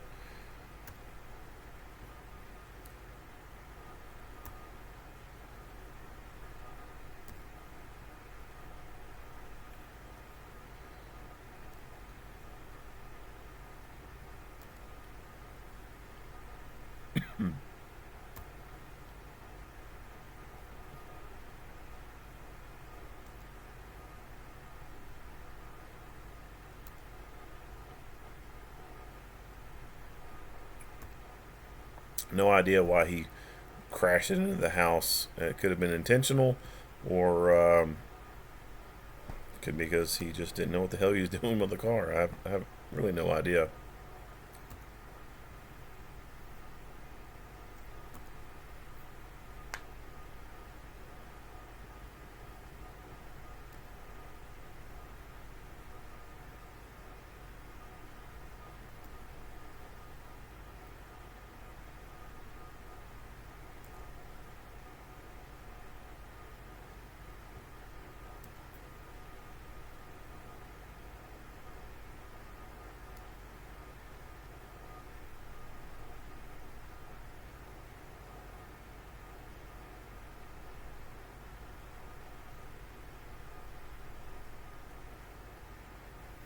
So I've just now noticed that they've put sensor boxes on the freaking tires. Like, why would you do that? And they put it over the freaking, I guess they're they're censoring out the model of the vehicle. Like, who does that? That is so stupid. Why would you? Why? Like, why would you censor the make and model of the vehicle? That is totally stupid.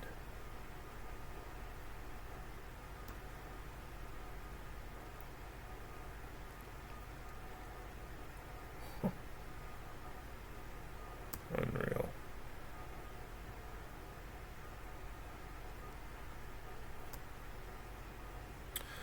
So there's this bag that had the can of gas in it,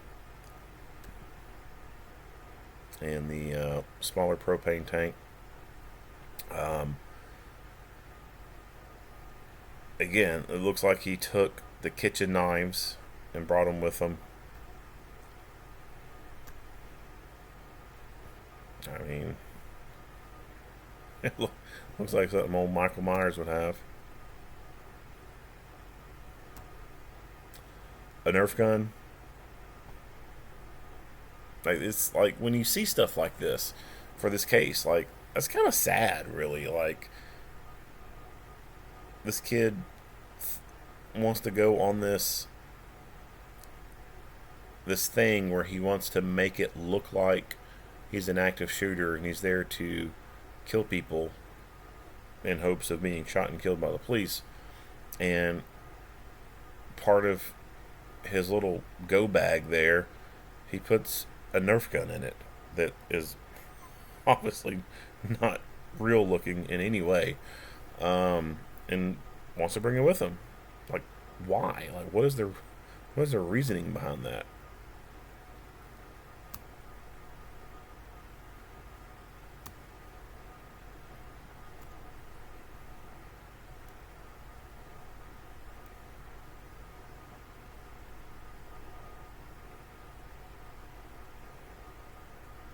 Uh-oh. They forgot to cover up the steering wheel here. I can't even zoom in on it. But you can see the logo on there. Uh-oh. Someone goofed up.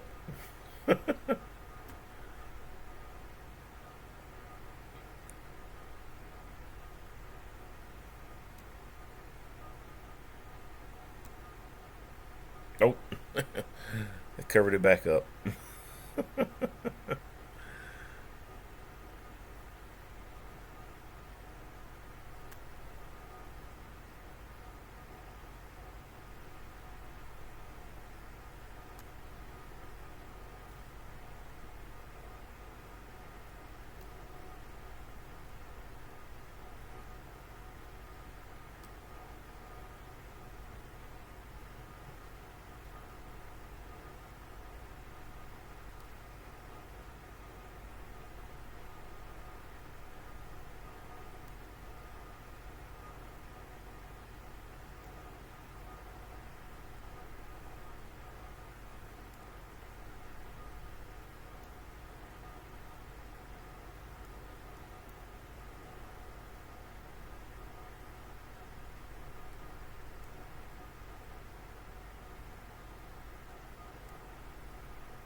And this is what he wrote in his room. Hi, cops, to the officer that had to shoot me. I'm sorry, it's not your fault. Don't forget that. He also wrote something else for his mom. I forgot what it was, but something like, Mom, it's not your fault. This is part of his diary. They've blocked out some other stuff. I guess it's more of a personal nature. I don't know. But this right here is his battle plan. Tell mom I'm sick. Steal car after getting my shit. Sneak in at lunchtime. Burn library. Head to lunchroom. Get the popular kids. Escape. Hide, and he scratches that out. Go to die in the high school. And then he doesn't have a plan after that.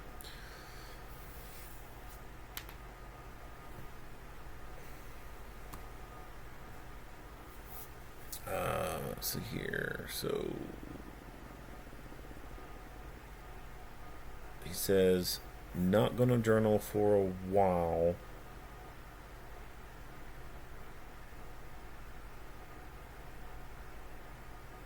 But something, I don't know what the hell that says. But something, I'm changing the date. The attack will be May. Something. I have a countdown on map with the exact hour. Something, don't suspect. The reason is weather will be warmer, so I don't have to hide in muddy fields. And I thought my handwriting was horrible. Like I can barely read what the hell he's writing. But he had enough forethought to want to do this when it was weather, because hiding in a muddy field was something that sounded inconvenient to him. Like he planned to go die. I mean, that in of itself sounds pretty fucking inconvenient. But he has a plan to go die, but doesn't want to be in a muddy field. I don't know. I don't get that one. It's interesting when people have those unsubscribing from life thoughts, and they do things that make you say, well, why do you even care to do that if you're going to die anyway? Like one video that I think comes to mind when I'm thinking of this is several years ago. Police arrested a guy, and the footage starts from the interview room. So you see them bring the guy in, set him down at the table. Officer asks him if he wants some water, and they bring him a bottled water. And the guy, he takes the bottled water. The officer grabs his coffee or something and walks out the room. The guy opens the bottled water, takes a couple drinks from it, puts the cap back on the bottle, sets it down on the table, pulls a gun out of his pants, sticks it to his head, and unalives himself. And, when I see that, I think, well, why the hell did you care to put the cap on the bottle? Like, you're going to leave a big-ass mess anyway, Well, what's it matter if the bottled water spills on the floor and mixes with all the blood that's going to be on the floor? So, like, little things like that, I will see with cases where people unalive themselves, and they'll do, like some preservation thing, to keep from making a mess with something, or put something back, like I guess, like routine life stuff, like what they're doing is going to matter, like it's going to be something that will benefit them later, even though they're going to be unaliving themselves. I don't know. Maybe I just think of weird crap. But, Mount Horeb High School, May 1st. Never forget.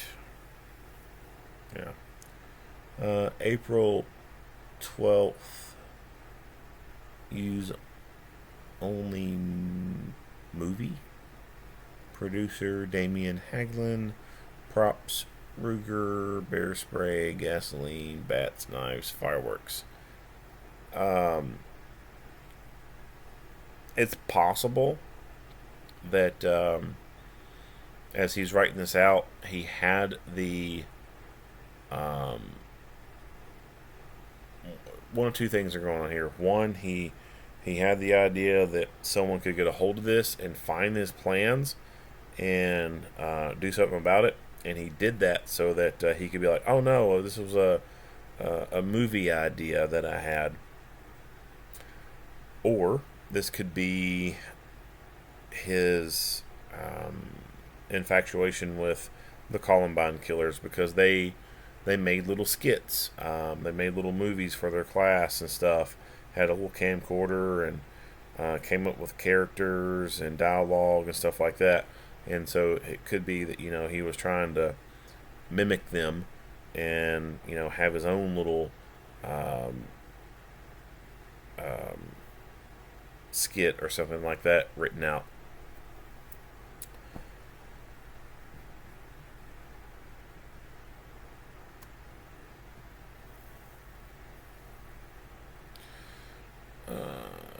What's that?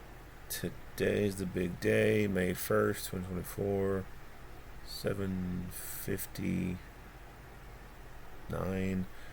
I'll get my cure. I'll get my cure.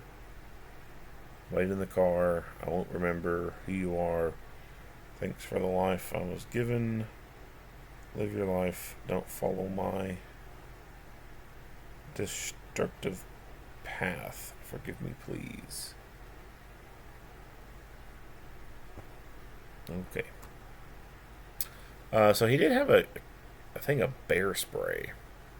And the bear spray was found laying in the field or something like that.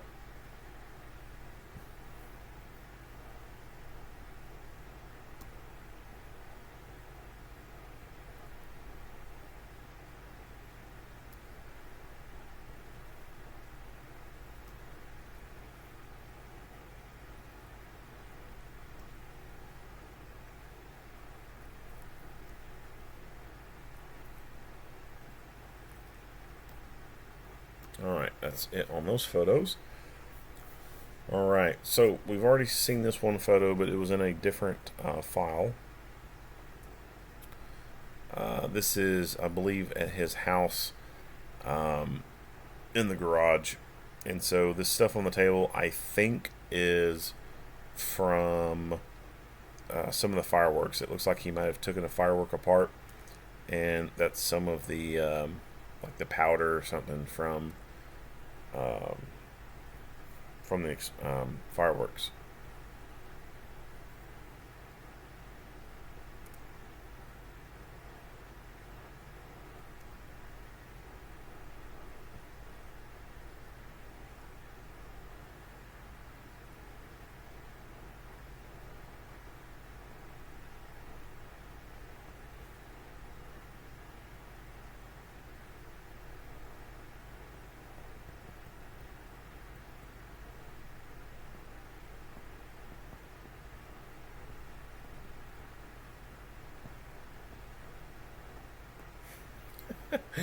So now this makes sense to me. So I looked at this earlier and I was like, why is there a blur box on the hammer?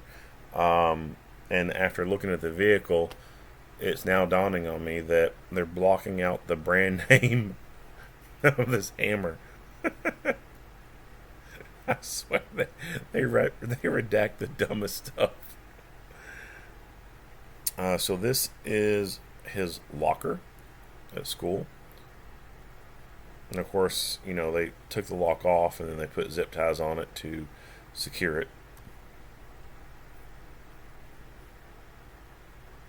Huh. 641. An old badge number.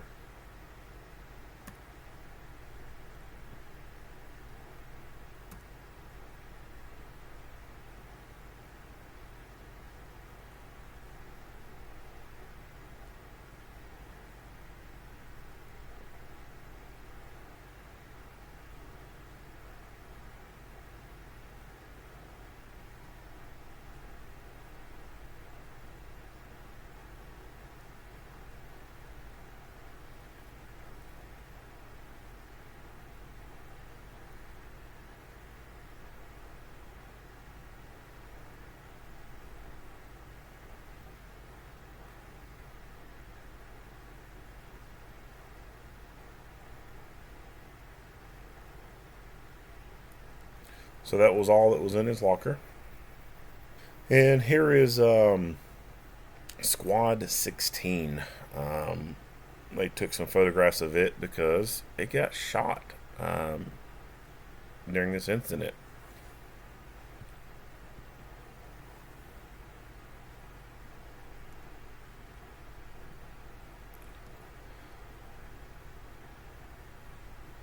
So someone shot the door.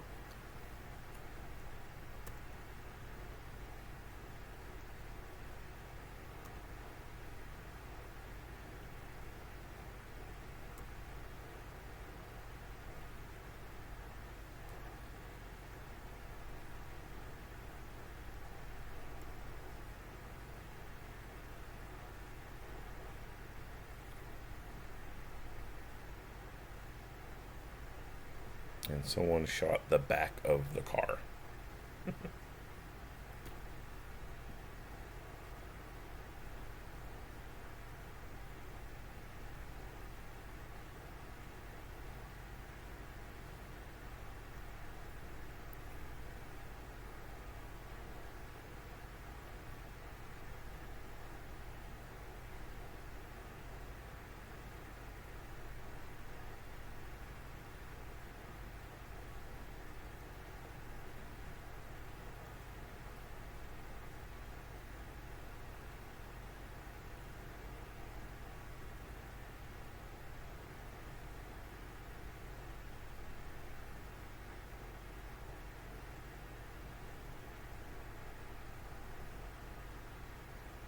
That's interesting. So they put all the electronics in the spare tire well.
Interesting.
All right, so there's actually another file that shows some pictures from this vehicle. So let's go get into that one.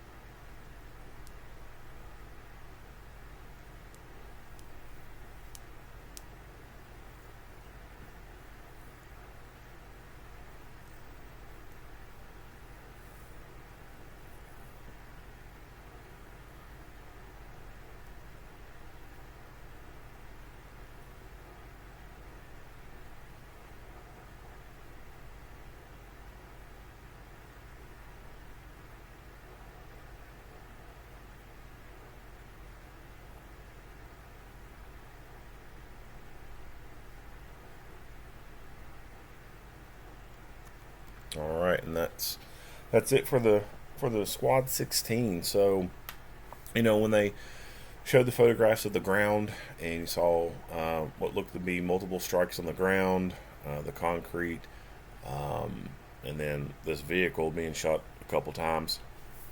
That's a few missed rounds, and that unfortunately that happens a lot in deadly force encounters with officer involved shootings. Typically, you see pistol rounds being missed a whole lot more. Generally, there is some better accuracy with rifles, but sometimes it happens. This is why firearms training is so important, because it's a perishable skill. It really is. If you can go one day and do a lot of practice, do a lot of training, and at the beginning of the day, it may not be really good, but by the end of the day, firing a few hundred rounds or more, you can get that skill level up pretty good, and you could be making some really good shots, right? Like gotten really good at it, and then a month go by and pick the gun back up, try to shoot the same thing, and you're not doing too good. It is one of those things. Like I said, it is a perishable skill, and to maintain your proficiency, you have to practice. You have to do this more than once a year. And unfortunately, for many law enforcement officers, the only time that their agency pays them and gives them ammo to go shoot is once a year for their firearms qualification course. And it varies across the nation on what agencies do for their qualification. Sometimes they only do it once a year. Some people, the agencies, they do it twice a year. There's some that do it 4 times a year, once a quarter. And then the round count varies from agency to agency on that kind of stuff. Or it may vary from state to state, depending on if they have it written out in their laws about what the round count for qualification is going to be, or at least at minimum what it's going to be. And agencies can always up that. And then there's some agencies that don't provide the ammo, and they require the officers to bring their ammo.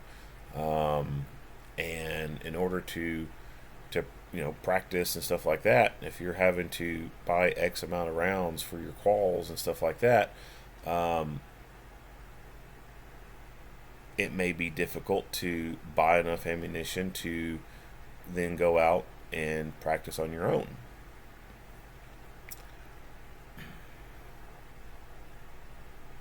Not every officer is a gun person. There's some cops who the only reason they have a gun is because their employer gave it to them. if it was not for the fact that they were the police and their agency was giving them the gun, they wouldn't have a gun. I wouldn't even say that there's probably some officers out there who, if you gave them the choice, they probably wouldn't even carry a gun on duty. Sad to say, but there's some out there who are like that. But yeah, not every cop's a gun person. Some of them are very horrible with guns, and they just met that minimum requirement. They met that minimum qualification to pass and be certified to carry a gun.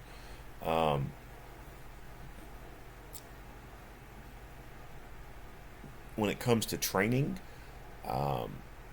with firearms, of course, officers go to the academy, and academies can they can vary from state to state on what their qualifications are. how long they do handgun training, rifle training, how many rounds are going to be fired, etc. But the academy, for many law enforcement officers, is probably the only good firearms training they're ever going to have. And they will, many of them will never be able to replicate that level of training ever again in their career. So the track for an officer is get hired, go to the academy, and while they're at the academy, they get exposed to firearms, and it can be a week long event. It could be maybe 2 weeks long. And they train on handgun, they train on rifle, maybe even train on shotgun. And they get a lot of rounds in, like they don't fire just like, a couple hundred rounds or something. Like they're firing a lot of rounds. And they're getting good, sometimes good, one-on-one instruction. They're being taught a new thing, right? And they have to demonstrate that they can do what they were taught. And then many academies will go into force-on-force training, where they use ammunition guns to kind of validate some of the things that they were taught on the flat range. And so, like I said, that can be like a week long of just shooting, maybe even 2 weeks long of shooting. And at the end of that, I mean, they should be, it should be a pretty good shot, and that will probably be the only time in their career that they're a really great shot, is right at the end of firearms training. Right at the end of firearms training is when the skill set starts to drop, right? It's a perishable skill. And once they get back to their agency, the only time they ever shoot their guns is for qualifications and some in-service training. The qualification shooting is not training. All you're doing with qualification is you are saying that you meet a minimum standard to be able to be signed off on being said that, or being declared that you're safe and efficient with the gun that you're being allowed to carry for duty. The in-service training, that can vary as far as what they're doing with the firearm stuff, how intense it's going to be, etc. But it's definitely not going to be a week-long event. So nothing that their agency, nothing that their government will do for them will ever replicate what they got to do in the academy. And so 10 years in, 5 years in, that's 5 years of degrading skill set that they don't ever get to practice to, unless they are doing it on their own dime. They are paying for their own ammo. Now, there are some agencies out there that, they got better budgets, and they say, hey, take as much ammo as you want to the range to practice on your own. That's great. But unfortunately, not a lot of agencies do that. So unless that officer is paying out of pocket, buying their own ammo, going to the range, and practicing what they were taught to keep their skill set up, that skill level is going down, and it is not going to be the same as it was at the end of the day of their firearms training at the academy. Very few officers are actual, like, dedicated gun people who go out and practice and train, like actually go to actual training schools to learn more. There's so many cops out there that just don't care. Like, they'll get sent to a school, or they'll get sent to a class or something, and it's an attendance thing. They just show up and they don't care about it. They're just there to get a passing score and bring the certificate back, or whatever. It's unfortunate, but it just happens. The ones who pay out of pocket to go to commercial firearms training schools, go to places like Tactical Response, Thunder Ranch, Bill Blowers, Press Check Consulting, places like that. It's not that many.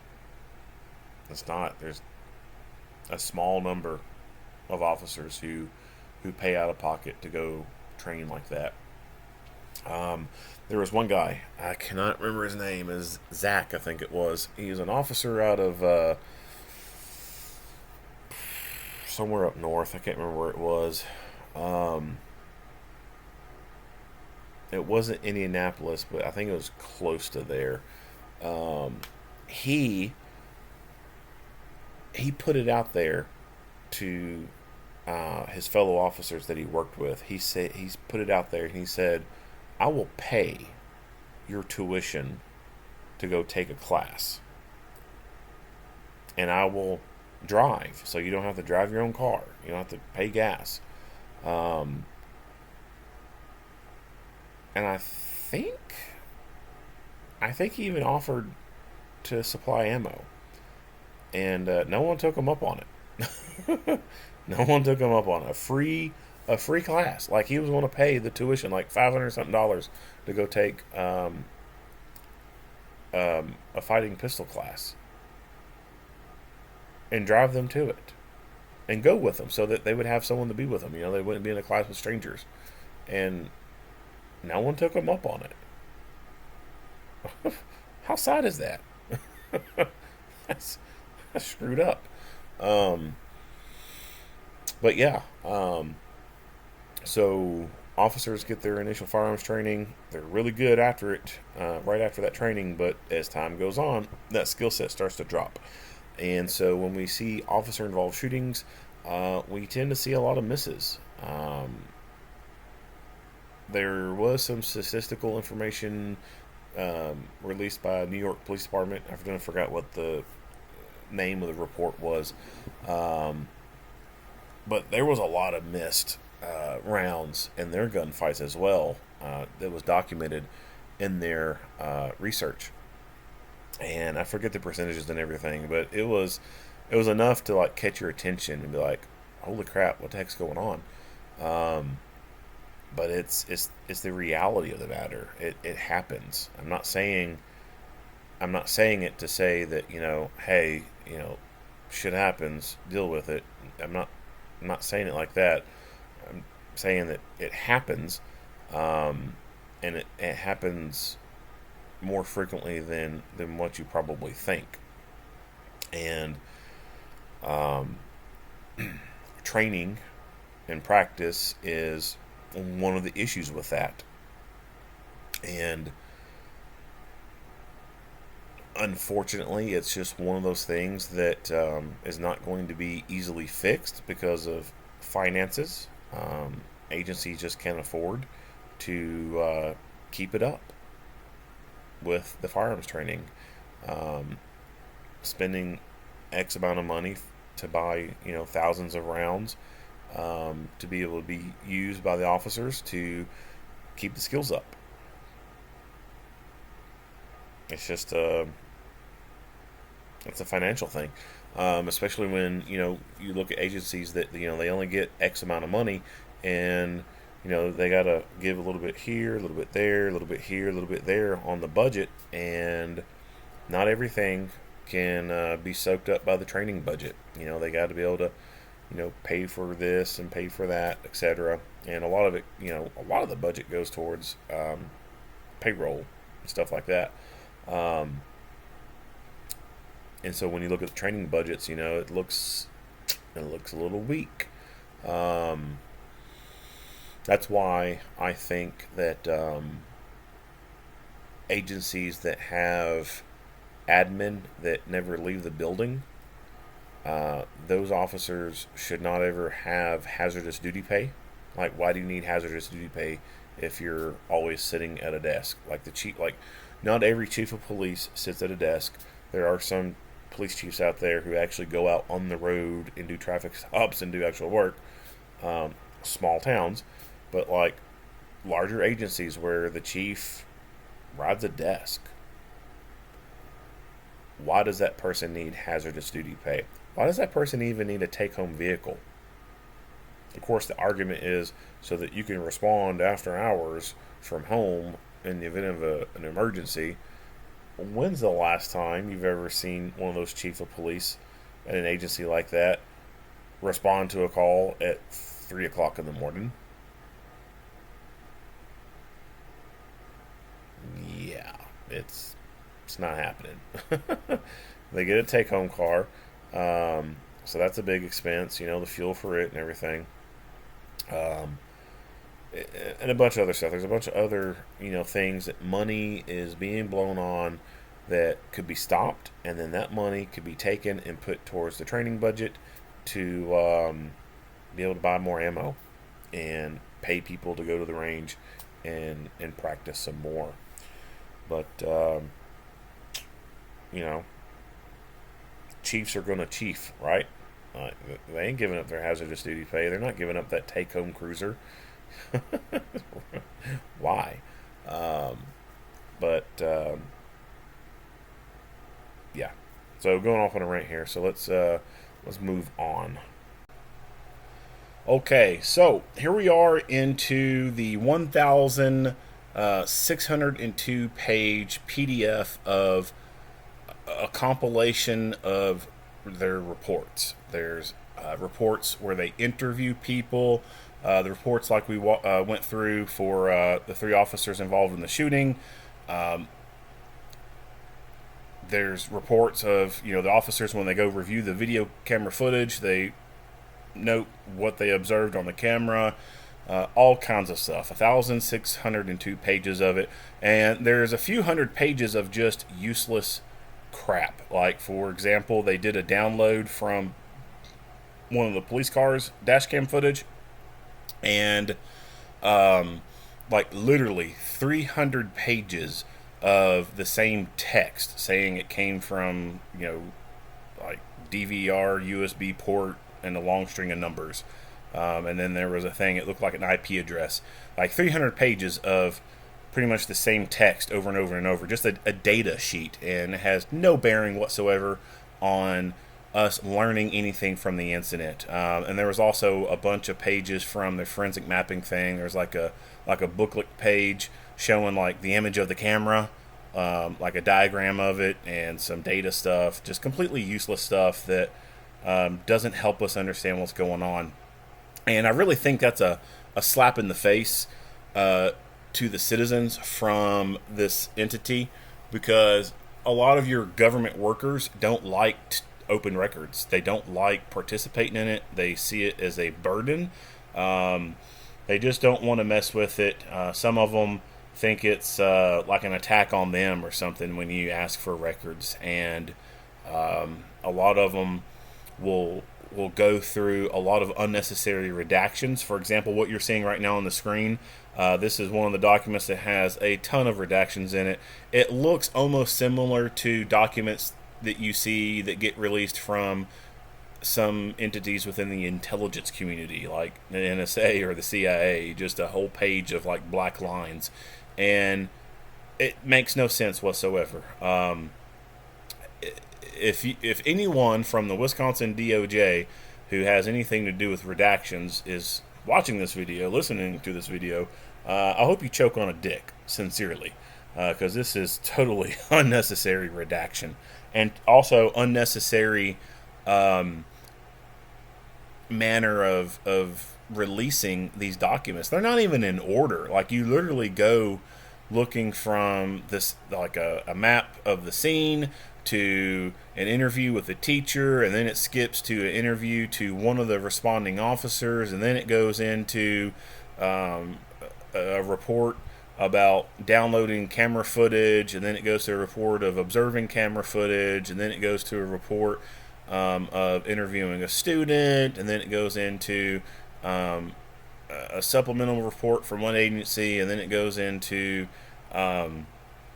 the forensic mapping of the place. It's all over the place. Then there's like random documents of search warrants spread throughout the entire PDF document that's not even in order whatsoever.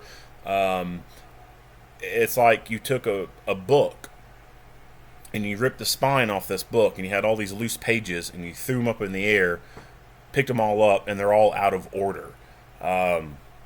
It's really hard to piece together anything that's going on in this report. So when I started to do a review of the reports, it dawned on me that I was like damn near 3 hours into this thing, because I was reading the stuff, trying to figure out what was going on, and then talking about my comments and thoughts on it and everything. And I was like, there's nobody going to listen that long. And I even commented to myself, I said, I wonder if anyone at this point in time, at this time frame that I'm into this video, knowing I still probably have another hour to go, if anyone will ever hear these words that I speak. And I was like, I can't be doing this. This is too long. So I'll summarize what I have went through so far. And this was one of the more interesting reports. It's hard to figure out who exactly it is this officer's been talking to. It's like family members of Damian. So basically what Damian did was he left the house at some point during that day, and he stole a vehicle from that house. And he didn't get very far. He pretty much crashed next door and took off on foot. Well, there was a person inside the house that had been interacting with him and talking to him, and realized that Damian had took his keys. He heard, I think, loud screeching outside, went outside, saw his car was crashed, tried going around looking for Damian, came across a little Hispanic girl who also witnessed what happened, and there's a report of one of the officers interviewing that girl, and there was a language barrier. He couldn't figure out where Damian went. She pointed in the general direction that Damian went. That person went in that direction, found a sweater that was discarded by Damian, and then that person came back to the house. They said they tried to call the Mount Horeb Police Department. No one answered. And then they went back out walking around again, and then they heard gunshots in the distance, and then came back, met an officer. An officer came back with them to the house, and then I think throughout the day, or throughout that time, some more families showed up, and then they ascertained that Damian had taken a pellet rifle. They actually went in and looked and saw that the pellet rifle was missing. And then they said that there was a shotgun in the house too, and they went and located the shotgun. The shotgun was still there, and I think I remember correctly, they said it was in a soft case. So it's a good thing that he did not take that shotgun with live ammo. No idea if he even knew that the shotgun was there, or if he did know that it was there, if he even knew where it was, or if he even knew how to operate the thing, or even if he did know all about that, he just didn't have a desire to do it because he just didn't have a desire to actually kill anybody. He just wanted to create a scene and get the police to kill him. So this is what you see right here in front of you as part of that report. They interviewed a lot of teachers and they interviewed a lot of students, and all the teachers pretty much described Damian as being a quiet kid. He's funny, smart, quirky. Some of the teachers, talked about he was an A student. He didn't have any behavioral problems. They didn't notice any signs of violence out of him. Noticed that he did not have any problems getting along with people. There was one teacher that detailed that she set him near some people because she knew that there wouldn't be any problems, or that Damian wouldn't cause any problems with them, and it almost sounded like there had been some problems caused to these students by some other students, so they put Damian with them because they knew nothing would happen. So the general theme from the teachers is there's nothing wrong with this kid. He's normal. He's quirky. He has an odd sense of humor. He's funny. No signs of violence or anything like that. But there was one teacher who kind of locked up and started telling the investigator that they would just need to refer to the administration of the school for answers to some of the questions. And one of the questions was, what kind of grades did he make? And they shut down and said, you need to ask the administration for that. And they started going into some more behavioral stuff and bullying stuff, and same answers. And so just reading text, not being able to see body language or anything like that, but just based off the text of that report, in comparison to all the other teachers, that stuck out to me. And it made me wonder, was that teacher holding back? Was there something that teacher could say differently than what the others did, but didn't want to say it? And why did they not want to say it? And part of me wonders if it's the observations of bullying, or not so much physical bullying, but more behaviors from other students of not including other students, outcasting students, stuff like that, which is kind of pretty much bullying.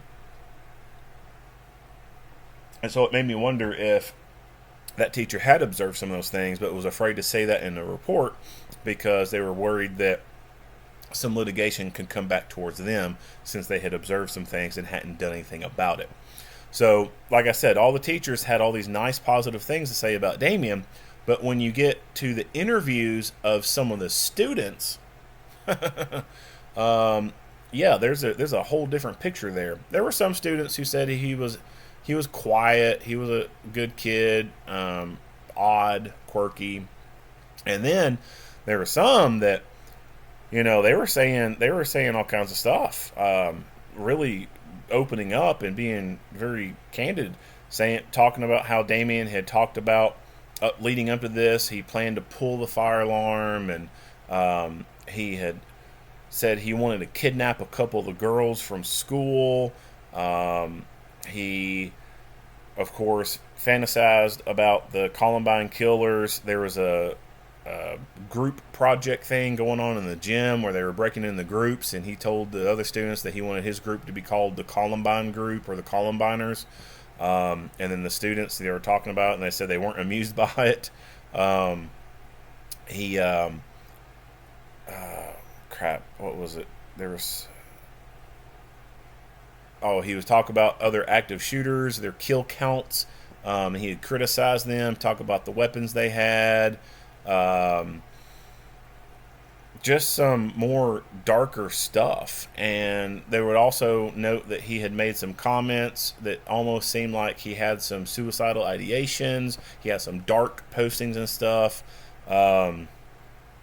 Just a totally different picture than what the teachers presented to the investigators. And there was a couple of students that they interviewed, and during this interview, these students admitted that they unfriended that day after the shooting. They unfriended Damian from Snapchat, and that they were unable to retrieve any of the messages between them because they had disconnected that friendship connection on social media. And one of them, when asked, why did you delete this, basically, you know, trying to say, where are you hiding? And the student, who was a friend of Damian, said that, well, Damian's dead now, so I'm not going to be talking to him anymore. I was like, holy shit. Like, that is some stone cold fucking darkness from a freaking middle schooler. Like, yeah, he's dead. I'm going to be talking to him anymore, so I don't need to be friends with him on Snapchat. What kind of fucking kids are being raised here? But the fact that he was a close friend, and he'd even mentioned, you know, Damian talking about active shooters in schools and stuff, it made me wonder if in these messages they had shared things back and forth that were condoning violence in a school, and he was worried that he would get in trouble.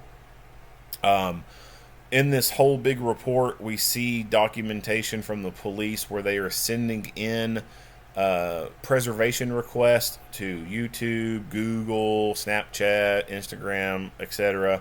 And then they're also showing the search warrants that they are serving at these places. We don't get to see what was sent to them as a result of the search warrant.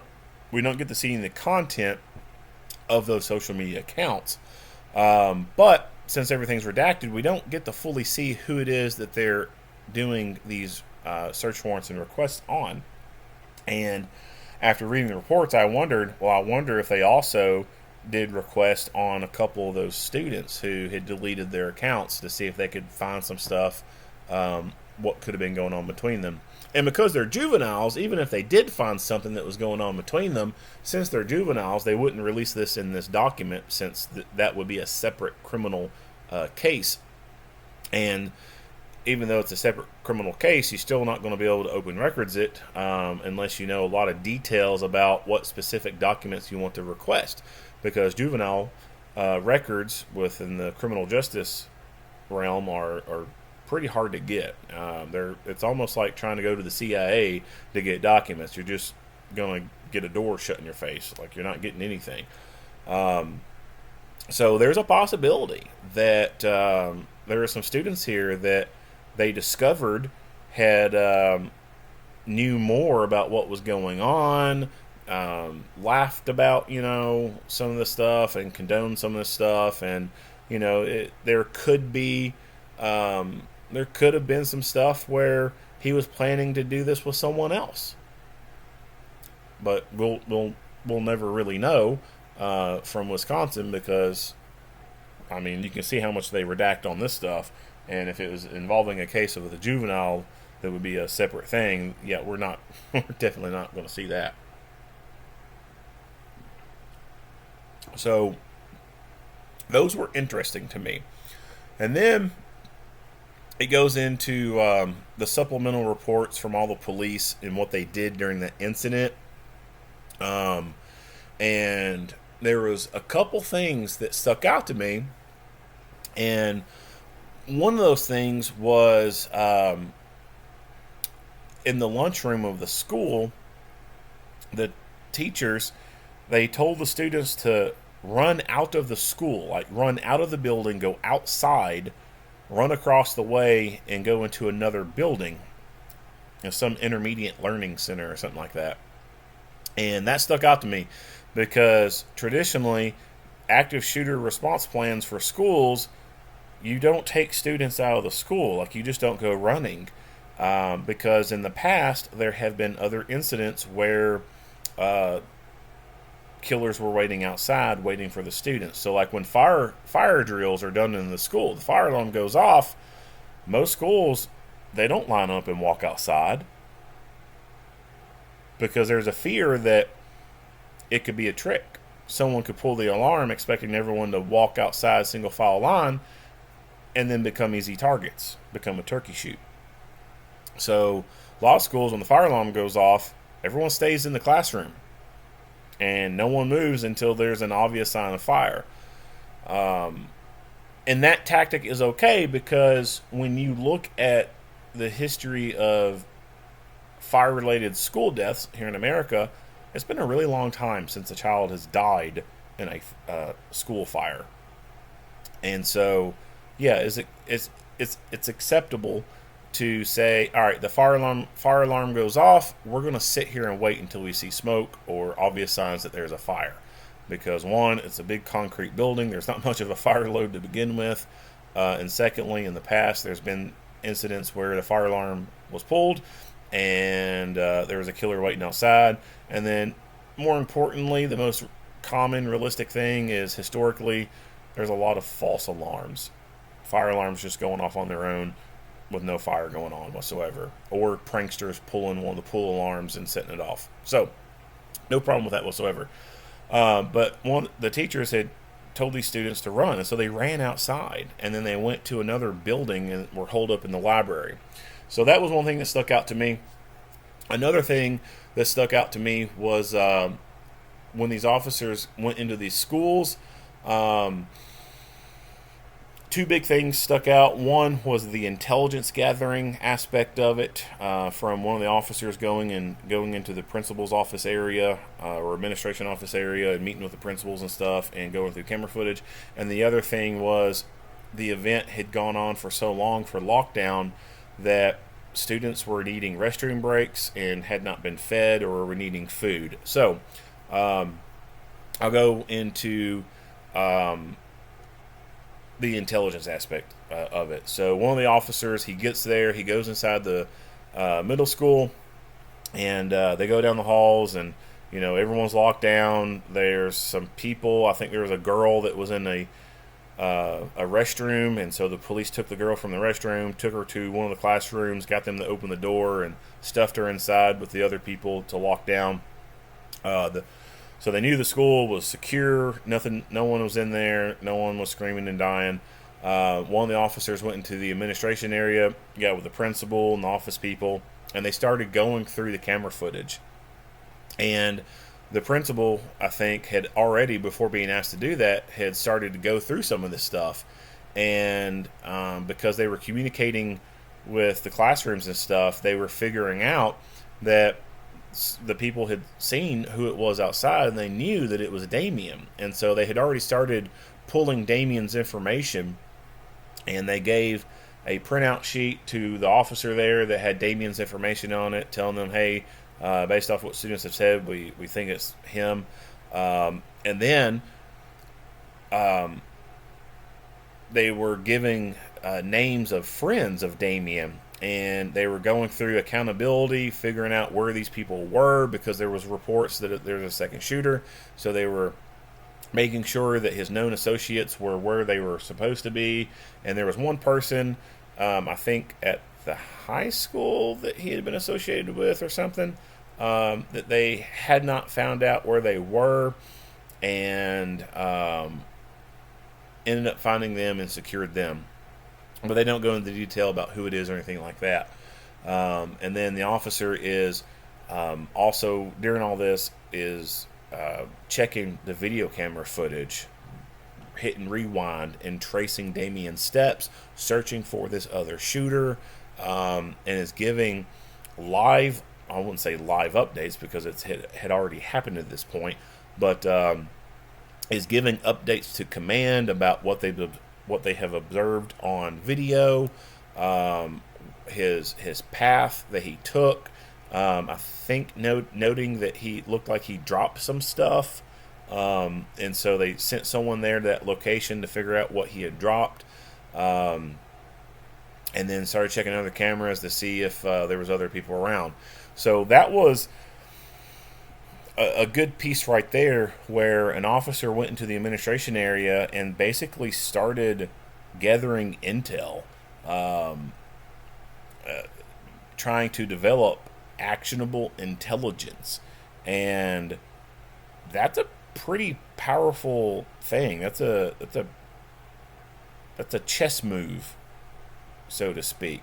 Putting someone in that spot, going back, reviewing cameras, trying to see and identify if there was a second person or not, and if so, where they went.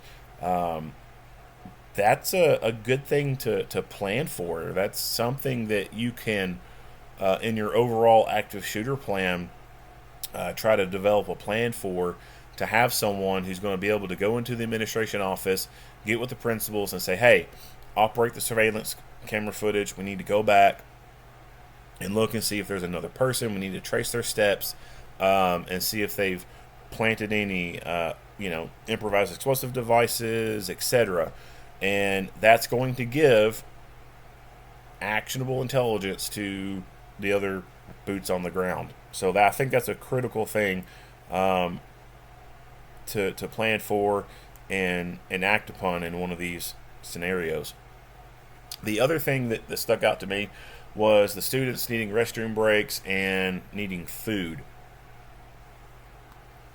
So this incident occurred around 11 something a.m., like 11:07, 11:15 or something like that. And there were students still locked down until like 5 o'clock in the afternoon.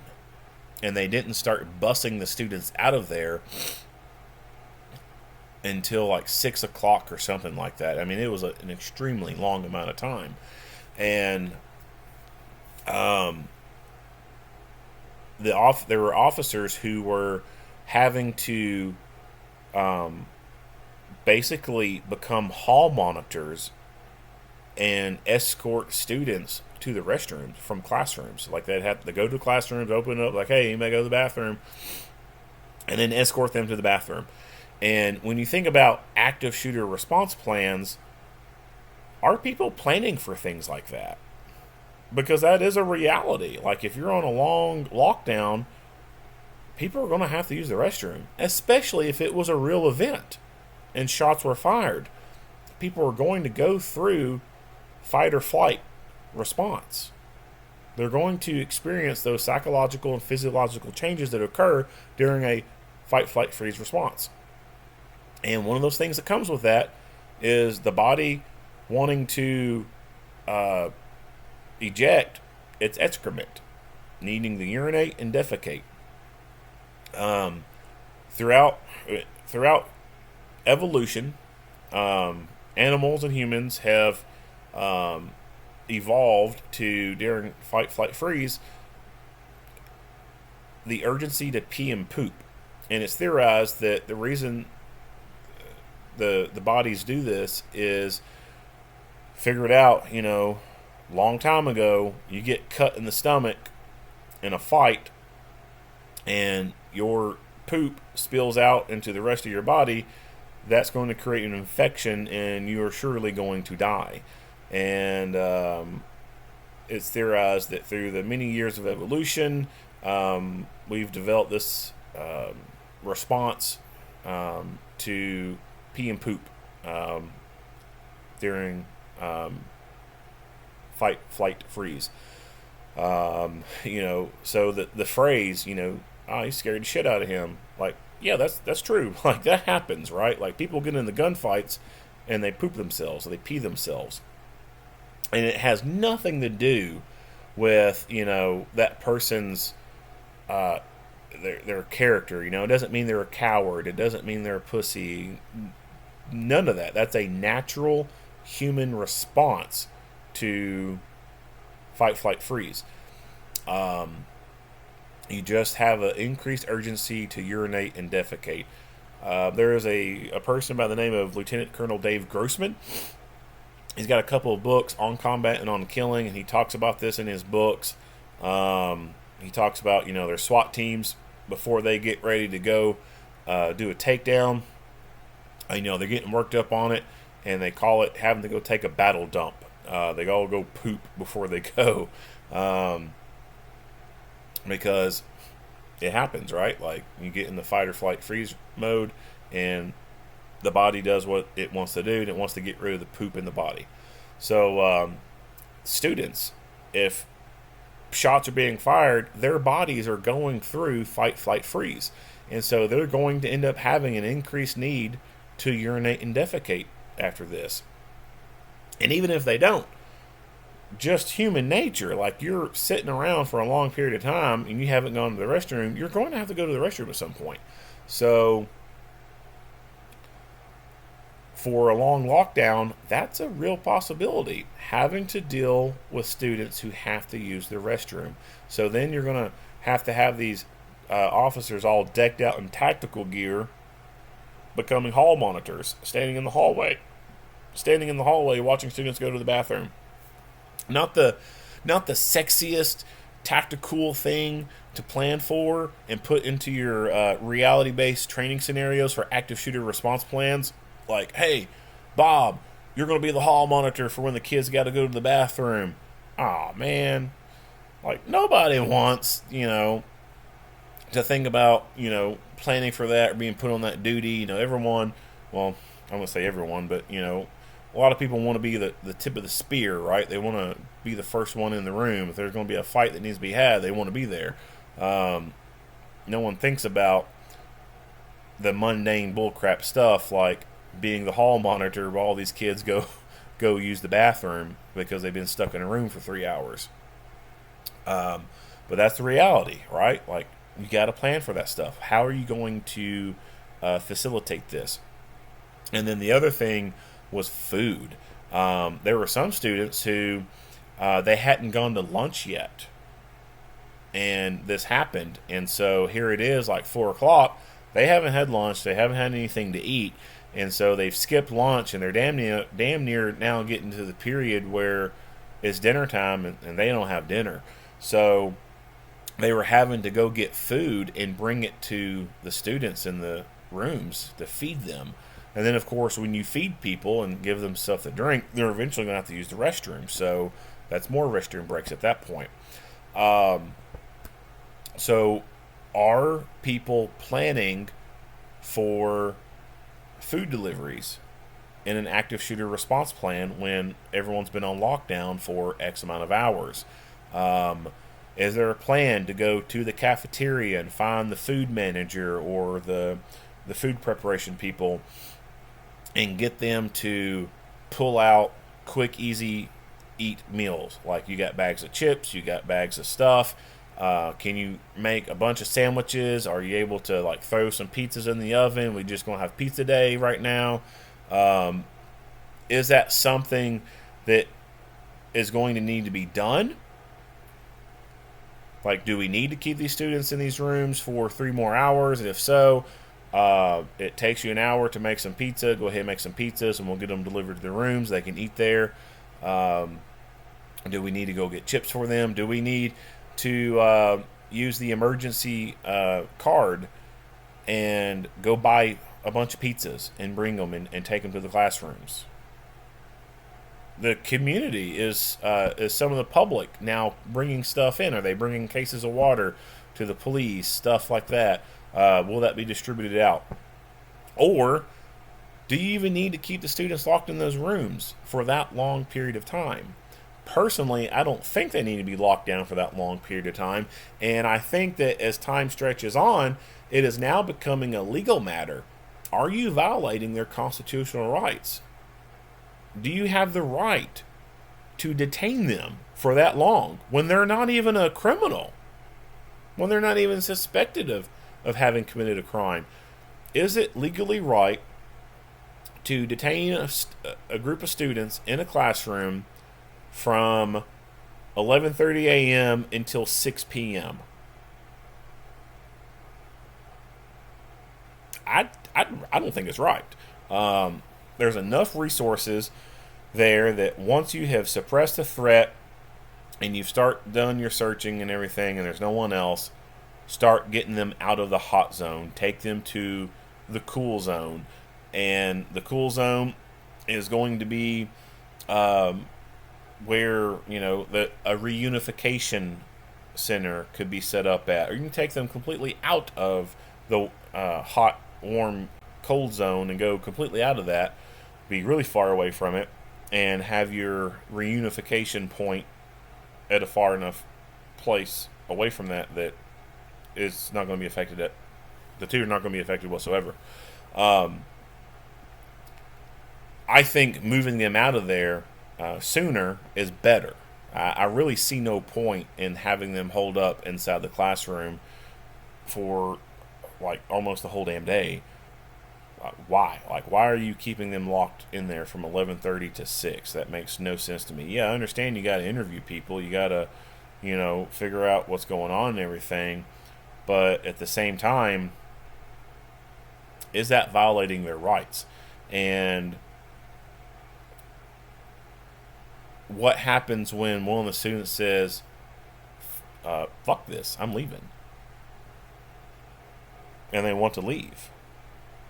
Well, technically it's a crime scene. You can detain people for going through a crime scene that they're not supposed to be there, etc. So yeah, they'd have the right to detain them at that point.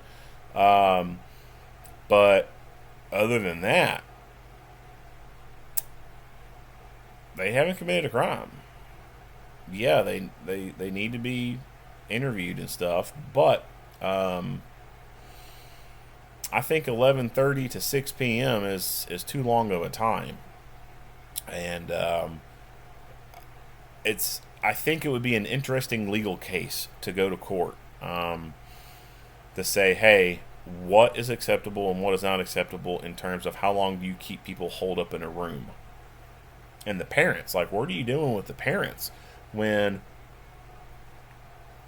they're all showing up saying, where's my kid? Where's my kid? Where's my kid? It's fucking 5 p.m.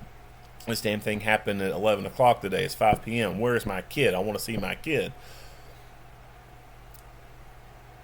So I think that holding them for a long period of time is doing more bad than good. So I think they should have got them on buses and got them out of there a lot sooner than what they did. But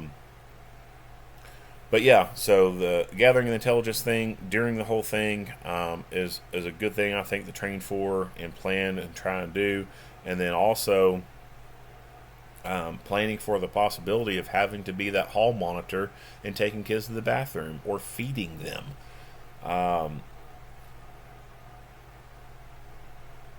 And then also having to deal with parents trying to come get their kids, and then kids just saying, heck with this, I'm not staying here, I'm going. How are you going to deal with that? Let's see here. So I went over, talked about the report of him taking the car and that person coming out, talked about the teachers being interviewed, the students being interviewed, them seeing, 2 different pictures of this kid, going over the supplemental reports about going to the school, getting the intel, having to take kids to the bathroom, staying there late, food, reunification. Let me breeze through the last part of this real quick, see if I'm missing anything that I can't think of off the top of my head.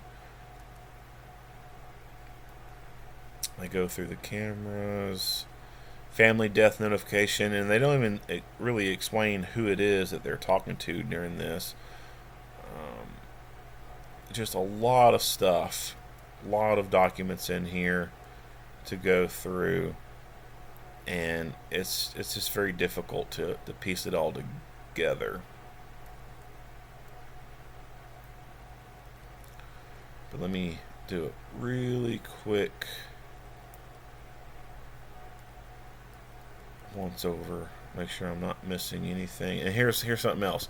So they do a report on an FBI report being provided to the DCI, but they don't show what that report is.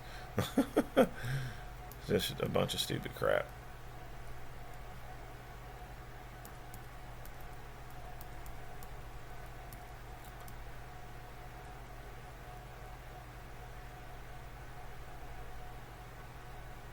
Alright, so that's the last document, and we'll go back to the beginning. We'll go through 1,000 pages here.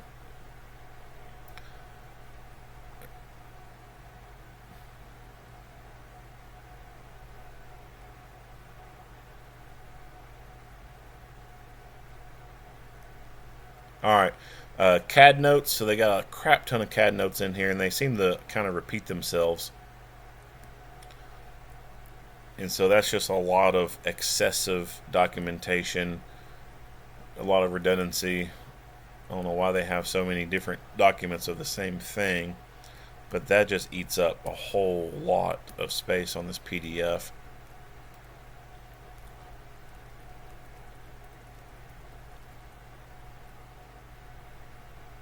They go through the neighborhood canvases. Oh, so I can't remember if this was shown in some of the report, but they have some pretty good diagrams in here. And you can see all the missed rounds that occurred during this, I don't know if you want to really call it a gunfight, but you see the missed rounds and stuff that occurred. And then blocking out the roof of the building on the satellite images makes no sense whatsoever. Oh, there was a couple of reports of people seeing him, I think. And there was one where this person, they called in after everything had happened and said, oh yeah, I saw this kid walking down the street with a gun. It's like, why didn't you call before this crap happened? Like, why didn't you call when you observed him walking around with a gun? Scene walkthrough. So this was one thing I don't think that I went through when I went through started stuff, was the scene walkthrough. But there is a scene walkthrough that he does. It's almost the same information as his interview. We do see, so we see like, what was it, the flight nurses and stuff. They get reports from them. We don't really get to see a whole lot of details on the injuries that he had, but in a few of these documents in here, like when they're reviewing the camera footage, there's one camera footage that that we don't get to see. At least I haven't seen from this file, because there's two videos that say the codecs messed up, so I don't know what is on them. But in the report where they're reviewing the camera, Damian is observed lighting a firework, throwing it against the building, and explodes, and stuff explodes back towards him, and he is then seen running away with his pants on fire. And there's another report talking about the pants that he had on, how they appeared to be burned, and they didn't know how he got burned. And then it kind of basically, I guess, kind of insinuates that he had some burn injuries on him.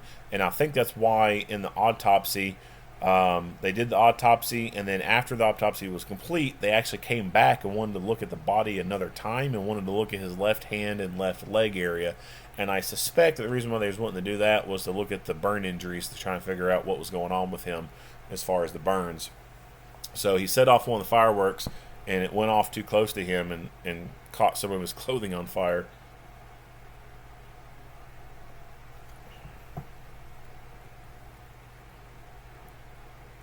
Stevens, we already read through that. And so here is something else that I talked about, like this thing right here, like 55 pages of just nonsense.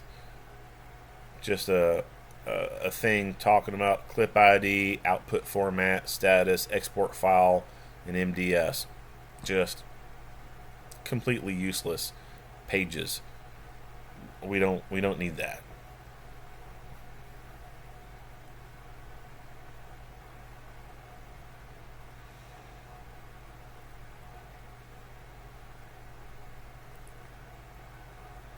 But if you take the time to go through and read the reports from the students, some of those are interesting. They really are. And one girl they interviewed. Yeah, so one girl they interviewed, the girl said that she's glad that Damian was dead, and said that he was a creep. It's like, wow, okay. I searched the family vehicles. We went through Rosemeyer stuff. And here's that one thing, the field calibration report. Like, why do we need this document right here? Like, what does this do for us? Nothing. And then here's this. Nope, that wasn't it. There was one thing they did that was like damn near like 300 pages of just useless like data stuff.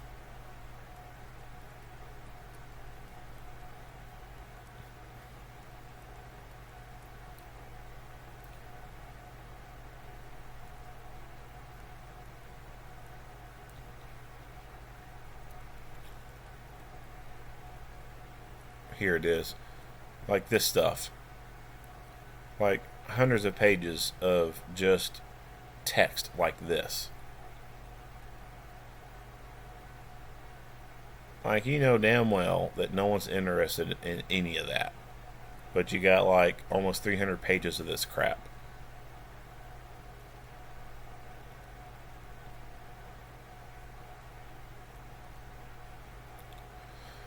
They talk about the transport and the autopsy of him. They go over all the stuff that was left with him. There is 5 projectiles. So he was shot at least 5 times. And there's documentation where they recovered, bullets from the ground and stuff from where they missed. So 3 officers Rosemeyer only fired but a few rounds. Stoddard and Stevens fired the most amount of rounds, and out of all those rounds they fired, it appears as though now, granted, some of these projectiles could have went into him and exited him, but only 5 rounds, I guess, were found inside of him that they collected as evidence. And out of all those rounds fired, if those were the only projectiles that went into him, that's not a very great hit ratio, especially for rifles. Like, you're supposed to be more accurate with a rifle. So that one was interesting to look at.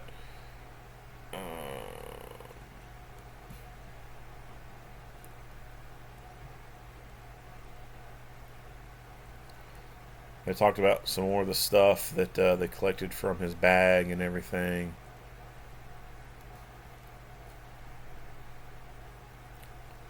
The crime scene log. And here are some more diagrams and images of things that they collected. We've already seen those images. It's just the scene examination. Collecting the body cameras, and then boom, this is the first page of that document. So if you get the time, you can go through.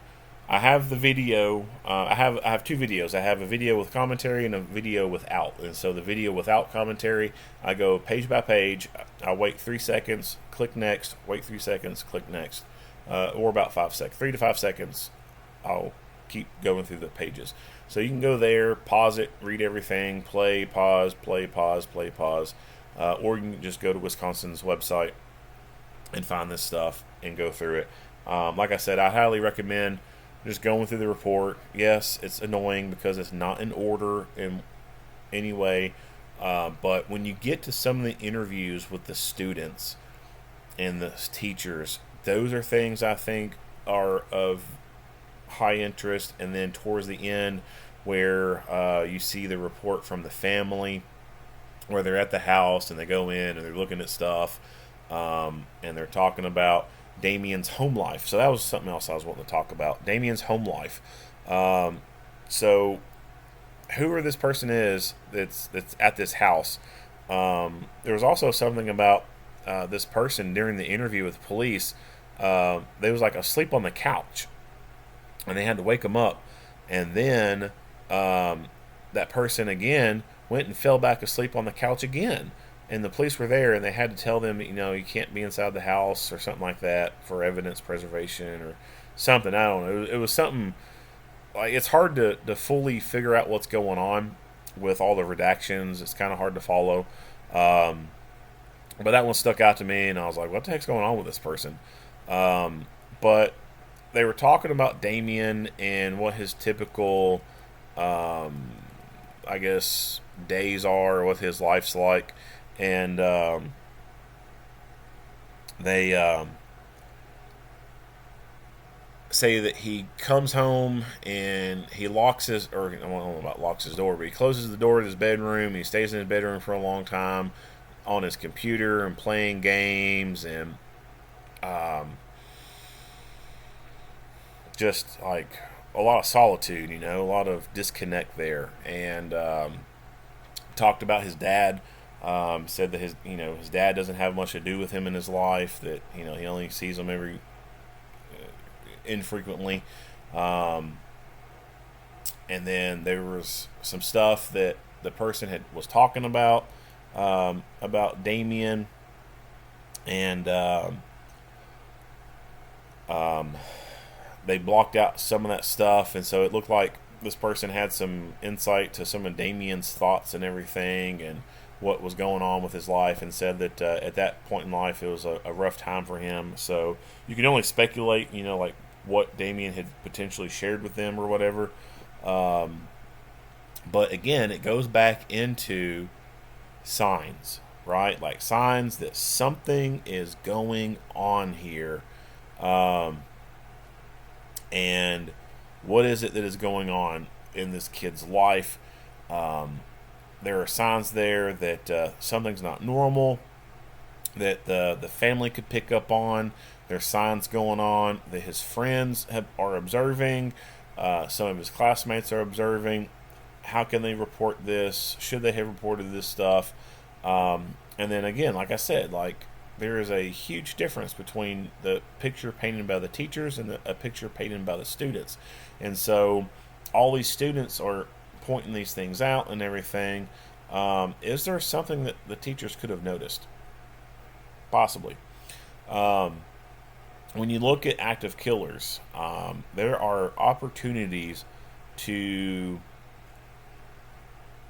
detect that they're thinking about doing this stuff. There's opportunities to detect possible suicidal ideations and stuff based off, behaviors and things going on. You can see these things, and once you see these things, you can start digging a little bit more, looking for specific things, and you can stop things like this from happening. When you look at all the active killers out there, leading up to the event, there was a lot of signs left by them. They made some of them more than others, some a lot less than others. But there were signs there that there was something going on with them, mood changes, talking about violence, etc. Things that if people would have acted on, told someone else, things could have been prevented. So active shooters in theory, can be prevented before they ever take action. And you can see a lot of those potential possibilities in these reports. You're like, oh man, if they would have said something, or man, if they would have reported this, hey, this right here, like this is a red flag, like they're doing this, like they should be doing something at this point. So you see a lot of missed opportunities when you start reading through some of this stuff. All right, so that is it on the reports. Next, I'll play some of the audio calls. I'm not going to go into a whole lot with the audios. I'll just play them so you can listen to them. But I'll talk more about the audio stuff when I get to the audio stuff. So let's go into the audio stuff. 911, what's the address of the emergency?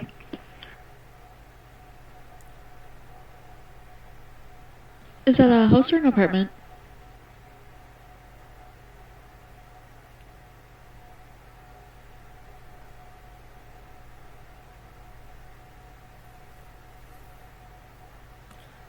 All right, so this is the 911 calls. It's an hour and 42 minutes of phone calls, and they're all redacted. So all you pretty much hear is the dispatchers. I haven't even listened to all of the hour and 42 minutes of this, so I don't know fully what's in all of this file. There's also there's 4 audio files. There's this one, the 911 calls. There's one of police radio traffic.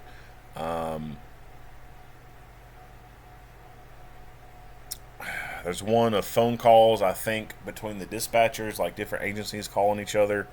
And then there's one that they did where they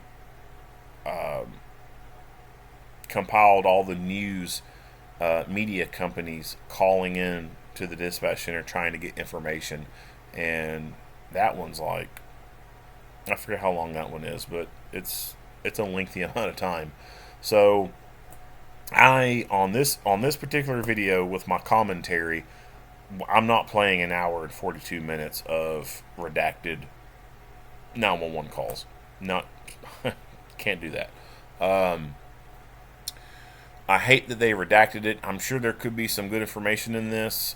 If you're wanting to listen to all of this, then the video that I'm releasing that has no commentary on it whatsoever, you can go to that video and you'll be able to listen to the entire hour and 42 minutes of this and all the other audio files as well.